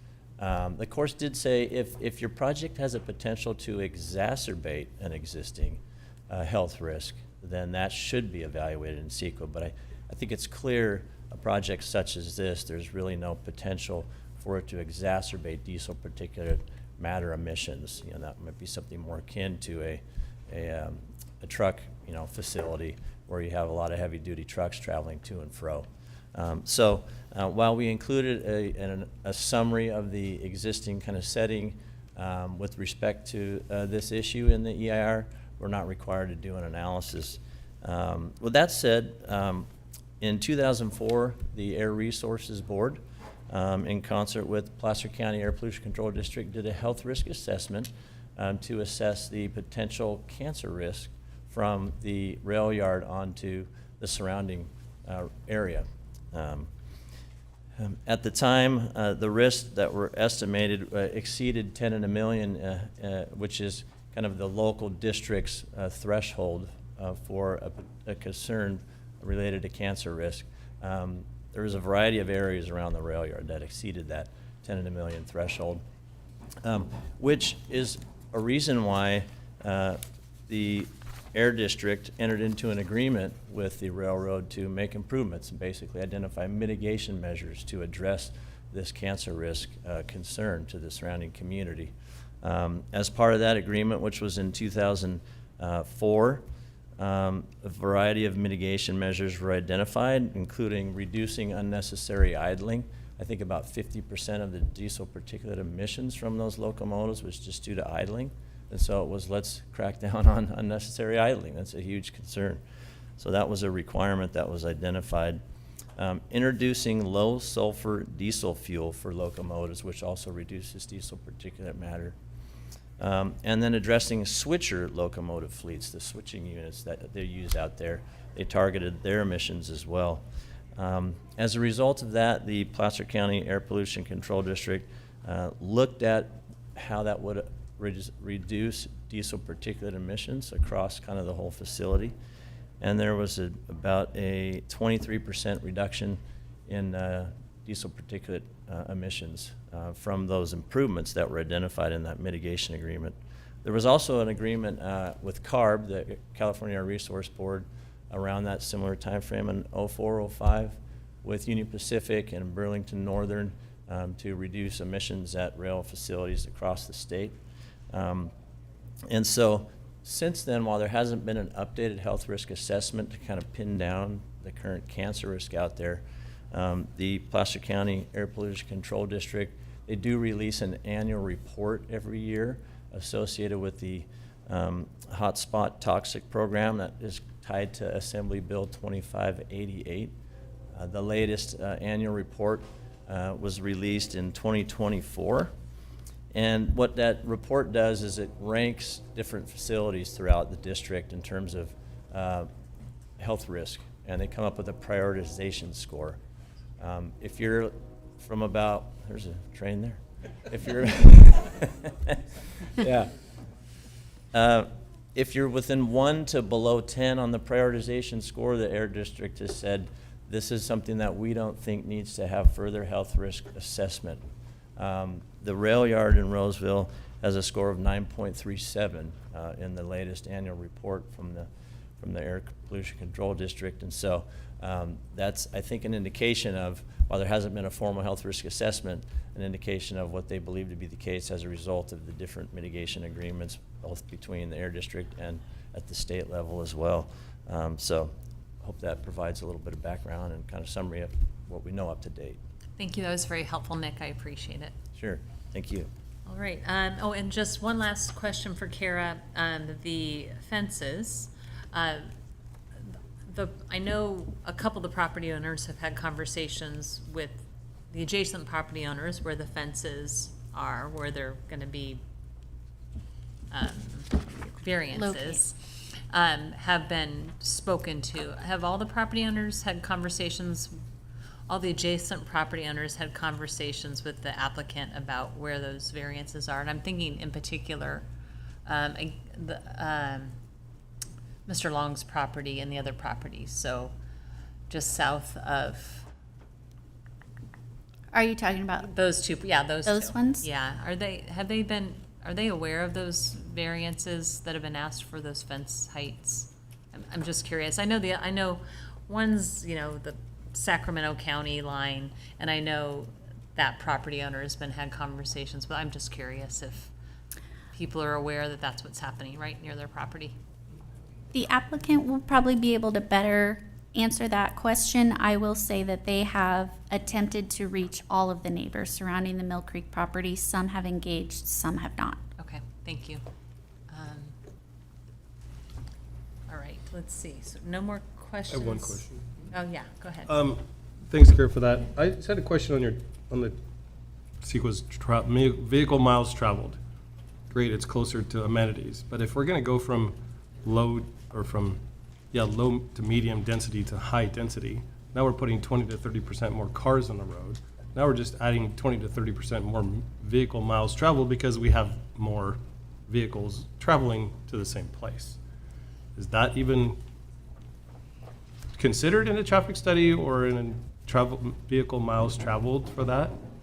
I mean, because, yeah, great, we're 5 miles closer, but we're putting 20% more cars on the road, so. Yeah, good question, Supervisor. So it really has to do with the per capita vehicle miles traveled. So it's not really this cumulative effect of going from point A to point B, but it's really what the vehicle miles traveled is per capita or per person getting in their car and going somewhere. So it's really based upon what that generation is per person, and that's what the vehicle miles traveled is. So. Yeah. But can I follow up on this? Please. I apologize. But it has to be a net reduction from what is per capita for our county right now. That is correct. Right. Yeah, So it's a reduced VMT, even though you're right, every growth would be more vehicle miles traveled, but it's about per capita rates. So by putting more houses closer together and closer to services, you get that reduction. I think I've learned a thing or two since I've been dealing with this issue, because it's counterintuitive, right? Correct. Yeah. Yeah, that's the word that I couldn't come out of my mouth. Counterintuitive. You know, it just seems like, great, we're putting them closer, but now we're increasing it by 20 to 30% by putting more cars out there. So really, this VMT is BS. And that's, and that's why we still do an LTA, or a local transportation analysis, to see what impacts that the traffic does to our roadway network. When we go back to VMT, our target VMT is 25.99, and the project gets below that due to the VMT tool that we implemented for the project, which really utilizes the model within the SAC-MET model for VMT. So it does reduce that from the 25.99 number. So, thanks, Phil. Appreciate that. Yep. Thank you. All right, let's, now we've finished asking our questions. We can hear from the applicant, is that correct? Or, yes, all right. Anyone want to get up and speak on behalf of the applicant? You can answer my question, Mr. Cook. Good afternoon, Chairman Gore, members of the board. Dave Cook, Cook Development Consulting for the Mill Creek project. I can answer your question first if you'd like, just so I don't forget that. I think Kara characterized it very well. We reached out to all the neighbors along our Placer County border. We did not reach out to Sacramento County neighbors, as has been, I think, the historical practice. And we were able to contact and communicate and meet with most, but not all. So we shared with them the different cross sections that we were proposing. In some cases, that included a variance, and so they may have been aware of that. In other cases, it did not. So hopefully that answers your question. Appreciate it. Having said that, we feel that the requested community plan amendment and rezone are consistent with recent approvals of similar lot sizes in the area. Kara pointed that out on slide 36. And the 4,000 square foot minimum, I think, is a little bit of a misnomer, as is the RSB3 and B4 designation, only in that those zone code numbers were the ones we needed to go with due to certain lot characteristics inside corners, if you will. But in the RSB3 district, the average lot size is 4,600 square feet. And in the RSB4, average lot size is 7,100. So it's really, they're larger than those numbers would indicate. Still higher density than the existing zoning, but not as small as those numbers indicate. And then I do want to point out, as Kara mentioned, we are right next door to a recently approved RM30 arena site. We've worked closely with our neighbors to address their concerns, try to provide them with benefits, and as she indicated, we have letters of support from 4 of our 7 contiguous neighbors. In those letters of support, they refer to the fact they'd much rather see residential than more industrial development out there. Additionally, we've got conditions of approval that we wrote to protect and memorialize certain improvements and benefits that we're providing for those neighbors, including the wall heights, which drove the wall height variance request. And that's, again, due to their request, but also because of the varied topography on the property. The requested side yard setback is really a function of a little bit of an outdated zoning code. I think Kara's illustrations show that it's going to result in a better product, more attractive, greater range of product. And just as a reminder or for context, at Creekview Ranch, we use 4-foot setbacks throughout, whereas here for the RSB4, we've suggested we go to 5 feet just to have a little bit more space. There was one public comment letter that misinterpreted that to mean there would be 4 feet between homes. That is 4-foot or 5-foot setback for each home, so it's the combined or double that amount as the setback. From an environmental standpoint, the site is relatively devoid of natural features, if you will, compared to Creekview and the ranch.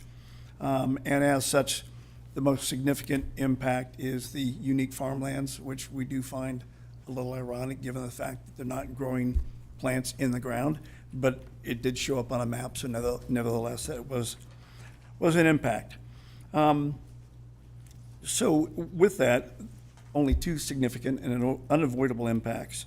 Ultimately, with the approval of this, the project will be contributing additional parkland for its residents, additional trails and connections to trails, as well as road and intersection improvements throughout the community. Kara mentioned the roundabout at PFE and Cook Riolo, which our increased level of service, our impacts did not trigger that, but we had analyzed it, and again, we agreed to construct that in exchange for traffic fee credits. But overall, we feel that this project is well-designed, it will be a high-quality neighborhood, and we would ask for the board's support. And with that, I'll wait and respond to any questions you may have or respond to any public comments. Thank you very much. Appreciate that. Seeing no questions, this is the opportunity for the public. I will open up the public hearing on this item and ask members of the public to come on up and share any comments that you might have.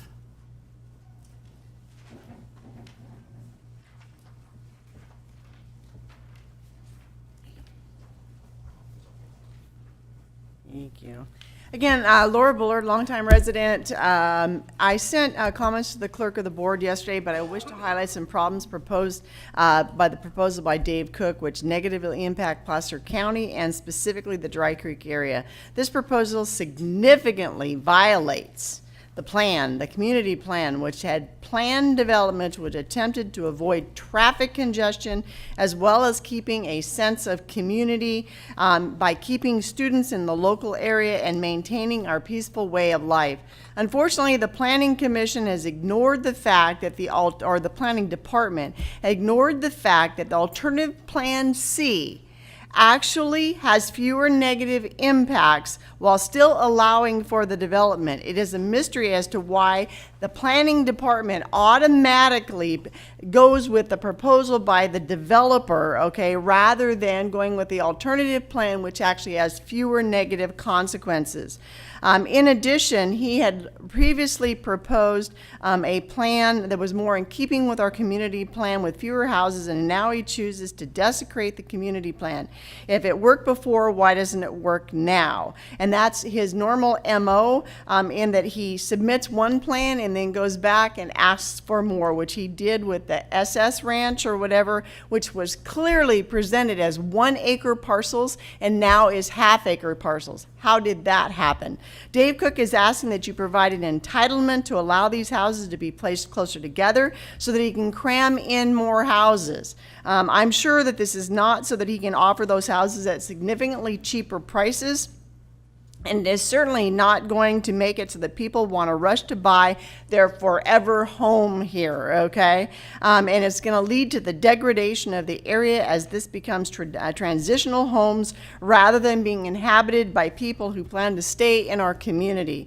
And children in this development are going to have to go over to Sac County, and they're going to have to go through a development which has over 15 speed bumps or whatever in order to get there. Otherwise, they're going to have to go down PFE, again, 2-lane road, and then go over that way. Additionally, this proposal is using ADUs, and again, I've asked for clarification from the planning department in regards to this in terms of the very low income and whether or not that specifically, when it is sold, has to say that those are only going to be rented at a certain price or below a certain price or whatever for a certain amount of time.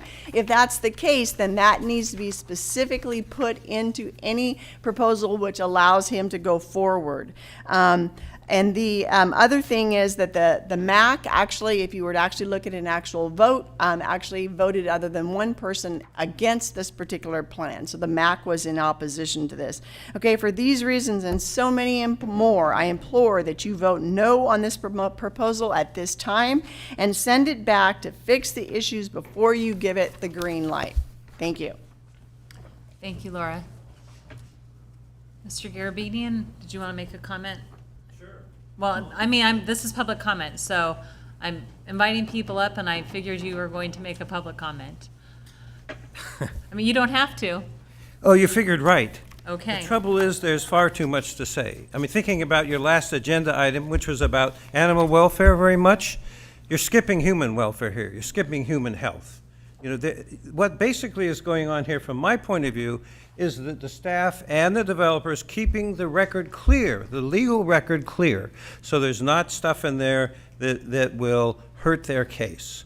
And, you know, I'm reminded of the decision that stopped placer mining. The heroic federal judge stopped it because Placer County especially, but other counties were ruining the rivers, the delta, agriculture, and everything. So the strategy here is to not put anything in. Do you have the latest thing I handed out just before with this cover? So, so it's there's really. Well, I really don't know where to start, because the huge burden on the public to bring these issues before you, especially the impact on the rail yard of more development, bringing some concern about the loss of that critical entity to our national security. That is something that you've ignored entirely and don't seem to have concern for, and for the jobs there and so forth. But the larger focus is the health impacts on the people that live there already, and the need to do studies about what the rail yard emissions are doing. What is the history of cancer studies there? That's why I've called attention to the need for the county health officer to be involved. Again, you know, there's no record about that. They don't want to cover that. They think that the EIR is only defines what is done. Like I said in this comment some years ago, that the county has a responsibility to do more than CEQA, and I put it here. About Placer County, independent of CEQA, Placer County needs to address issues to protect public health. You're not doing it. You're not even beginning to do it. The public health director isn't here to talk about the issues. You have the developer's view on CEQA. And what are you doing to help the people that live there now? We have one person who defined that's in one of my submissions based on that person's knowledge of past health care, cancer issues there.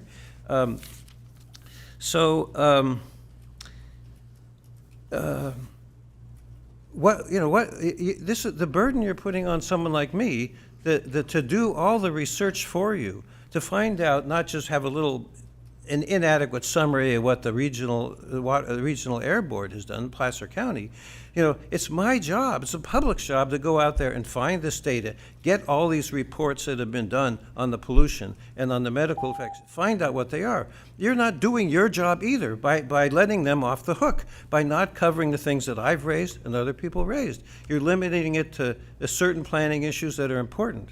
But, you know, I don't think I'm far wrong to say you're concerned about an appeal affecting animal welfare, but the public, it's okay for them to be there. I just can't believe any one of you has that personal belief, yet you let the staff bury it and not open it and not get into it. What about these concerns? What about the people who live there? What about cancer? Is this going to impact the rail yard itself, to have more and more development squeezed around the rail yard? And then the sphere of influence there has been determined by LAFCO to be Placer County's responsibility. This whole area they're developing is in the city of Roseville sphere of influence. The legislature, instead of setting boundaries itself, like in New York, for instance, the legislature does not allow boundaries. They allow the Placer County Local Agency Formation Commission to set the boundaries of the cities. And they have done it. They have said, this is Roseville's sphere of influence. And then the county is basically hogging in there, putting developments in there in the city sphere of influence. Need to have you wrap up, Mr. Garabedian. Well, you know, you're talking about a dozen-year effort it would take to tackle this legally. Who could spend that kind of time to raise that issue and get it before a judge and have a decision like eliminating? It's in the same range as doing something that was done about placer mining, and I wish you were more interested. Thank you. Anyone else in the public wish to make a comment on this item? All right. We have somebody online? We do. Thank you. Caller, go ahead and unmute your mic and give your comments. Greetings again, Board. Diane Louise Alessi from Christian Valley Park. I think every time I hear this, the developers coming back to amend a contract that's been in the works for years, it just really gets under my skin. I want to appreciate what Laura said and what Michael said before me, but I'm going to take it in the direction of something I never hear from y'all. I never hear on the full potable water impact when you are cramming this high density together, because I can think off the top of my head how many different ways and forms that water wars have occurred throughout California's entire history, and stealing water, so on and so forth. These projects, you talk about what the vehicle miles traveled is and the sewer removal and stuff, but the overall impact on water and providing enough potable water for these subdivisions. And then when it goes on its ear, one is because there's not enough vestige going back into the producers of that water, which I have firsthand knowledge about, but the overall count of how many,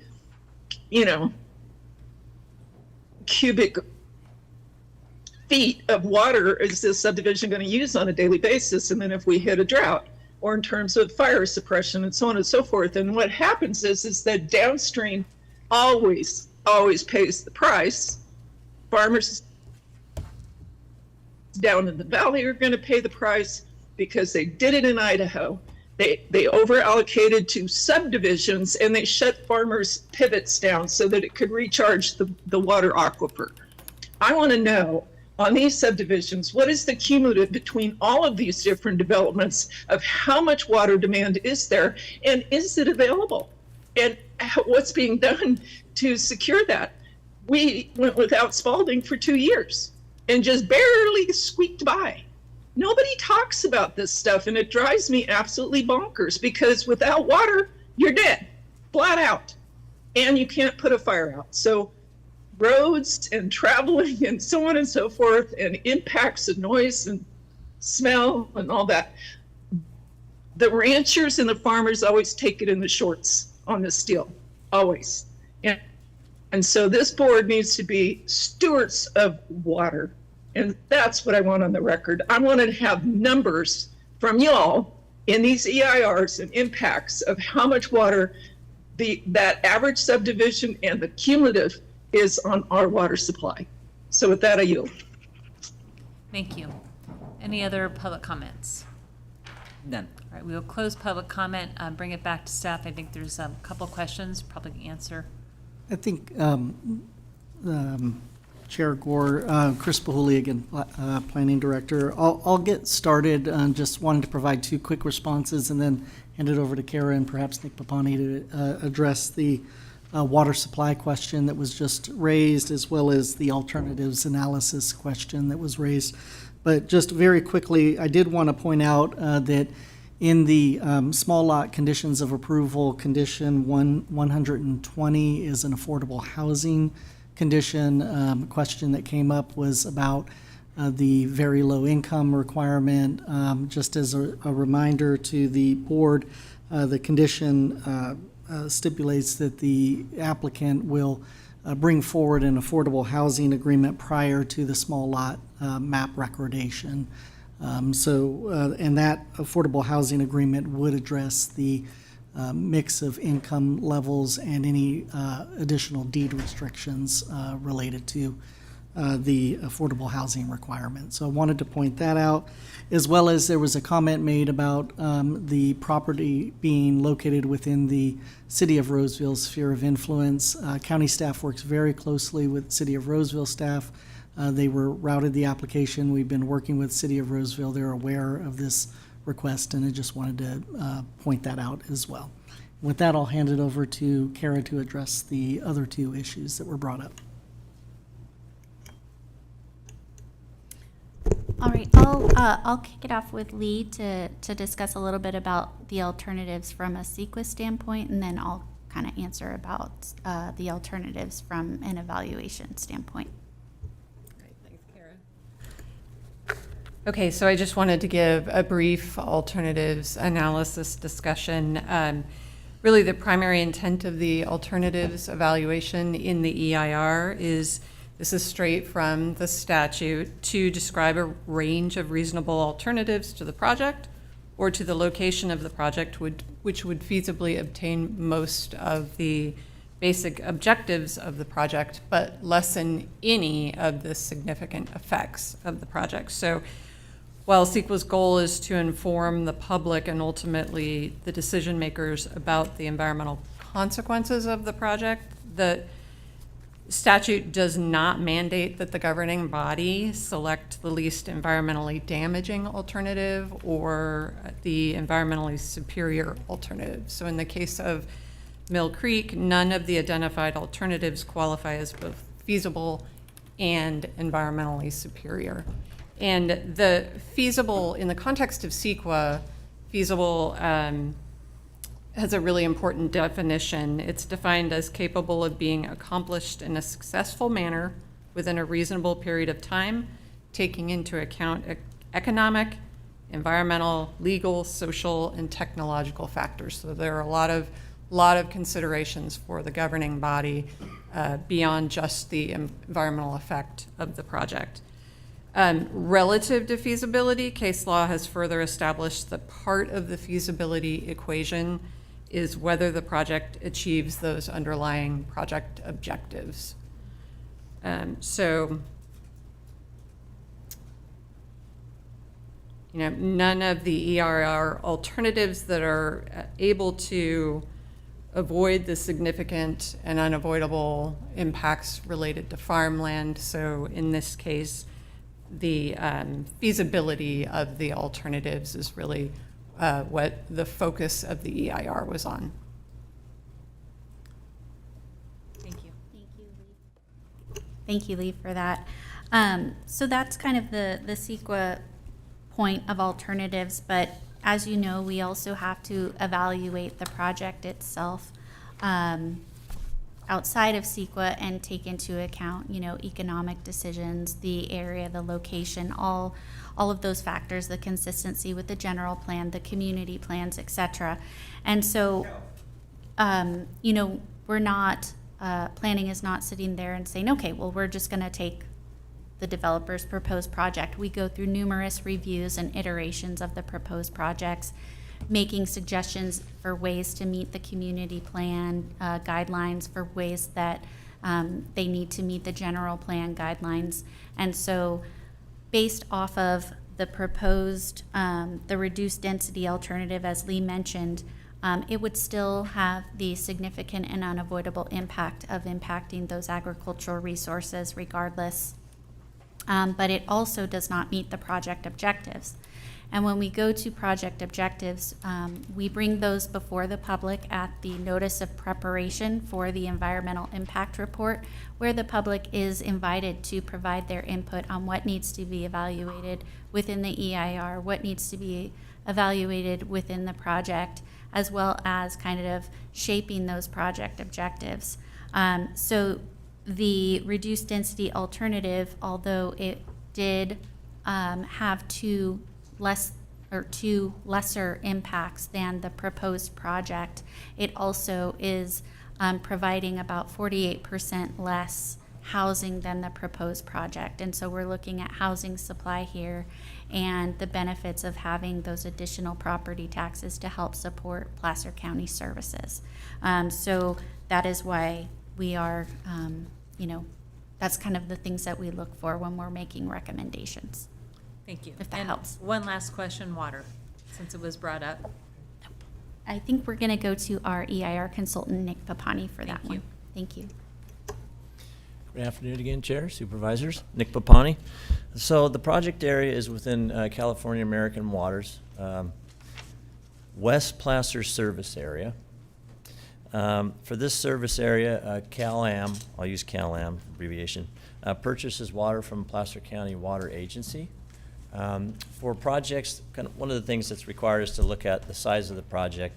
There's state water code requirements that if your project is of a certain size, you need to do what's called a water supply assessment.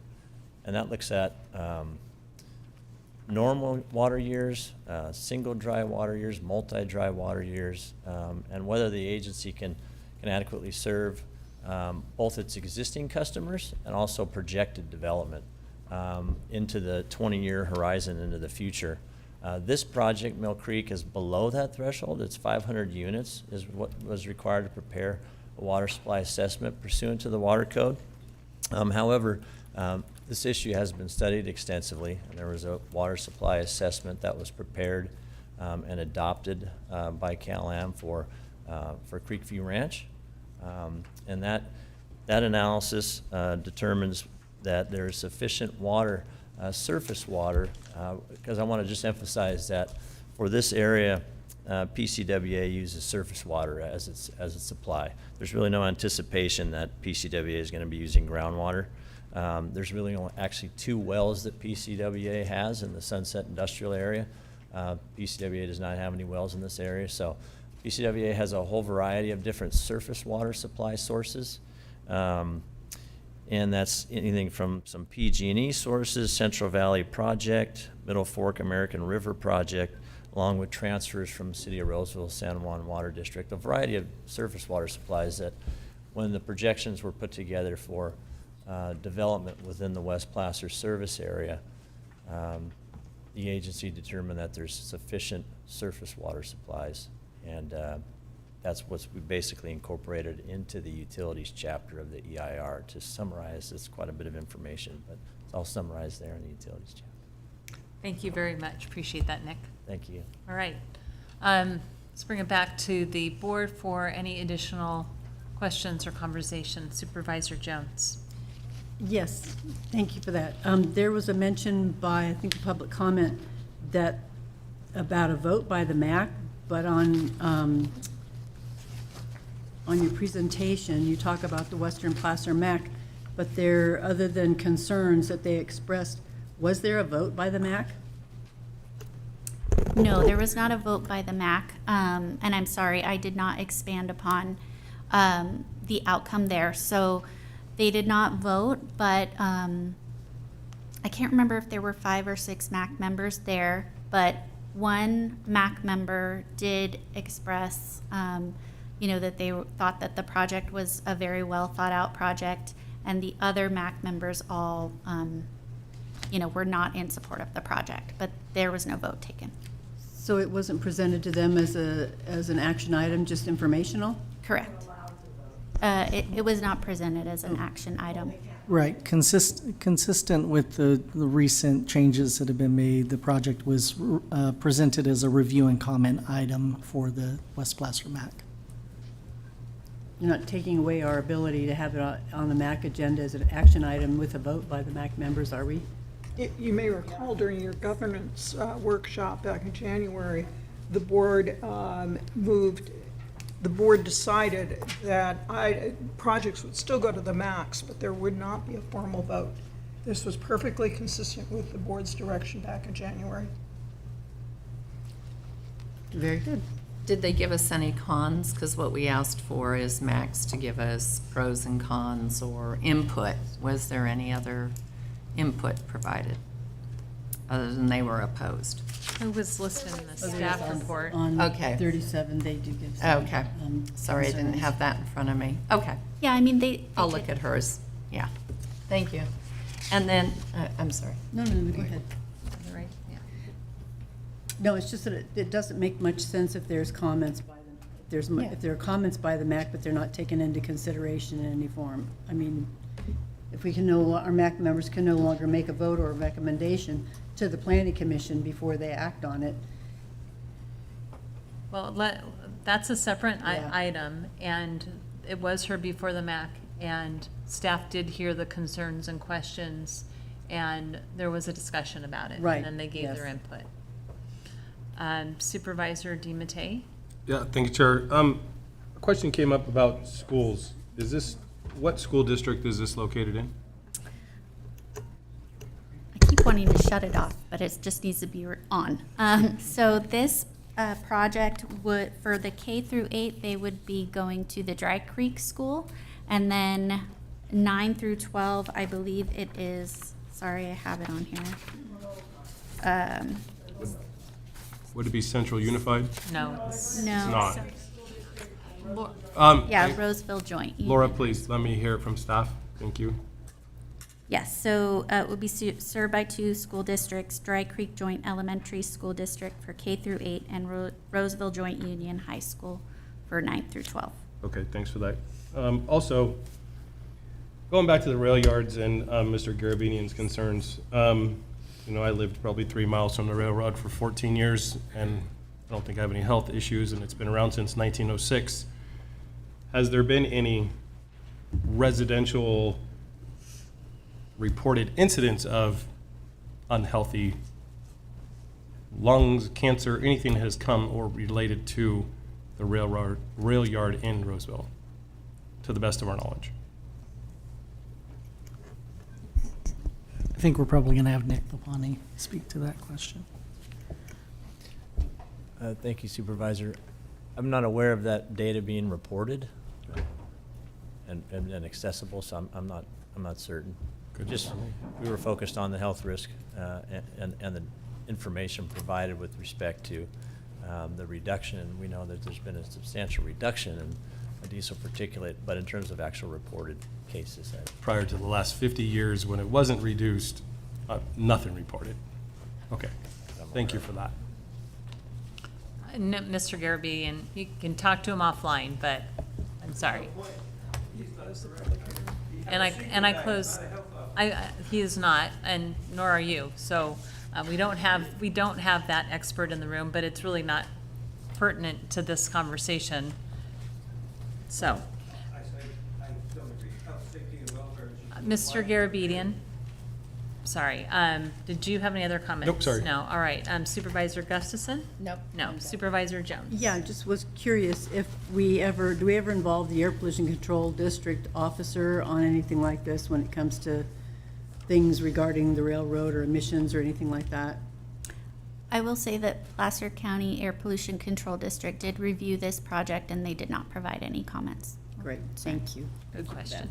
Thank you, Supervisor Jones. All right. Any other further conversation? I will, just on conversation, say, the need for different types of housing product is very clear to me. That if we all spread out, we will take up the whole county. Trying to look at different products for different markets, whether we personally would want to live in those or not, doesn't make sense. We have to look at needing things and needing different types of products. And the reason I say that is maybe because I have 3 sons in their early 30s struggling to buy a first house in a small lot size. May be good for them or may be good for me as I get older, right? And so looking at that variety of housing does start to address some of our housing challenges and developing other products that people, whether they will be inexpensive to some people's standards or not, because they are smaller lot sizes by impact on the market, they will be less costly. So I'm encouraged to see more density and consolidated development so we can continue our efforts in PCCP and other efforts to preserve more lands and open space in general. And I just was at the Placer Land Trust and looking at some of the land that we've conserved along with Placer Land Trust and Placer Legacy, and I see that we often in these discussions only look at one parcel and this impact, but we don't look at the broader picture of the accomplishments we've made in the county.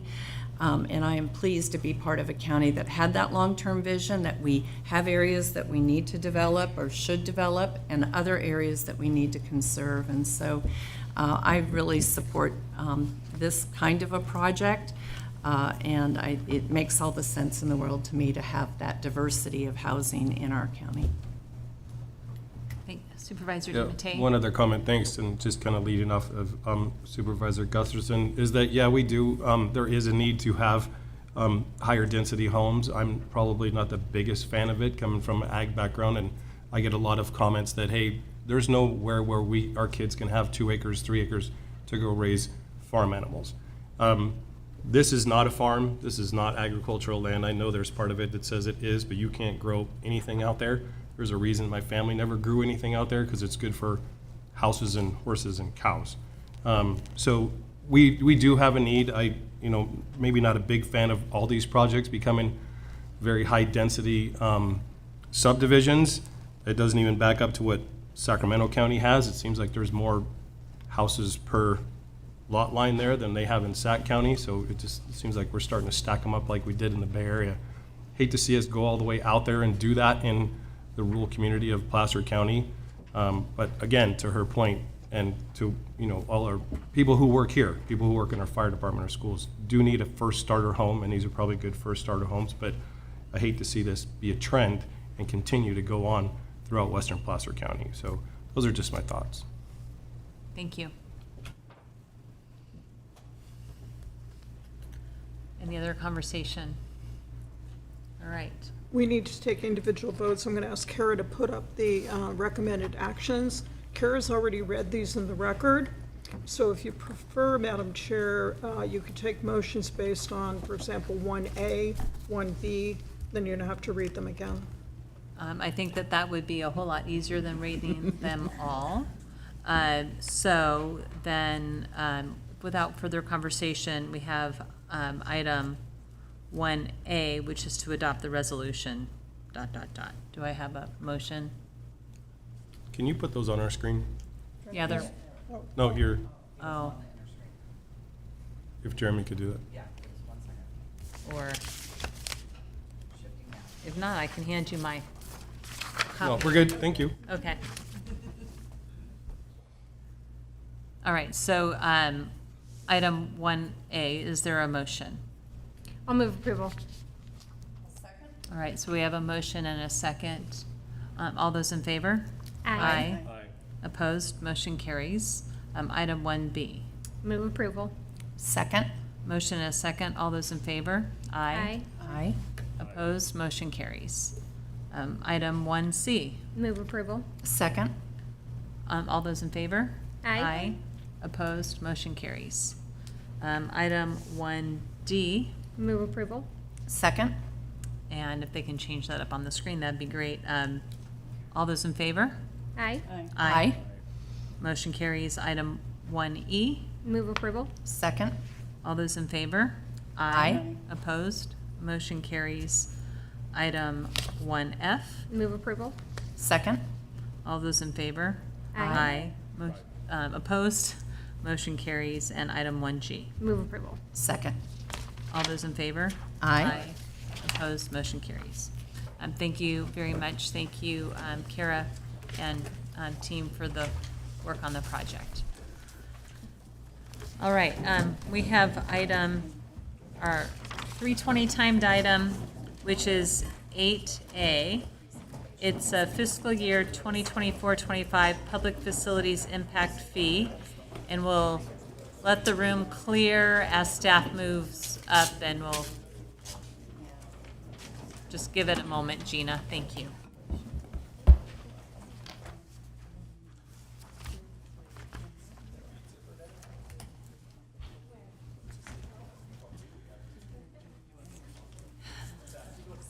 All right, thank you, Gina. So we will have you talk about the public facilities impact fee. All right, take it away.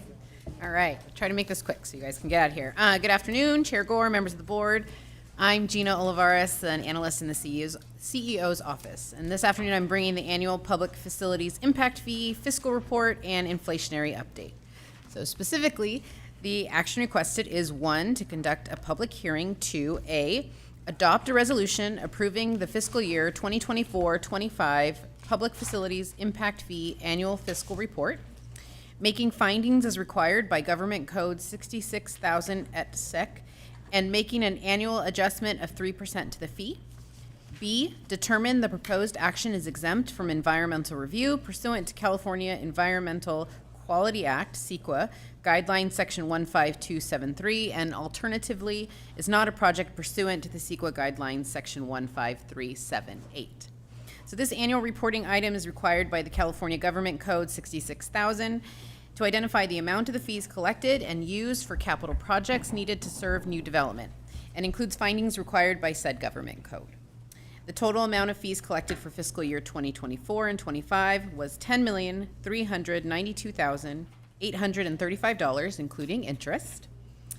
This annual report includes an updated fee schedule adjusted by the State of California Department of Industrial Relations Consumer Price Index. Fees increased by 3% and are effective 60 days after your board's approval, or December 8th, 2025. The Public Facilities Impact Fee Annual Report was made available for public review 15 days prior to today's board meeting, and outreach was done to our city partners and North State Building Industry Association. That concludes my presentation. Happy to answer any questions you may have. Thank you, Gina. Appreciate that. Any questions? Other than my comment, I hate watching inflation and the costs continue to go up and up, which makes then development even more expensive, which I think at some point we're going to have some conversations about all these fees, how we actually make housing work. Anyway, I just opined, sorry about that. Any public comment on this item? Public hearing.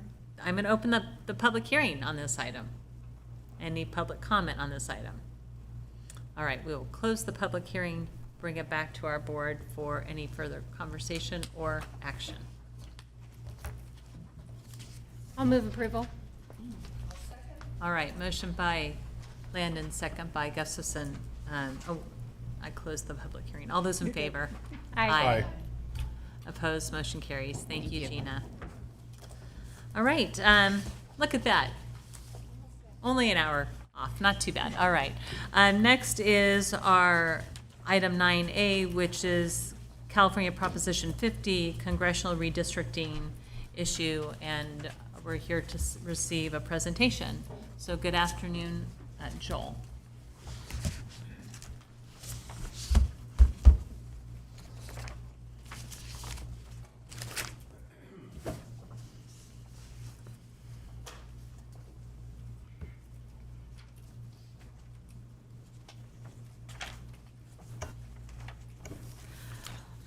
Good morning, Chair, members of your board, Daniel Karen, Joel Joyce with the County Executive Office.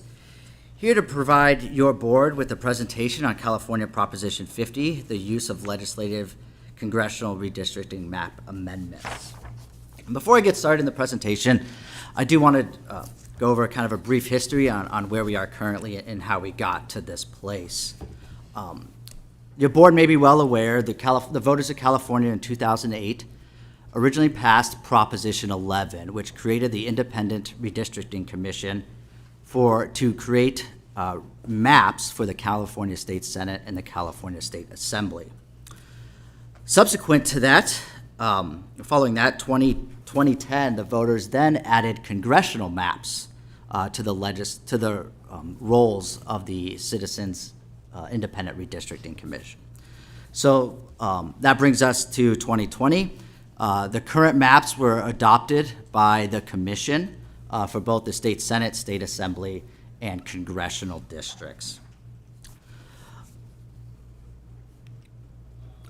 So what is Proposition 50? Proposition 50 was put on the ballot mid to late August by the legislature through AB 8, or ACA 8, I'm sorry, which is a constitutional amendment that has to go before the voters because they are asking the voters to change the redistricting commission, basically remove it, and therefore it has to be a constitutional amendment. The maps that Proposition 50 would put in place were created by the legislature through Assembly Bill 604, which also passed the legislature and signed into law in mid to late August.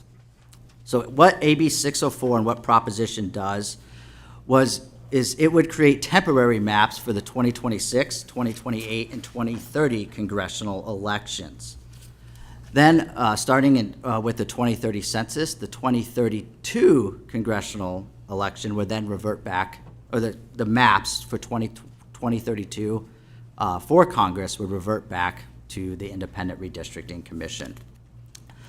Additionally, Prop 50 would affirm California's policy favoring fair, independent, and nonpartisan redistricting nationwide. So here are the two maps. The current map on the left, I understand that obviously with 52 congressional districts in the state, they're hard to read. In a later slide, I will focus on Placer. And then the proposed AB 604 map on the right. I do want to draw attention, the entirety of Placer County on the left is currently in California District 3, which is represented by Congressman Kevin Kiley. So that encompasses all of Placer. The proposed AB 604 map would split Placer County into 3 congressional districts. I'm going to go right to left here because it's a little easier. So starting with the state line between Nevada and California, you can kind of see on that 120-degree angle there, you'll have the red district, which will be considered the same as California District 3. To the left of that, you'll see kind of a large purple, bluish purple type of map, which will now be Congressional District 4. And then kind of smashed in between both of those, just to a little bit to the south, is Congressional District 6, which is colored in pink there. It's very hard to see. And here's kind of a zoomed in version. Should your board want, I do have a link that I can pull up, which would bring up the interactive map so we can see the entirety of all the districts. That would at least encompass Placer and the rest of the state. So as I mentioned, I'll start on the left this time with California District 4. So what you don't see on the left-hand side of the screen is how far west it stretches. California District 4, the westernmost part of the district will cover the city of Napa, go up basically Highway 101, fully encompass Rohnert Park, and then start heading a little bit north and east, skirting around Santa Rosa, and then kind of start heading east into Lake County, Yuba City, Woodland there, etc. It does encompass, for Placer County, the city of Lincoln, as well as the county border up until Roseville. You'll see a little line there. It's hard to see here. And then also very, very far west, Roseville, South Placer type of area to the Sutter County line. Congressional District 6, which is the very urban district within this map. So that's the far south district you'll see. So that covers the city of West Sacramento.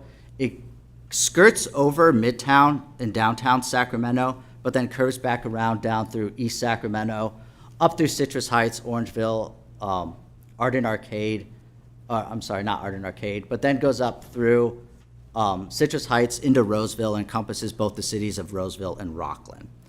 So as a note, Roseville, Rockland will be in one district, the city of Lincoln will be in another district, should this pass.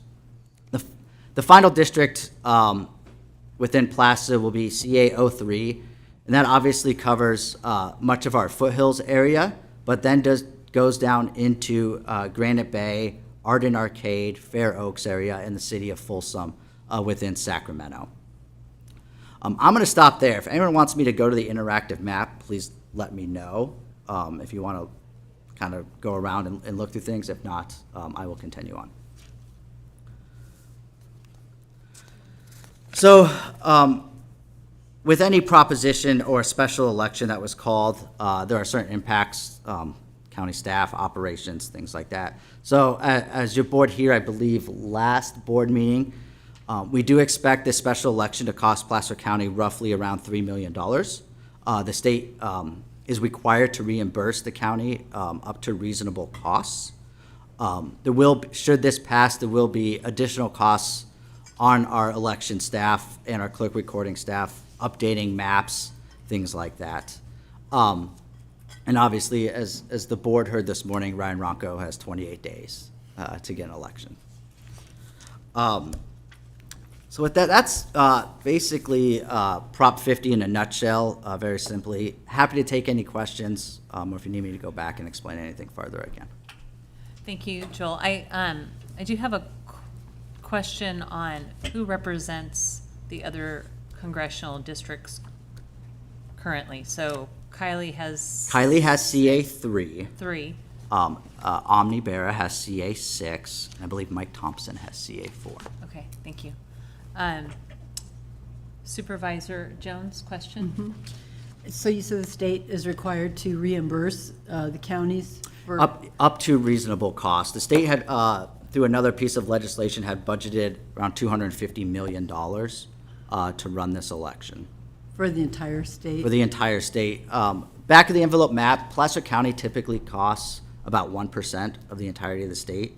So realistically, the state expected us to have about a $2.5 million cost. And our elections folks are estimating around $3 million. My question is, who gets to decide what's reasonable costs? It's a good question. So, you know, and I've talked to our clerk recorder election staff. They know to document every piece of cost that's going to cost them, and we'll submit it. How that goes, we'll have to deal with it when it comes. So we don't know whether we will or not get reimbursed. I think Daniel was going to do some clarification. Yeah, if I may, Supervisor Jones, I believe the elections office has already received the funding in advance of the election. They'll have to document all reasonable costs for the cost of that election. In the past, when this has happened, the counties, the elections office have been able to retain any surplus of funding that wasn't used for that current election for a future election. So we don't know if that will be true in this case, but we have received the funding already. But if there's a shortfall, that's on us. I believe that the allocation to this county is well within the general cost of running a special election. Good, I hope so. Thank you. Thank you. Other questions for my colleagues right now? Okay, then I will. Oh, you No, have I will. one? I'll make another comment, yeah. So I have heard from actually the former Sheriff John McGinnis that this redistricting will create an impossibility for Congressman LaMalfa and Congressman Kiley to win their reelection bids because they will be drawing in so many more Democrats. And 3 congressmen will represent the Placer County with this new? Yes, we'll have 3 congressmen representing, if Proposition 50 passes, for the next 3 congressional elections. Which 3 congressional districts did you say that would be then? CA4, CA3, and CA6. Okay, okay. Good, thank you. Let's go ahead and open this up to the public. If there's any questions from the public who wanted to ask some clarifying questions. Only zoning. Only zoning. Anyone online, Megan? Commenter, go ahead and mute your mic. Hello, supervisors. Again, it's Diane Louise Celesi, and of course, I could not stay quiet on this deal.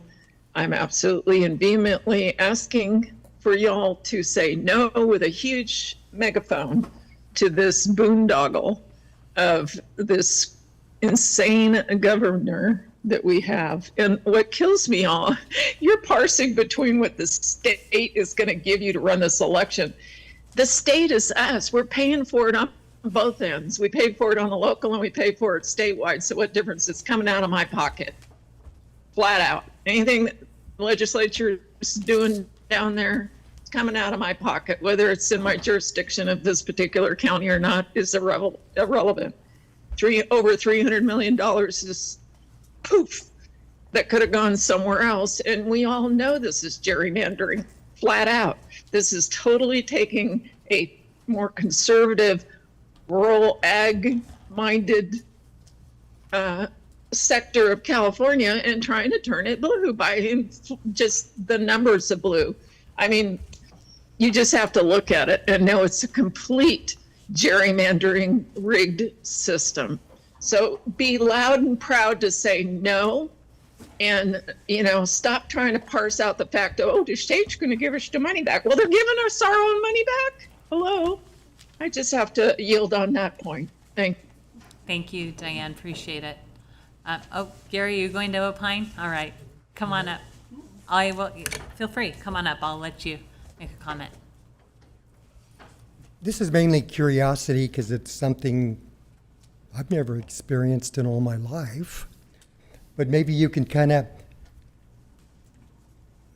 what can we expect the impacts would be if it passes 3 years from now, 5 years from now?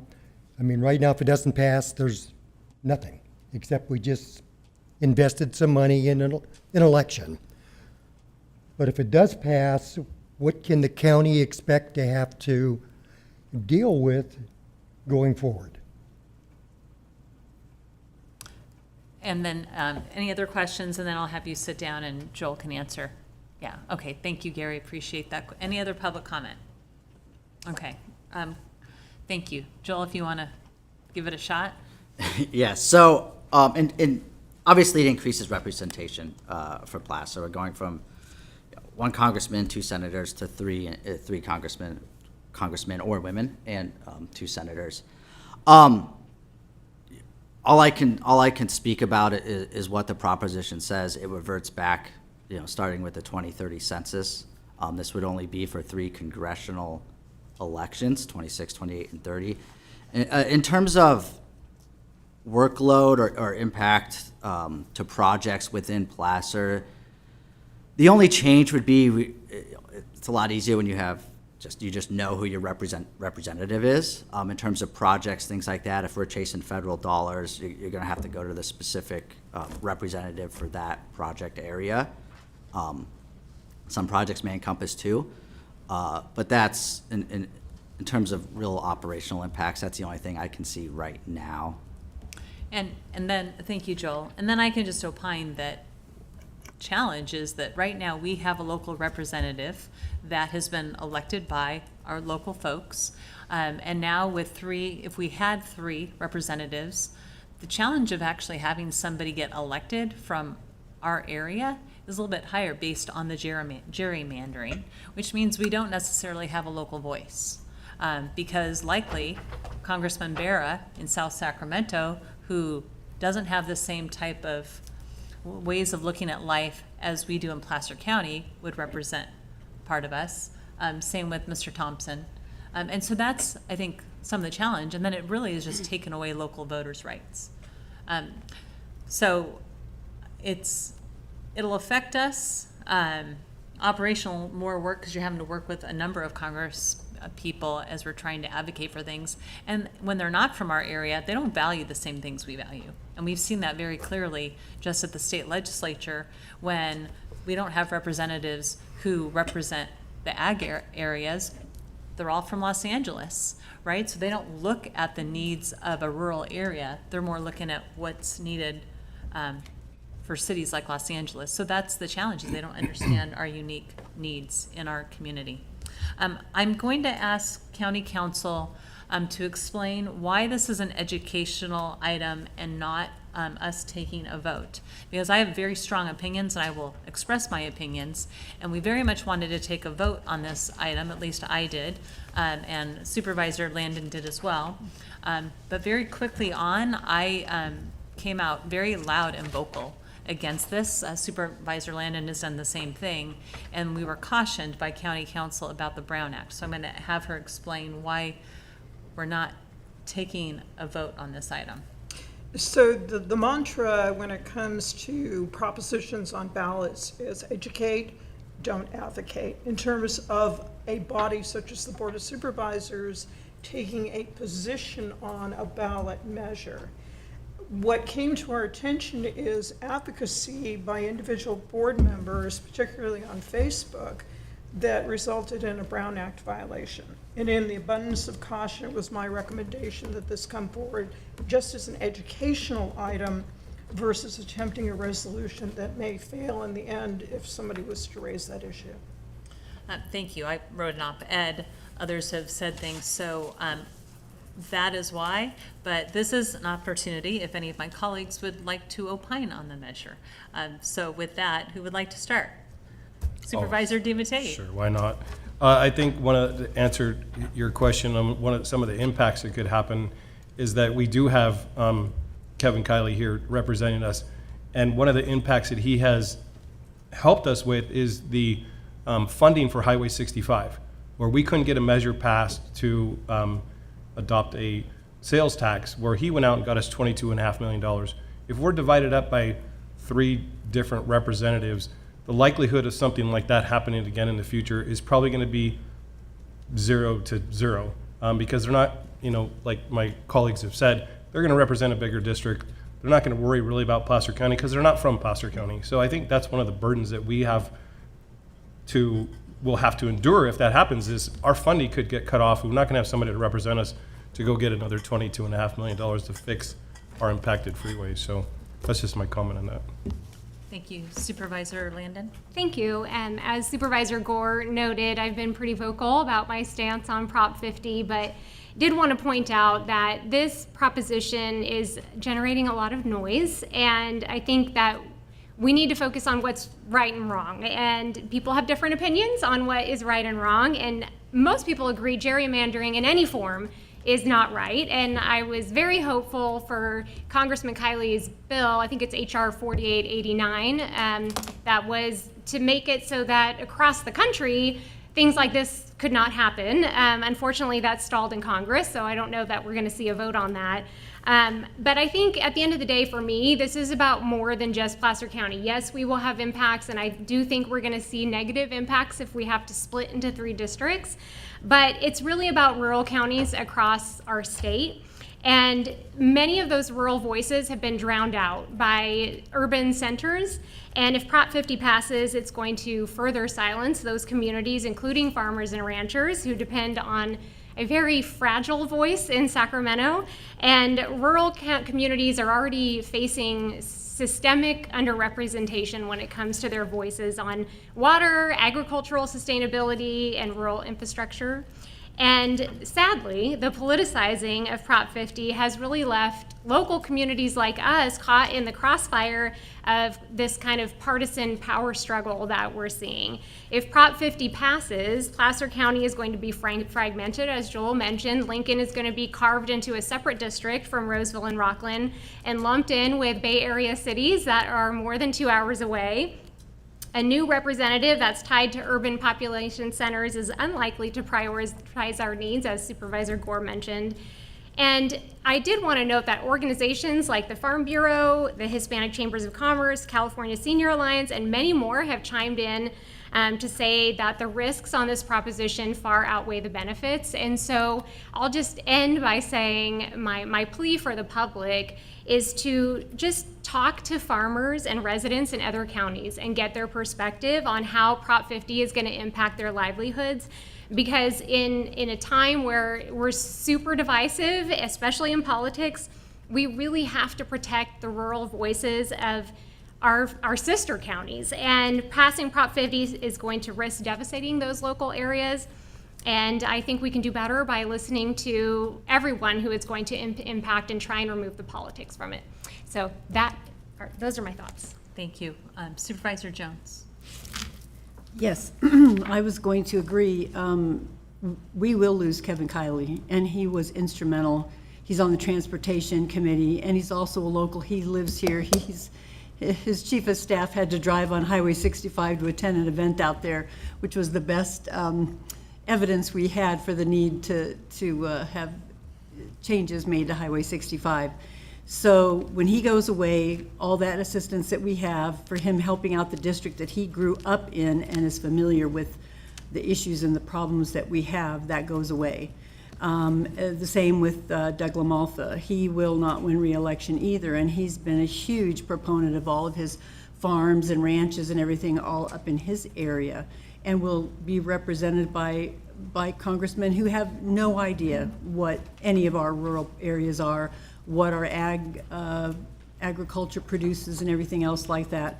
We'll have, flatlanders and city dwellers, and they'll decide that what we need up here is not important when we already see that the political cloud is in Southern California as it is, when most decisions are made around here.